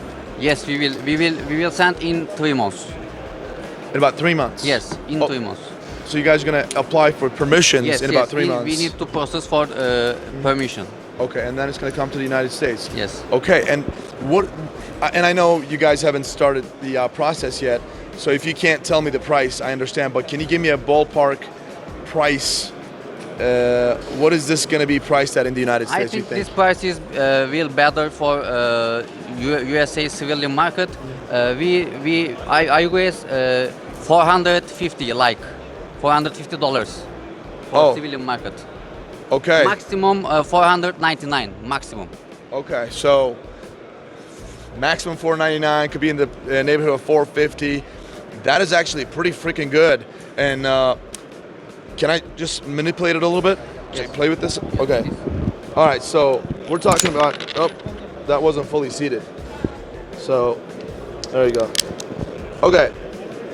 Nice job, man. Good job. All right. He just walked right in.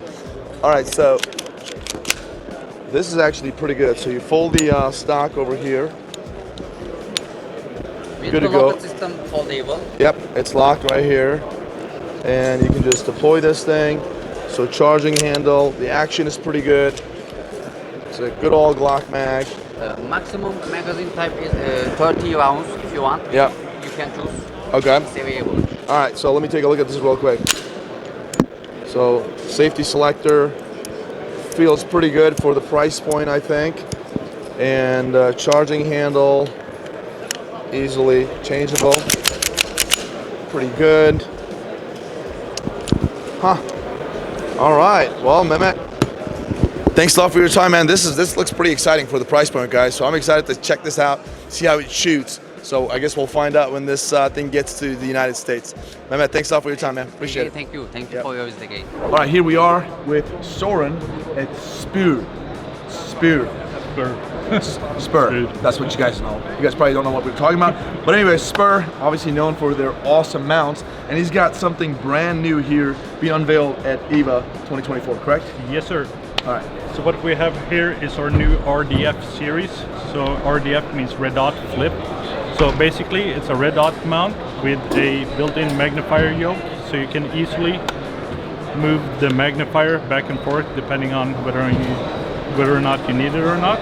And then if you don't need the magnifier at all, you have this little push button. You can see there's a red O-ring, and now I can just remove the magnifier from the Red Dot mount. Also on this we have an optional iron sight and a accessory rail, so if you want to put a laser or thermal in front of the sight, you can see that? Yeah. Oh wow, okay. So I'm gonna try to show this iron sight. If you can see this through the camera, Ryan, there's a nice, what is that? Is that act as a rear sight? Yeah, that acts so as a rear it's sight. a windage adjustable rear sight. Yep. All right, look, there's a freaking rear sight built in here. It's lining up with the front side post, and goodbye, right? Good to go in. So the height of this, what is it? This one is 2.25 inches, 57 millimeters. And we're also making a higher one that's going to be 2.93, so 74 millimeters. Okay, so 2.2 and 2.9, those are the two options that's going to be. Currently, yeah.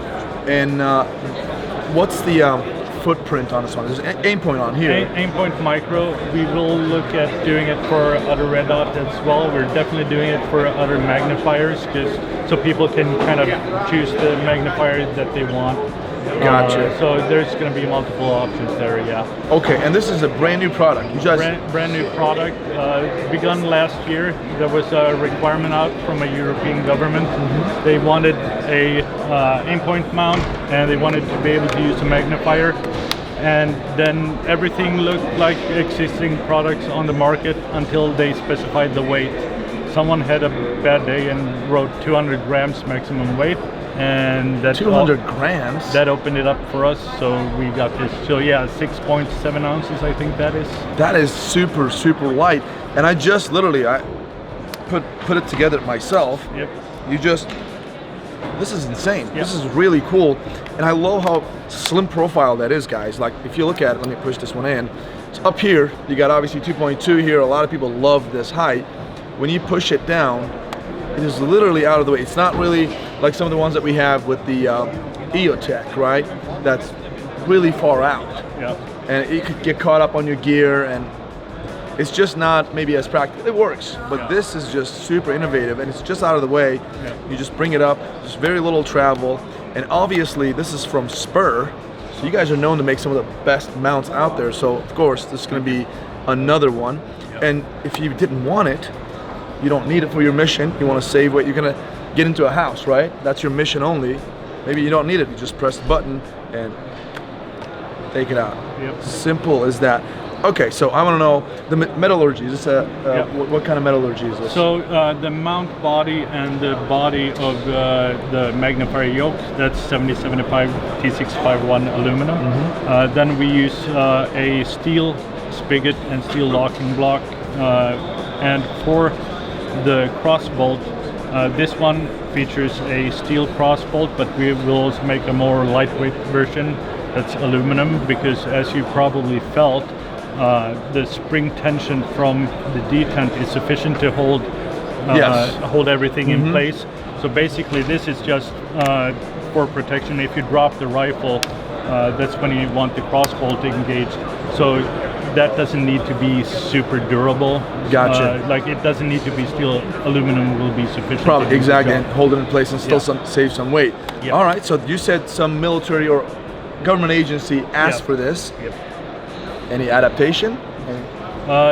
Yeah, we like at this show. We've had huge interest, so there will be like already we have had people ask us to do little variations of this. So, Other governments? Yes. Wow, this is really cool. And I guess another question, availability of this product. When is it going to be available for consumers? So in the United States? Yeah, so right now our US distributor, Mile High Shooting Accessories, they are taking pre-orders for this. We're hoping to ship May, June. Right now all the production is going towards the government contract that we designed it for. So May, June is what we're hoping for deliveries in the US. So first orders are going to be going to government agencies, and then civilians May or June. Yeah. And last question, one of the most important, at least for me, MSRP. 390 euros, about $390 as well. In the United States. So we're looking at... That's for the mount with the magnifier yoke, not with the rail or the optional rear sight, but the mount only with the magnifier yoke. So this mount, so the mount for the aim point, and then this little clamp thing for the magnifier, and this is for the aim point magnifier. Any magnifier that has a 30mm ocular housing, it can be something else. Got you. Yeah. This is fantastic. Sordin, you've answered every questions I had.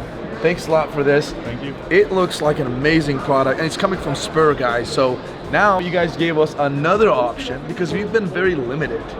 And now Spur gave us this option. I look forward to checking this out and probably running it myself.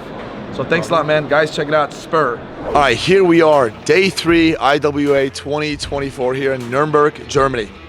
Got a lot of manufacturers to cover still. Running around, it's gonna be Saturday, packed today compared to the last 2 days. So we'll see what else we got here. So let's get in there and find out.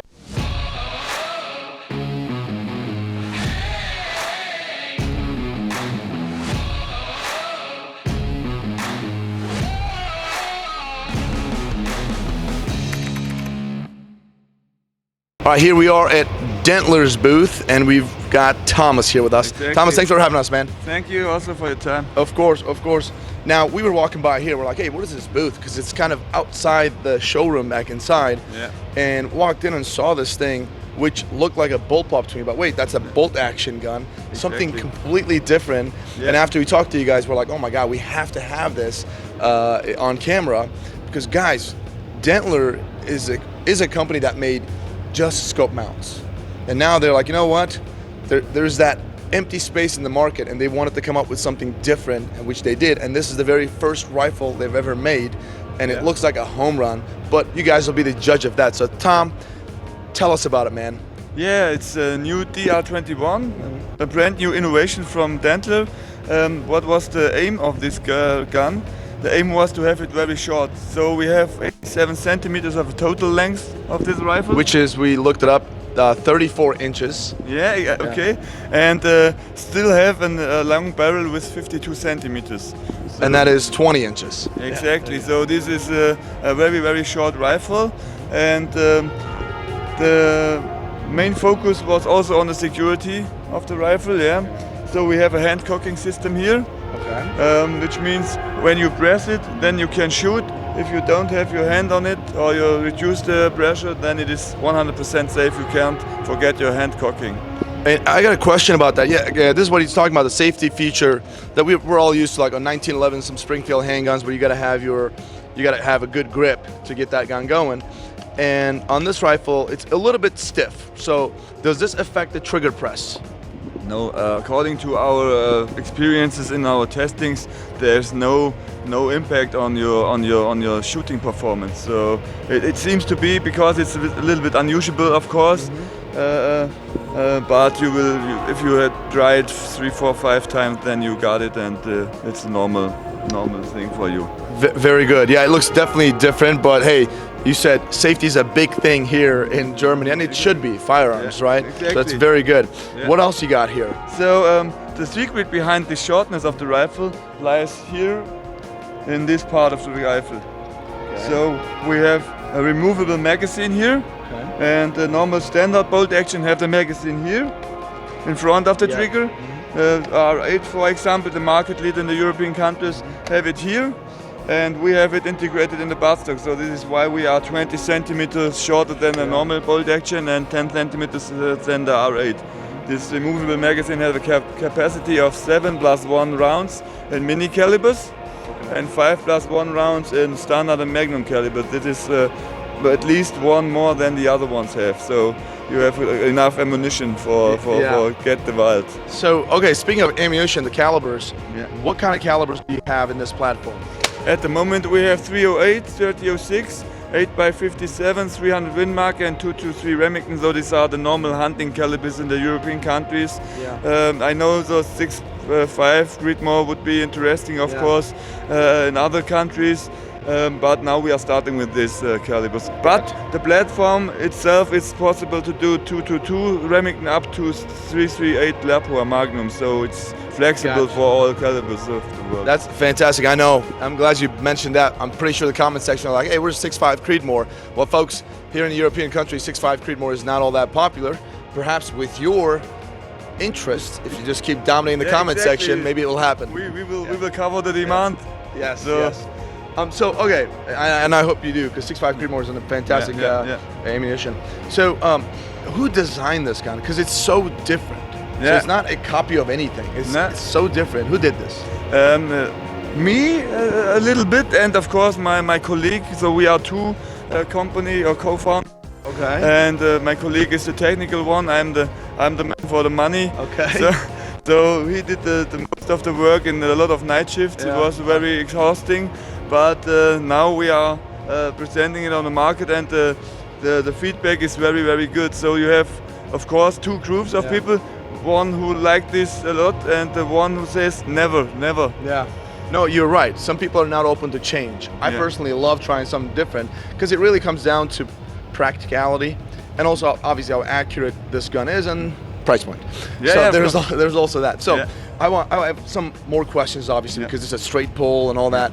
But let me talk about the barrels, the gun's accuracy. Normally, people always, whenever you have a bolt gun, people talk about what MOA that gun is, with what caliber. Exactly. So what is this? You have MOA, we have millimeters, so I will try to say the millimeters and you will translate it into MOA. I will try. So we have a very huge barrel bedding and about 1,400 square millimeters, and this is a main reason of accuracy of a rifle. So we can even shot with very cheap ammunition under 25 millimeters. So this is about 1 MOA, I think. Gotcha. Even with the cheap ammo, not match grade. Cheap ammo. So SLA, S&P, for example. What's the metallurgy on the barrel? What metal is it? It's steel, of course. So this also, all of this unit here in the front, which you can interchange, is steel. One screw. One screw, that's it? Yeah, that's it. In seconds, you can change it.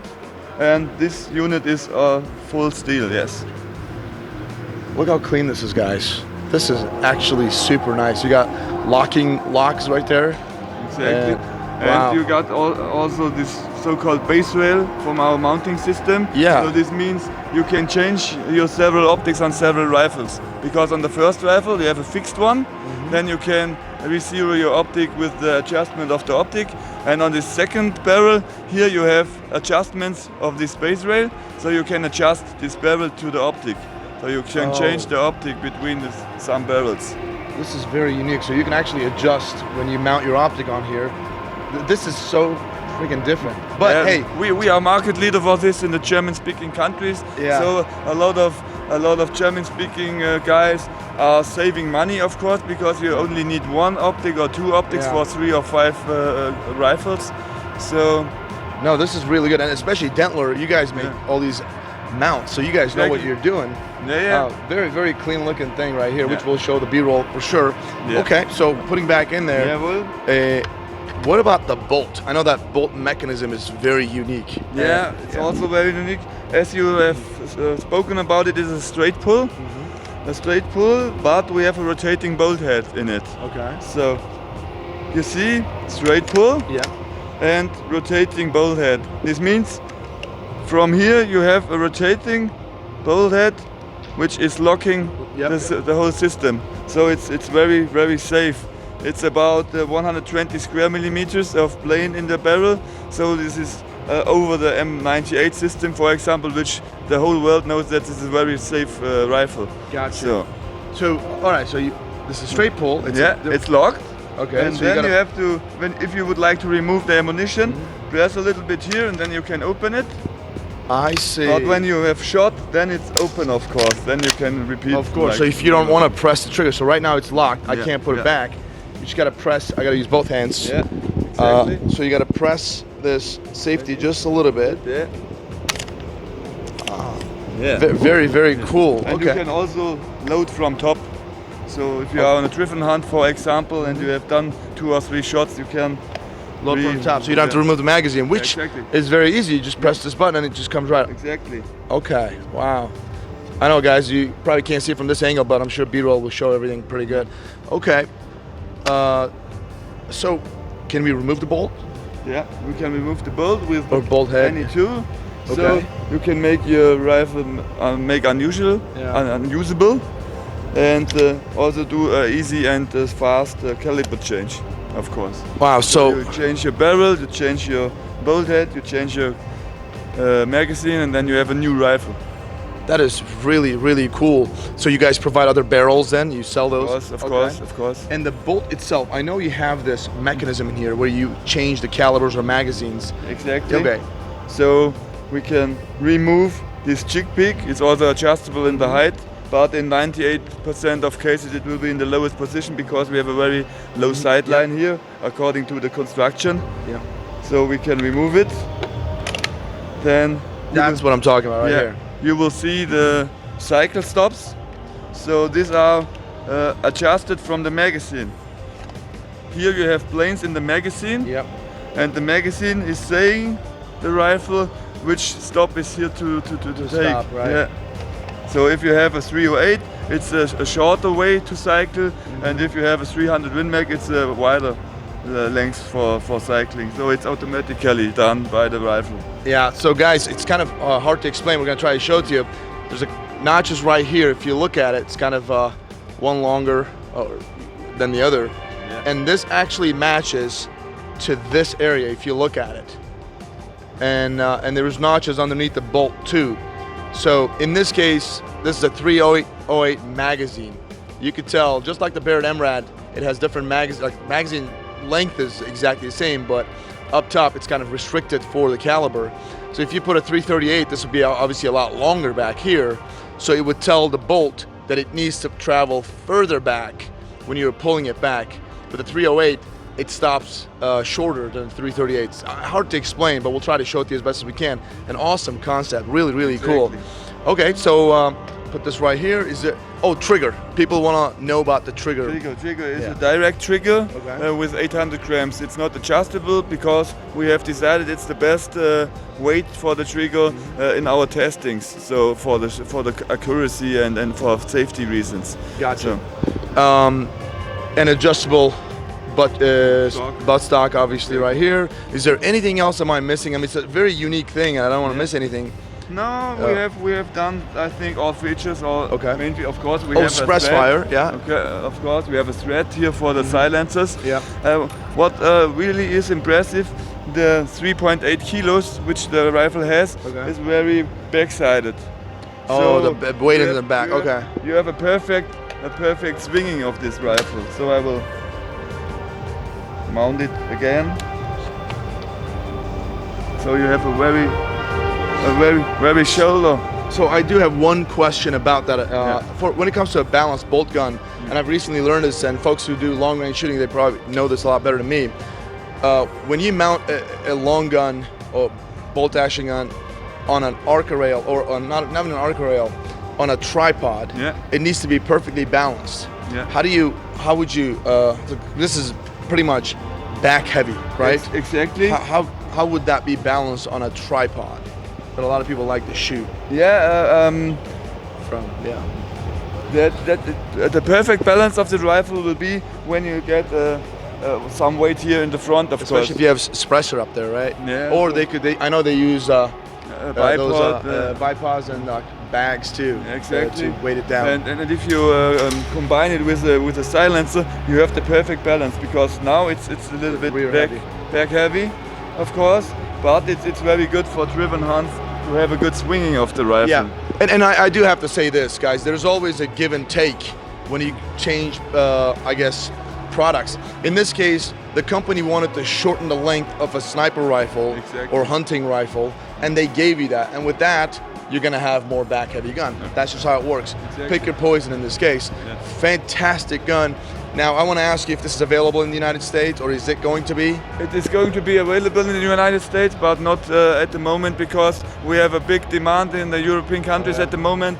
Of course, it is new. Some people would urgently try to hunt with it, of course. But we will be in the United States, and the price range, it's also interesting for you. Yeah, of course. We are starting at a 4,900 euro customer price in Germany with the basis version, and this luxury version is about 6,500 euros. All right. And quickly, the difference between the basic version and the luxury version, what was that? The differences are, you have adjustment here in this base rail, you have adjustments here in this buttstock, and you have this automatically stopped cycles here in this. In the back. Okay, perfect. Well, Tom, really appreciate your time. Thanks for having us. You have a fantastic product, man. Thank you. Guys, check out Dentler DR21 EVA 2024. Here we are at Ontrag, and we've got Spicy with us. Spicy, thanks for having us, man. Nice to meet you. Okay, so we were just chatting with you a little bit, and you guys got some really cool products, and thank you. For the first time being unveiled here at EVA 2024. I know, EVA 2024. Go ahead and tell us about it. Okay, so I would like to introduce our company. We called Ontrag. We are from Czech Republic, Europe, and we are making this awesome AR-15 platform rifles. We are 5 years on the market, but our previous experience was with a different type of rifles, let's say. So this is our newer product. It's a 2.0 version. So previous version was on the market for 5 years. So we brought up a new one. So for instance, this is we are making only piston operated rifles. So same as like a HK416 and this kind of platform, but with couple of improvements. So this particular model is 10.5 inch barrel, and it weighs less than 3 kilograms. I don't know how much pound it is. You have to recalculate it. So like a less than 6. Yeah. Whatever. Whatever it is, we'll put it on the screen. Yeah. Less than 3 kilograms, and that is very light for an AR. Okay. It's actually for a piston gun. Yeah, actually it's the lightest piston gun. What we Google it, the lightest piston gun on the market. No, it really is. Wow. So there is couple good features. One of the feature is for disassembling of this rifle, you don't need any special tool. For me, as a former soft guy, I always lose all the wrenches, all the keys, everything. So for disassemble this, you can only use a ammo. So you unscrew the screw on the front part, and as you can see, there is no wobble between the handguard and the upper receiver. Can I try that? Yeah. All right. So, oh wow. So you use that. So this pin right here, if you guys can see, it's attached right here. You just kind of screw this one in. You use an ammo, 223, 5.56 ammo to just remove it. And yet this is still locked in pretty good. I mean, it doesn't twist. No, it doesn't twist. So the mostly guys are asking if they don't lose a zero, if they use a D-ball or some sort of lasers. So they never lose the zero if they move out the handguard away from the rifle. So yeah, I'm glad that you mentioned it. This rifle is for 223 and 5.56 as well. So you can use both of the ammunition. So you slide a handguard away. We are making our rifles from airspace aluminum grade material. So it means they are not hammer forged, but they are milling. All the parts are only on the machines, no hammers, nothing. So there is a very different looking piston in the barrel nut system. Really not orthodox. Actually, all stainless steel material has a special nitrate finish, which is according our recipe, let's say. So it's kind of a secret. Okay. So the barrel will last for 18,000 rounds. So most of our customers changing the barrel after the 22,000 rounds. Regulator rifle is here. It has a 3 positions, universal. It doesn't matter if you use a suppressor, without suppressor, with the standard piston and sport piston, which I get a little bit later on. And there is another position, P, for a higher pressure for the gas block. If the rifle is dirty as hell, or if the temperature is below 20 degrees zero, so the liquid starts to be a little bit sticky, so it may cause double feed. Yeah. So it's better to put it on a P. And the last position is a S. It's designed for a suppressor and silencers. So you can use all these 3 positions for suppressors, but the position S is specially designed for it. Very good. So you can run this express in all positions, which is pretty good. And it doesn't. So if you run it, I mean, obviously, you put a suppressor on and it's on B, it's going to probably beat up the gun a little bit more. Yeah. So if you put it on a P, there is a little bit more recoil, but you give in a little bit more gas to this engine. Gotcha. Okay, so now I see right over here, this little round part. This is the part that's actually locking this handguard in place, right? That's why it won't twist. It works pretty easily. So, for instance, we didn't have to want any wobble on a handguard. So you easily press the handguard like so, and it sits properly every time when you move in and out. So which is perfect. That's a very unique but cool design. Yeah, okay. Thank you so much. Absolutely. We are trying to make things like a KISS, keep it simple. Yeah. Because our main focus is on the law enforcement and military usage, or guys who like a tactical training. Yeah, absolutely. That's fantastic. It's the first time I saw something like that, but it makes perfect sense. So we got also improvement here on the buffer tube. So if I jump on the other side of the rifle, we got teeny tiny holes in here. It means if you take this rifle away from the water, most of the water sits in the buffer tube. Yeah. So the water can leaking out through these holes, and even if you start shooting, the water can spray to the buttstock. And then it'll obviously drain from there. Yeah. And hopefully these holes are basically covered, so you're not going to get any other junk back in there. Yeah. Okay. Because there is a buttstock sits pretty tightly. That pretty good. Yeah. What about the trigger? A little bit different looking trigger. What is that? Is that your trigger? Actually, all the rifle is ambidextrous. Okay. So we also have ambidextrous trigger. This is a brand new trigger, the mil-spec style. So 3-part trigger. It's a little bit rebuilt it from the previous version, and it works pretty awesome up to our perspective. Of course, all the rifle is made in the mil-spec standards, so it means that these 2 pins are in mil-spec, these 2 pins mil-spec, buffer tube, and parts in the buffer are mil-spec as well. All right, so the trigger, you said you improved it from the last generation that you have, but that is your trigger though, you guys made this. Actually, this is my trigger. Okay. So this is our trigger. As I mentioned before, we are making pretty much everything on the rifle. So the plastic parts are from Magpul. We are buying these parts from Magpul, and the muzzles are from Germany. Everything else is made in our company. Antrag has more than 70 employees. We got 35 or 36 CNC machines, so we are able to make everything by ourselves. That is really cool. I mean, of course, we expect furnitures to be bought from Magpul. Probably, I mean, they're proven, good stuff. Probably you can get it at a better price, but almost everything else being made in-house, very good. Yeah.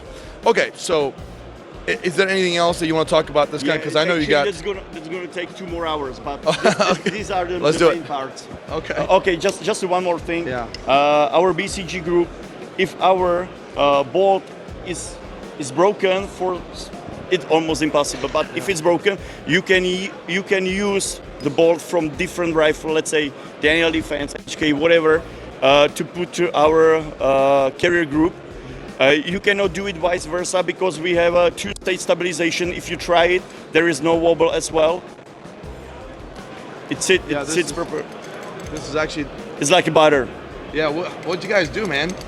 We are trying to do our best to have things like this. And my boss, Svatya, is the director and father of this rifle. And he's like obsessed about the quality. Yeah, so we are sometimes throwing out to the garbage things that it looks like they looks 99.9% good, and we are throwing to the garbage because they are not 100% good. Gotcha. So you guys are perfectionists, which is very good. We are obsessed about that. So. That is so cool. And you got a couple of cans over here. Yeah. I would like to show you our 2 cans. So this is a can. It's on the market for 2 years. We got a titanium nut, Inconel guts, and this material is a stainless steel. Okay. So we tested these suppressors for full auto regime as well, because we are able to provide rifles in semi and auto for sure, for law enforcement and for civilian market. So this is a suppressor which weighs 600 grams with this titanium nut. They are awesome, and their decibels are 136 decibels on an output. Gotcha. So, and you guys, this is also patented by you guys, your own design. Yeah. And our design is also for if you wanna put the Thank you so much. Right here? Yeah, we can put it in here. It's possible. So if you wanna put it on a gun, it's pretty easy. You will pull these things out, and you put it on our muzzle device, like so. It is your muzzle device. Yeah. Okay. So it's our muzzle devices. Okay. And then you just put this notch in, and you rotate, and that's basically all. It cannot rotate 360 around. Okay. It sits on the same position, so you don't lose a zero if you use a can or without can shooting.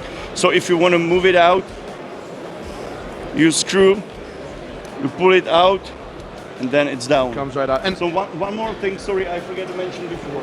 Of course. We got a special pouch for these suppressors. So all the companies making a pouch from this material, but we just wanted to push the borders a little bit forward. So we developed this material which lasts 700 Celsius degrees, and you can put the hot suppressor in without any issue. You can even use this pouch as a glove. That's what I was just gonna say. You could, if it's on the gun, you just shot 1,000 rounds, 100 rounds. Yeah. You just put that right on top. Yeah, you can put it like a sleeve. Try to take it off maybe that way and too. Take it out. Yeah. So this is how we do. And one more thing is our new suppressor. It's a one-stage suppressor. New as in? New for this for this IWA 2024.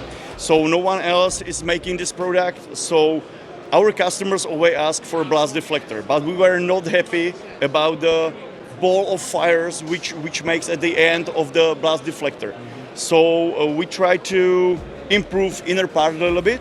Okay. So if you unscrew this this titanium end of blast deflector, there is this Inconel part inside, and you can either use it as a blast deflector or like a micro suppressor as well.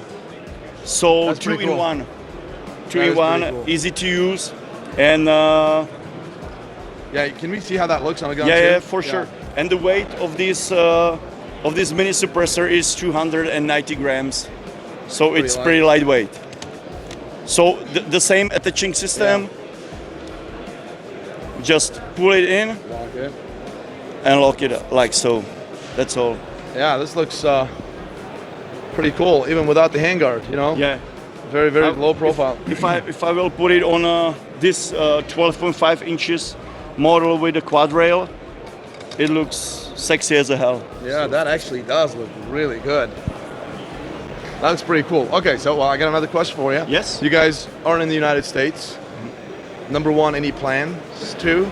We would like to go to United States. So if there are any guys who's watching this video and would like to buy Anore rifles in US, please don't hesitate. Contact us. All right. How do they contact you guys? Instagram, email. Instagram or our webpage, or you can put something underneath the story. Gotcha. Comments or something, whatever. All right, sounds great. And ballpark MSRP on these guns? Actually, MSRP for these guns is about 2,800, 3,000 euro. Okay. It depends on the barrel, depends on the handguard. but it's roughly about that. Okay. And another question would be military or law enforcement adaptation. I know you guys make these guns for military and law enforcement specifically, but are there any countries or police departments, even in Czech Republic, use these guns currently? Yeah, so in Czech Republic, SWAT units, the best SWAT unit in Czech Republic now are testing our rifles. So hopefully they will be there as well. And the Czech Special Forces knows about this rifle, so we are now finishing all the paperwork to be able to give them to test our rifle as well. Gotcha. Fantastic. Spicy, thanks a lot for your time over here. Guys, definitely check out Ontreg. Looks like they've got some amazing product over here and coming from folks from the field. So thanks a lot, man. Appreciate you. Thank you so much, man. Yeah, thank you. All right, here we are at Huglu, and we've got Samet here with us. Samet, thanks for having us, man. Thank you for coming here. Absolutely. Now you got a couple of cool like SMGs here, submachine guns, or PCCs that we call it. Yeah. Go ahead and tell us about it because they look extremely unique, and when we manipulated these guns, they feel very solid. In fact, we were utterly impressed because we've never heard of a Huglu before, but yet you've got something really cool over here. Tell us about it, man. Okay, so actually our company is in the United States market maybe more than 20 years, but mainly we are producing shotguns in the US market. These type of stuffs are the new ones for us too. We started to producing rifled bore weapons in 2010.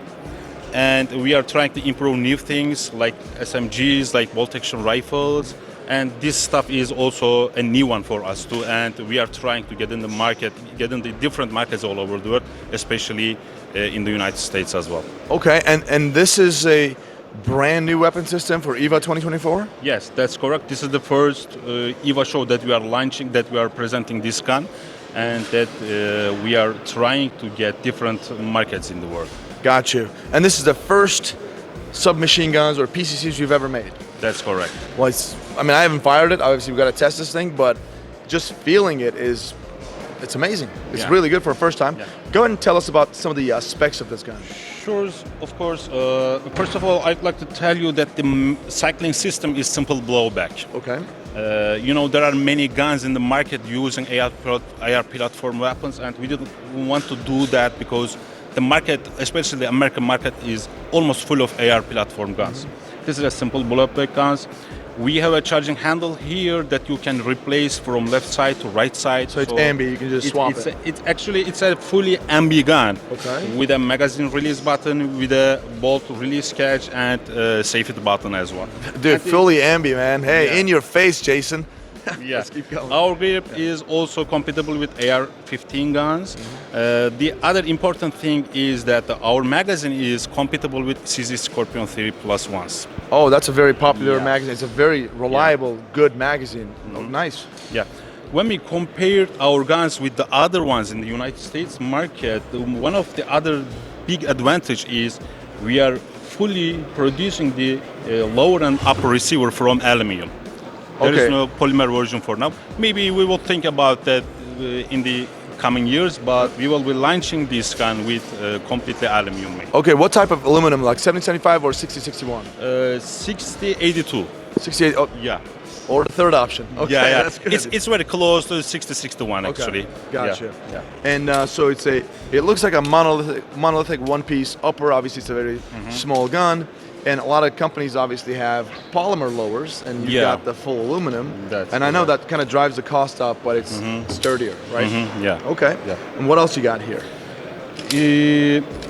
We have some different options. Starting our barrel length starts from 4.8 inches, and we have also the longer ones, 16 inches. Okay. For the practical shooting, especially.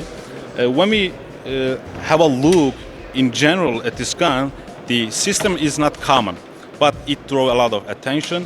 But also there are many parts on the gun that's compatible with the AR-15 guns. That's very popular in the US market. And also the trigger group is also can be okay. So I can put my own any AR trigger I want here. Yes, obviously a grip, that's correct. the probably safety selector, right? Yes. That is great. And I see that you got the 1913 Picatinny for the you know, stock or brace attachment. Yeah. When we take out this adapter to put a stock on the gun, you will see the QD port as well here. Okay, so when you take this off, you got the 1913 Picatinny adapter. You can put whatever you want, as we talked about. Yeah. Okay, perfect. Picatinny rail up there and down here as well. Some M-lock attachments here. That's correct. And I see that you have an extension. Yeah. Handguard or Handguard, rail yeah. extension over Yeah. here. Is that standard? That's not. This is standard on this barrel length actually. For example, this is the shorter one, and there is no handguard here.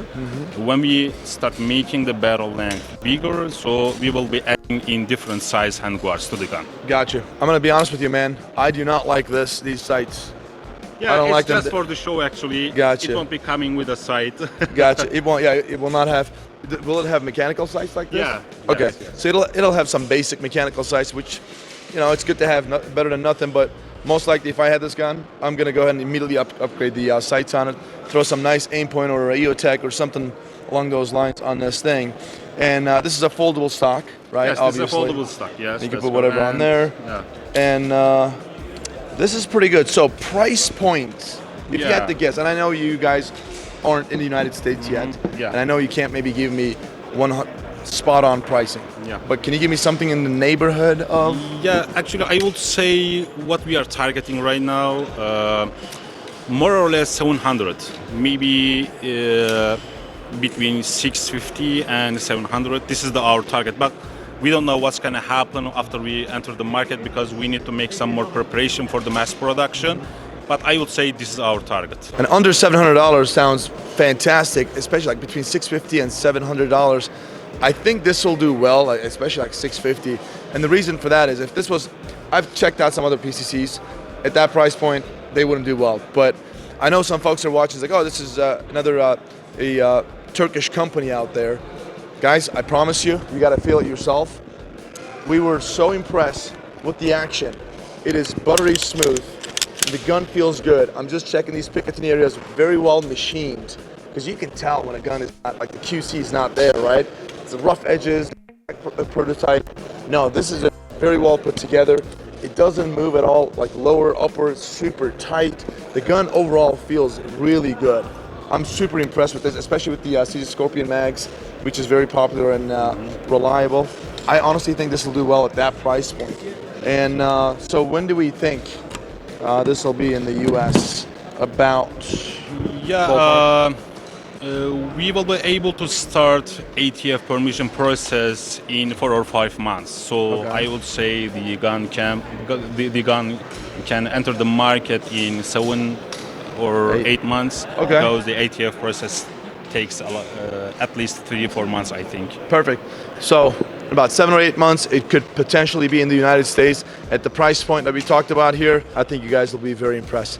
Samet, thanks a lot for your time, man. Thank you. Really appreciate you. Thank you very much for coming. Thank you.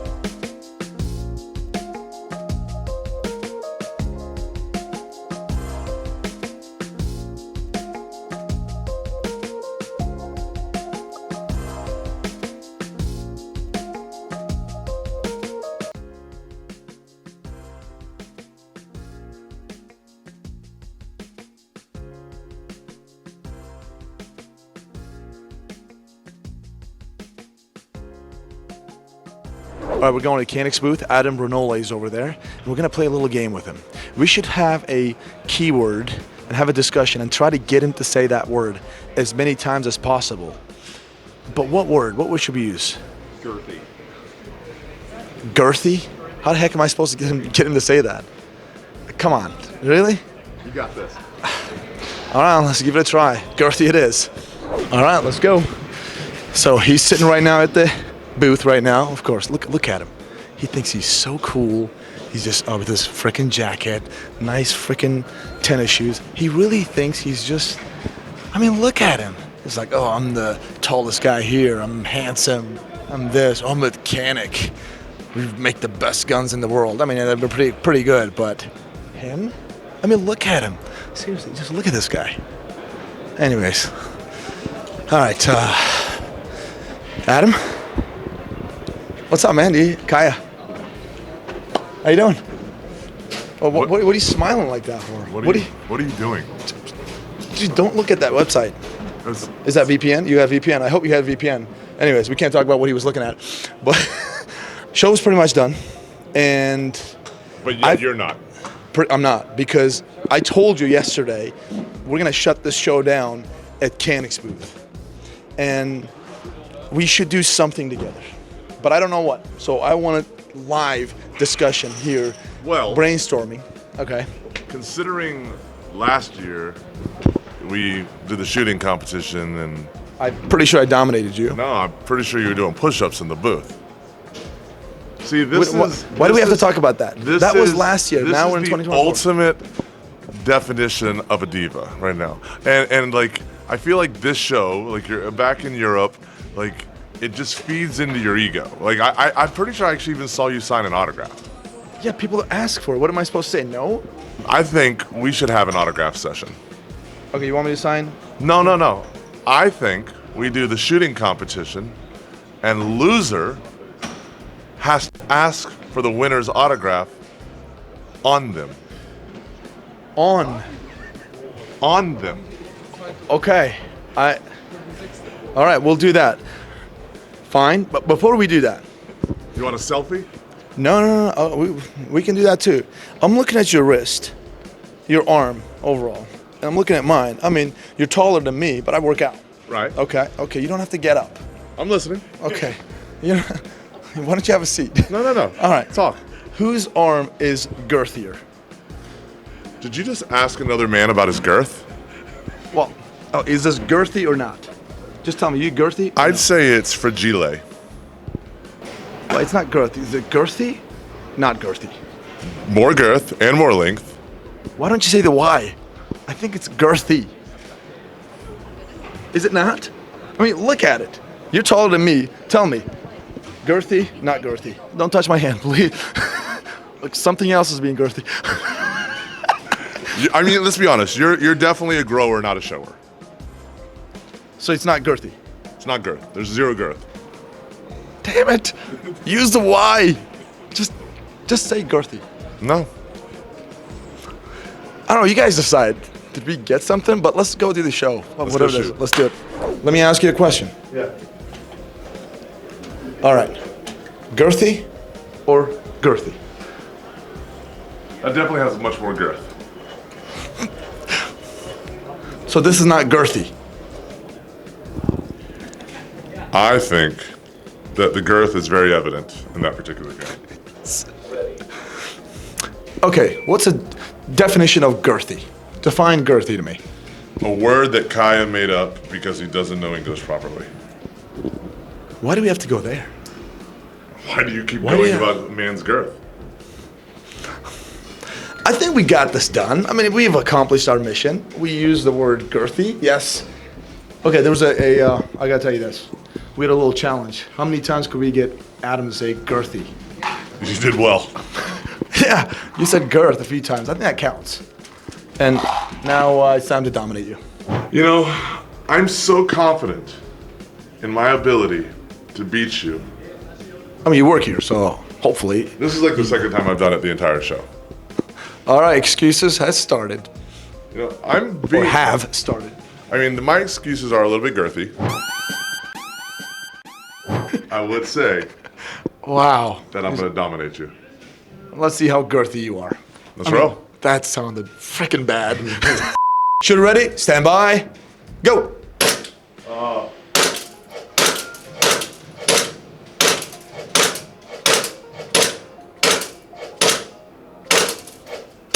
Oh, come on. Oh, I gotta reload. Why do you gotta? Why do you? Oh, you gotta shoot one more. Yeah, there's like 94. Oh wow, 94. Okay. All right. So what do I do? You point and shoot. Okay, there's one. All right, let's give it a try. All right, there you go. All right, hit that little red button over there. Red button. Hit it again. Now, Kaya. Yes, sir. Where are you gonna have me autograph? Right. Aim down here. It's European. Turn the camera. Yeah. All right. Oh, you got a picture belly button. Belly button. Shooter ready? Yeah. It's an innie for sure. All right, let's do it. Shoot. We'll discuss that later, depending on if I win or not. Let's go. 94. Solid start. Up. All right. Nice. Oh, do you want to switch guns? No. I mean, that's shooting well.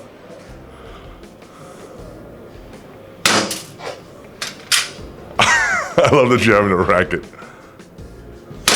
Do you have enough battery in that camera to the speed of smell you're shooting at? Uh-oh. Uh-oh. Now, Kaya, I'm not a mathematician. Just hitting dead center every time. I'm not a mathematician, but there was one of us got a 94 and one of us got an 85. Which number is greater? I'm pretty sure the higher you get, it's just like playing golf, right? So, Have you actually ever played golf? I have. Were you any good? Not good at all. Okay, but Look who's calling me. Mr. Shorts himself. My brother James Reeves is calling me. Yeah. I'll have to call him. Actually, nah, I'll call him. He doesn't want to know this. He doesn't want to know. Maybe in the camera, in the next video, though, they'll be able to see the gift I'm going to give you. Okay, let's get it over with. This is going to be pretty girthy. You have anything you'd like from me? Can we just, no deal? Just let me go home. I want you to look at me and ask for my autograph. Adam Renola. Adam Renola. You are horrible. Adam Renola. I'll wait. Will you please give me your autograph? I'm pretty busy, but if you come back in a few minutes, I might be able to arrange something. Thanks. Okay. All right. Wow. Yeah. All right, a few minutes passed by. Yeah, so us celebrities, we got to go. That's why you don't. See the difference? I autograph people. I give my autograph to people. Him, it's arrogant. That's what happens. I told you guys at the beginning when he was sitting down there, I said, look at him, he thinks he's so cool. He's not. He thinks he is. You got pretty girthy arms. I'm back. Hi. What's your name? You told me to come. You. Okay. Okay. So we're gonna do this or what? What can I help you with? You're supposed to sign my chest or something. Would you like an autograph? Yes, Adam Renola from Canik. Would you like to please? No yeah, sure. Please. I got a second. Where do you want me to sign it? Just go for it. Oh, right there. Yeah, sure. Yeah. Don't draw a dick. Please don't draw a dick. No. Just Adam a heart to my #1 fan. Good to see you, buddy. Hey. Good to see you too. Hey. Thanks. Dream big. Dream big. Adam, Classic's got your back, man. We always got your back. All jokes aside, way to be a good sport. Seriously. Thanks, dude. It's always good to Appreciate see you, it. brother. You're awesome, man. We love you. And I want to say this, though. You as a man, like completely a very girthy man. And don't ever forget, Classic always has your back. Thanks. You're a child, but I love you. I love you too. All right. Later, buddy. Thanks for this. Oh, my pleasure. See ya. All right, here we are at Tank Folio, and we've got Maurizio with us. Maurizio, thanks for having us. Thanks for you. All right, we were just chatting with you a little bit, and we're all used to some of the cool steel guns from Tank Folio, but I saw these tactical-looking things. Can you tell us about these? Yeah, for us, the synthetic polymer frame is something about new because we are more famous about for the steel frame, but this is a new line of polymer pistol, tactical, that we have this, that it's a force duty, that is a platform where you can have 9mm, 40mm Wesson, 10mm auto, and 45 ACP, and you can also interchange, just enough that to change the barrel, magazine, and the slide. And there are this flexi system where with 3 screws you can change, and you go from a fixed sight to adjustable sight, night sight, or flexi sight. That is this. That is a special rapid sight where you can put the red dot interface without another kind of plates, and you can open with one hand. You can move. It's very easy. And when you put the red dot, you can use also like backup sight. So it's something that is quite nice for the market, also for the US market. Yeah, that is awesome. And what's the footprint on the red dots With this, it's RMS footprint, but also you can change, and we have a plate that is a multi-dot where you can put the 95% of the red dot that you can find in the market. So it's quite universal. Yeah, I saw that. Yeah, there's a universal plate that you guys have, adapter plate. Okay, so this is it. This is the tactical version. That the difference is that you have this grip that you can put also in the standard model with magwell, that we can use for our high capacity mag, and you have a threaded barrel with our X cover that it's quite nice, and it's for tactical use. Yeah, and you said you can put this grip on this gun? Yeah. How does that work? Is it just a panel right here? It's just a pin you can take out and put here, and if you want a magwell, and you can have this magazine, and it's also a little bit bigger if you have a bigger hand, and it's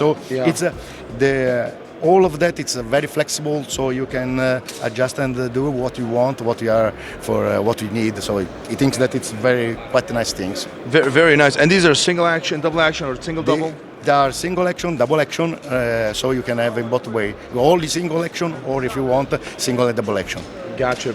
And are these adapted by any law enforcement or militaries? Yeah, because as you know, we are very experienced with EDPA and the AFC shooter that normally they are military or police officers, and thanks to their experience, we started to do this, that because they are our shooter, and this is okay. We have also some idea for do a tactical pistol, and this is what they do, and this is what we produce. Gotcha. And any contracts, any government contracts yet? Yeah, we are, because this is quite new.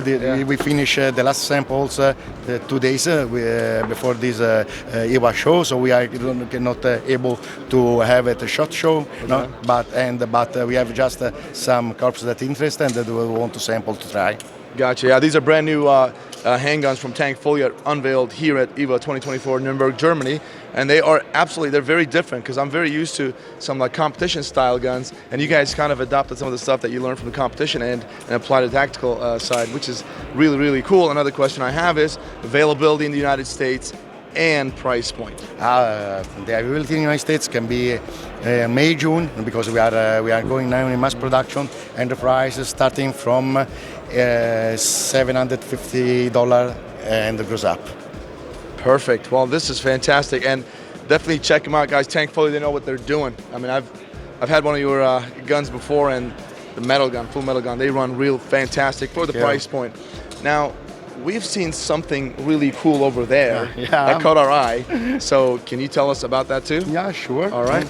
Okay. Now this is pretty cool. What is this thing? It caught our eye. Yeah, this is our TTR sniper rifle. It's a very quite new things, because it's a sniper rifle, but it is a straight pull action that it's very smoothly. You can move with the 2 finger, and it's especially made because also in the desert, and if you are sands or mud, you don't have problem. You have when it's you put in charge, you can touch and to see if it's ready to shoot or not, and you can change the bolt head very quickly. You can change the barrel, magazine. So if you want to change caliber, it's very easy.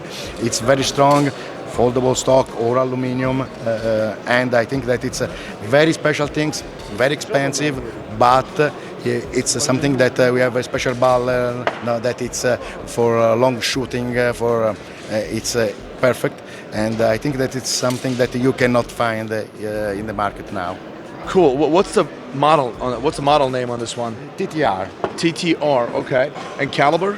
Now we are in mass production with 308 and 338 Lapua till now, but we have a short and long action, and with this type of system that it's quite flexible, we can have more caliber as for customer request.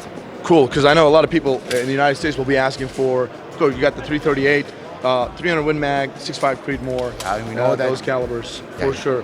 And this straight pullback, it is indeed, guys, super smooth. Yeah. I noticed that right away. And you said this is a indicator, right? Yeah. So if you, there you go, you press the trigger. You can put with the finger also in the dark, and when you shoot, you go down, and so it's visible, but only touch. Gotcha. So this is a loaded chamber indicator right here. So if we just go back out, now it's right here. You clearly see it's protruding out, this red thing. You can visibly see it and you can feel it too. And then you press trigger, it goes down. That is pretty cool. And what's the price point on this thing? The price is roughly 12,000 USD. $12,000. Yeah, this is the end user price. Yes. Okay. Yeah. I say to you, it's very nice, but it's quite expensive. Okay, what does it offer that the competition doesn't? Yeah, this now we produce just for military and law enforcement market, and now I think that to the end of this year we start also to for the competitive shooter and everything, but till now it's just for law enforcement and military market. Any law enforcement or military is using this right now? Yeah, we have just a couple of contracts, and we are under evaluation with some corps. Perfect. Availability in the United States? We must discuss, but I hope before the end of this year. Before the end of this year? Yeah. Perfect. Well, Maurizio, thank you for taking the time, man. Appreciate you. Guys, check out Tankfolio. All right, guys, before we leave Tankfolio, they've got one last brand new product to unveil here. And you're probably asking, what is this thing that's in front of us, this beer? Well, it's involved. We are very what proud is this? We are very proud about this new product. Then it's our bottle opener that you can easily open the bottle and shoot the cap. That is awesome. And it looks like the trigger pull is extremely light. It's extremely and trigger pull. This is perfect for Tankfolio, guys. Just look at it. Just touching it right here, and that's it. I basically blew on it, and that was it. It went off. Perfect, man. Love it. With that being said, I'll take this and leave. Thank you. Is that good? Thanks a lot, Mauricio. We'll see you later. Okay. All right, here we are at Sordin. I've got Jonas with us. Jonas, thanks for having us. Appreciate you. Okay, so you've got a new product here in your hand, and anybody who can't tell, Sordin makes ear pros, and they make really, really good ear pros. And that new product is called T2, and then the Pro Meal. What was that? Supreme Pro Meal? Pro Meal was a previous version, and you guys upgraded that to T2. What is so different than the Supreme Pro Meal? We can start with the battery, for instance. The old one has 2 AAA batteries. This one has just one AA battery with a new hatch here that is really easy to move, handle. Then we have a new suspension. So that means we have very flexible suspension. So we are also actually launching a new Sordin flexible system, we call it. So it means that without any tools, you can change from this, like a headband, to a neckband, or to a arc suspension, or a rear arc suspension. And that is by only twisting this one in the right position and then lift it up. So you need no tools. Okay, so no tools, it just kind of locks right in. Yeah. Right? Okay. Yeah. So it's very good to handle in the field. Yeah, very good. And in the flexible system, we also have it like you can buy it like this, with the cups on there, or you can buy it with a fixed microphone and a down lid. You can choose when you order it from the right or left. But we also have the flexible system now, so you can buy this from the beginning and have it like this. If you work in narrow spaces, you don't want a microphone or anything, but later you need, I need a microphone. Then you can buy this one.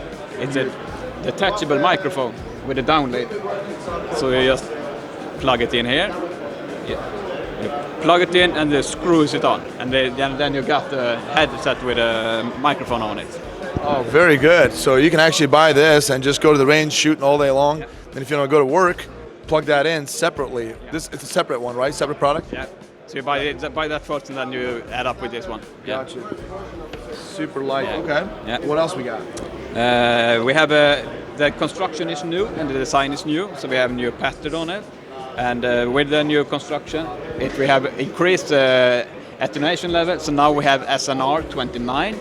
That will be Anore 23, I think, in the United States. Okay. Yeah. We will test it with dual mode. So with you can have a plug and air cups over, and then we're gonna reach something around 39 in Astronaut values. So really, really good. Wow, so this one has actually much increased noise reduction compared to the Pro Mill. Yeah, absolutely. So this is, and we're top of the market with this one. Wow, okay. Yeah. And also a completely new thing for the tactical segment of ours is to have 4 different sound profiles. So we have one sound profile that's called tactical, for a normal tactical situation. And then we have something called comfort. That is for if you are in a shooting range all day. Then we narrow the frequency and application. It means that you still hear us talk like this, but it damps the shot more, so you won't get so tired in the head standing and shooting all day. Okay. And then we have something called focus mode.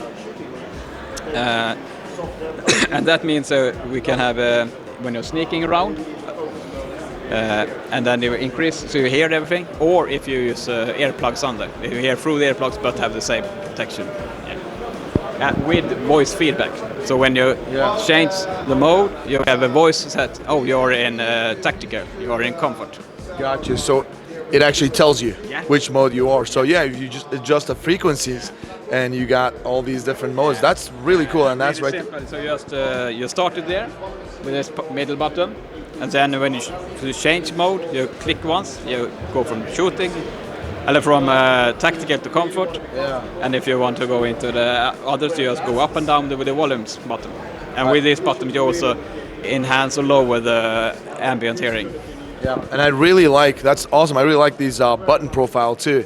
It's super slim profile, because a lot of them, different brands, they've got these buttons like protruding out. Really so this one will actually be a little bit different when go outside and when it really comes out. Okay. So feel it better with the gloves on. Yeah. So since you mentioned that, I'm going to jump right in there. When is this going to come out? We're launching this one. We launched for the American market at SHOT Show in Las Vegas in January, and for the European market at Enforce Tac this week. We will be starting to deliver to end customer somewhere during the fall. We don't have the exact date yet, but after the summer it will come out.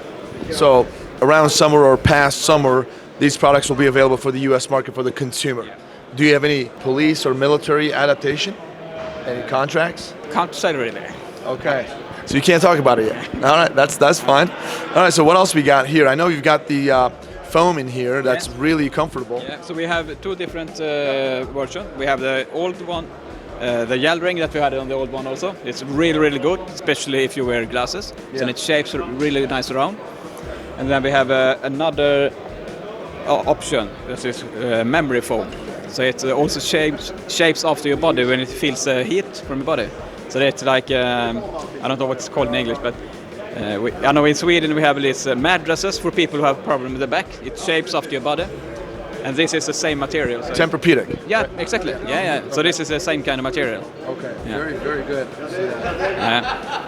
It feels really good. Yeah, and they are really light to wear also, so you can have them a lot of hours without getting disturbed with them. That is fantastic, and that is your newest product. Yes. You got anything else coming out? Yeah, actually now we're at the IWA fair show here. It's the same week as Enforce Tac was, and there we're launching the X2BT. It's a Bluetooth version of this for the civilian market, like for hunters and shooters. So we launch it now for the European market.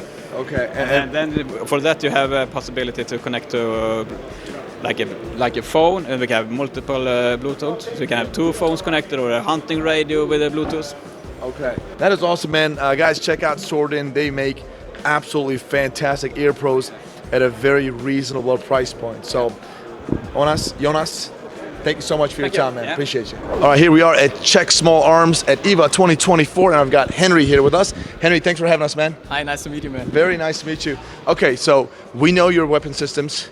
We love them because, if you look at them on a nutshell, they look like AK-47s, right? They just do. However, they are nothing like the AK-47 platform. They just look like it. It's completely its own gun. You guys designed it. It's a striker-fired, short-stroke, piston-driven system, so it's completely different. Very cool, and obviously we have the 7.62x39 version, but you guys got something new this year, and what is that? Yeah, we have new calibers. We have the 222 Remington, the 223 Remington, and the awesome 300 Blackout.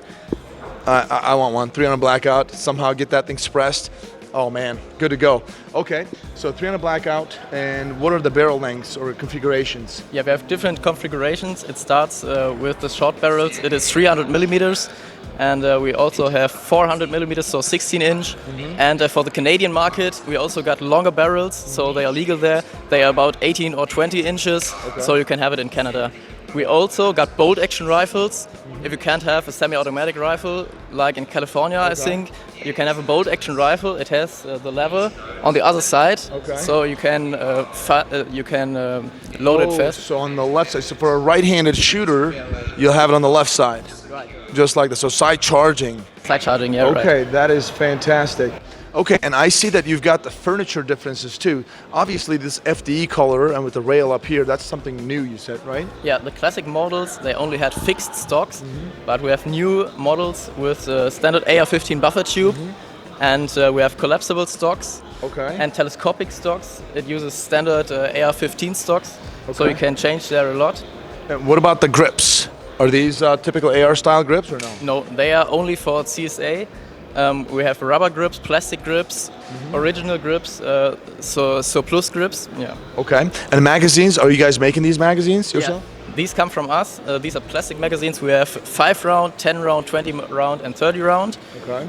Yeah. That is fantastic. And if you guys haven't seen this, these are basically the same guns, and they have the M-Lock version also being introduced this year as well, which looks really cool. The FDE, the M-Lock version, and new calibers. I mean, it seems like a freaking winner to me. And we do have your products, and they're interesting. They're new. They're something different, right? Yeah. And now with the new calibers and kind of new look, I'm pretty sure people are going to enjoy this. Guys, check out Czech Small Arms Company. Henry, thanks a lot for your time, man. Thanks. Appreciate you. Thank you.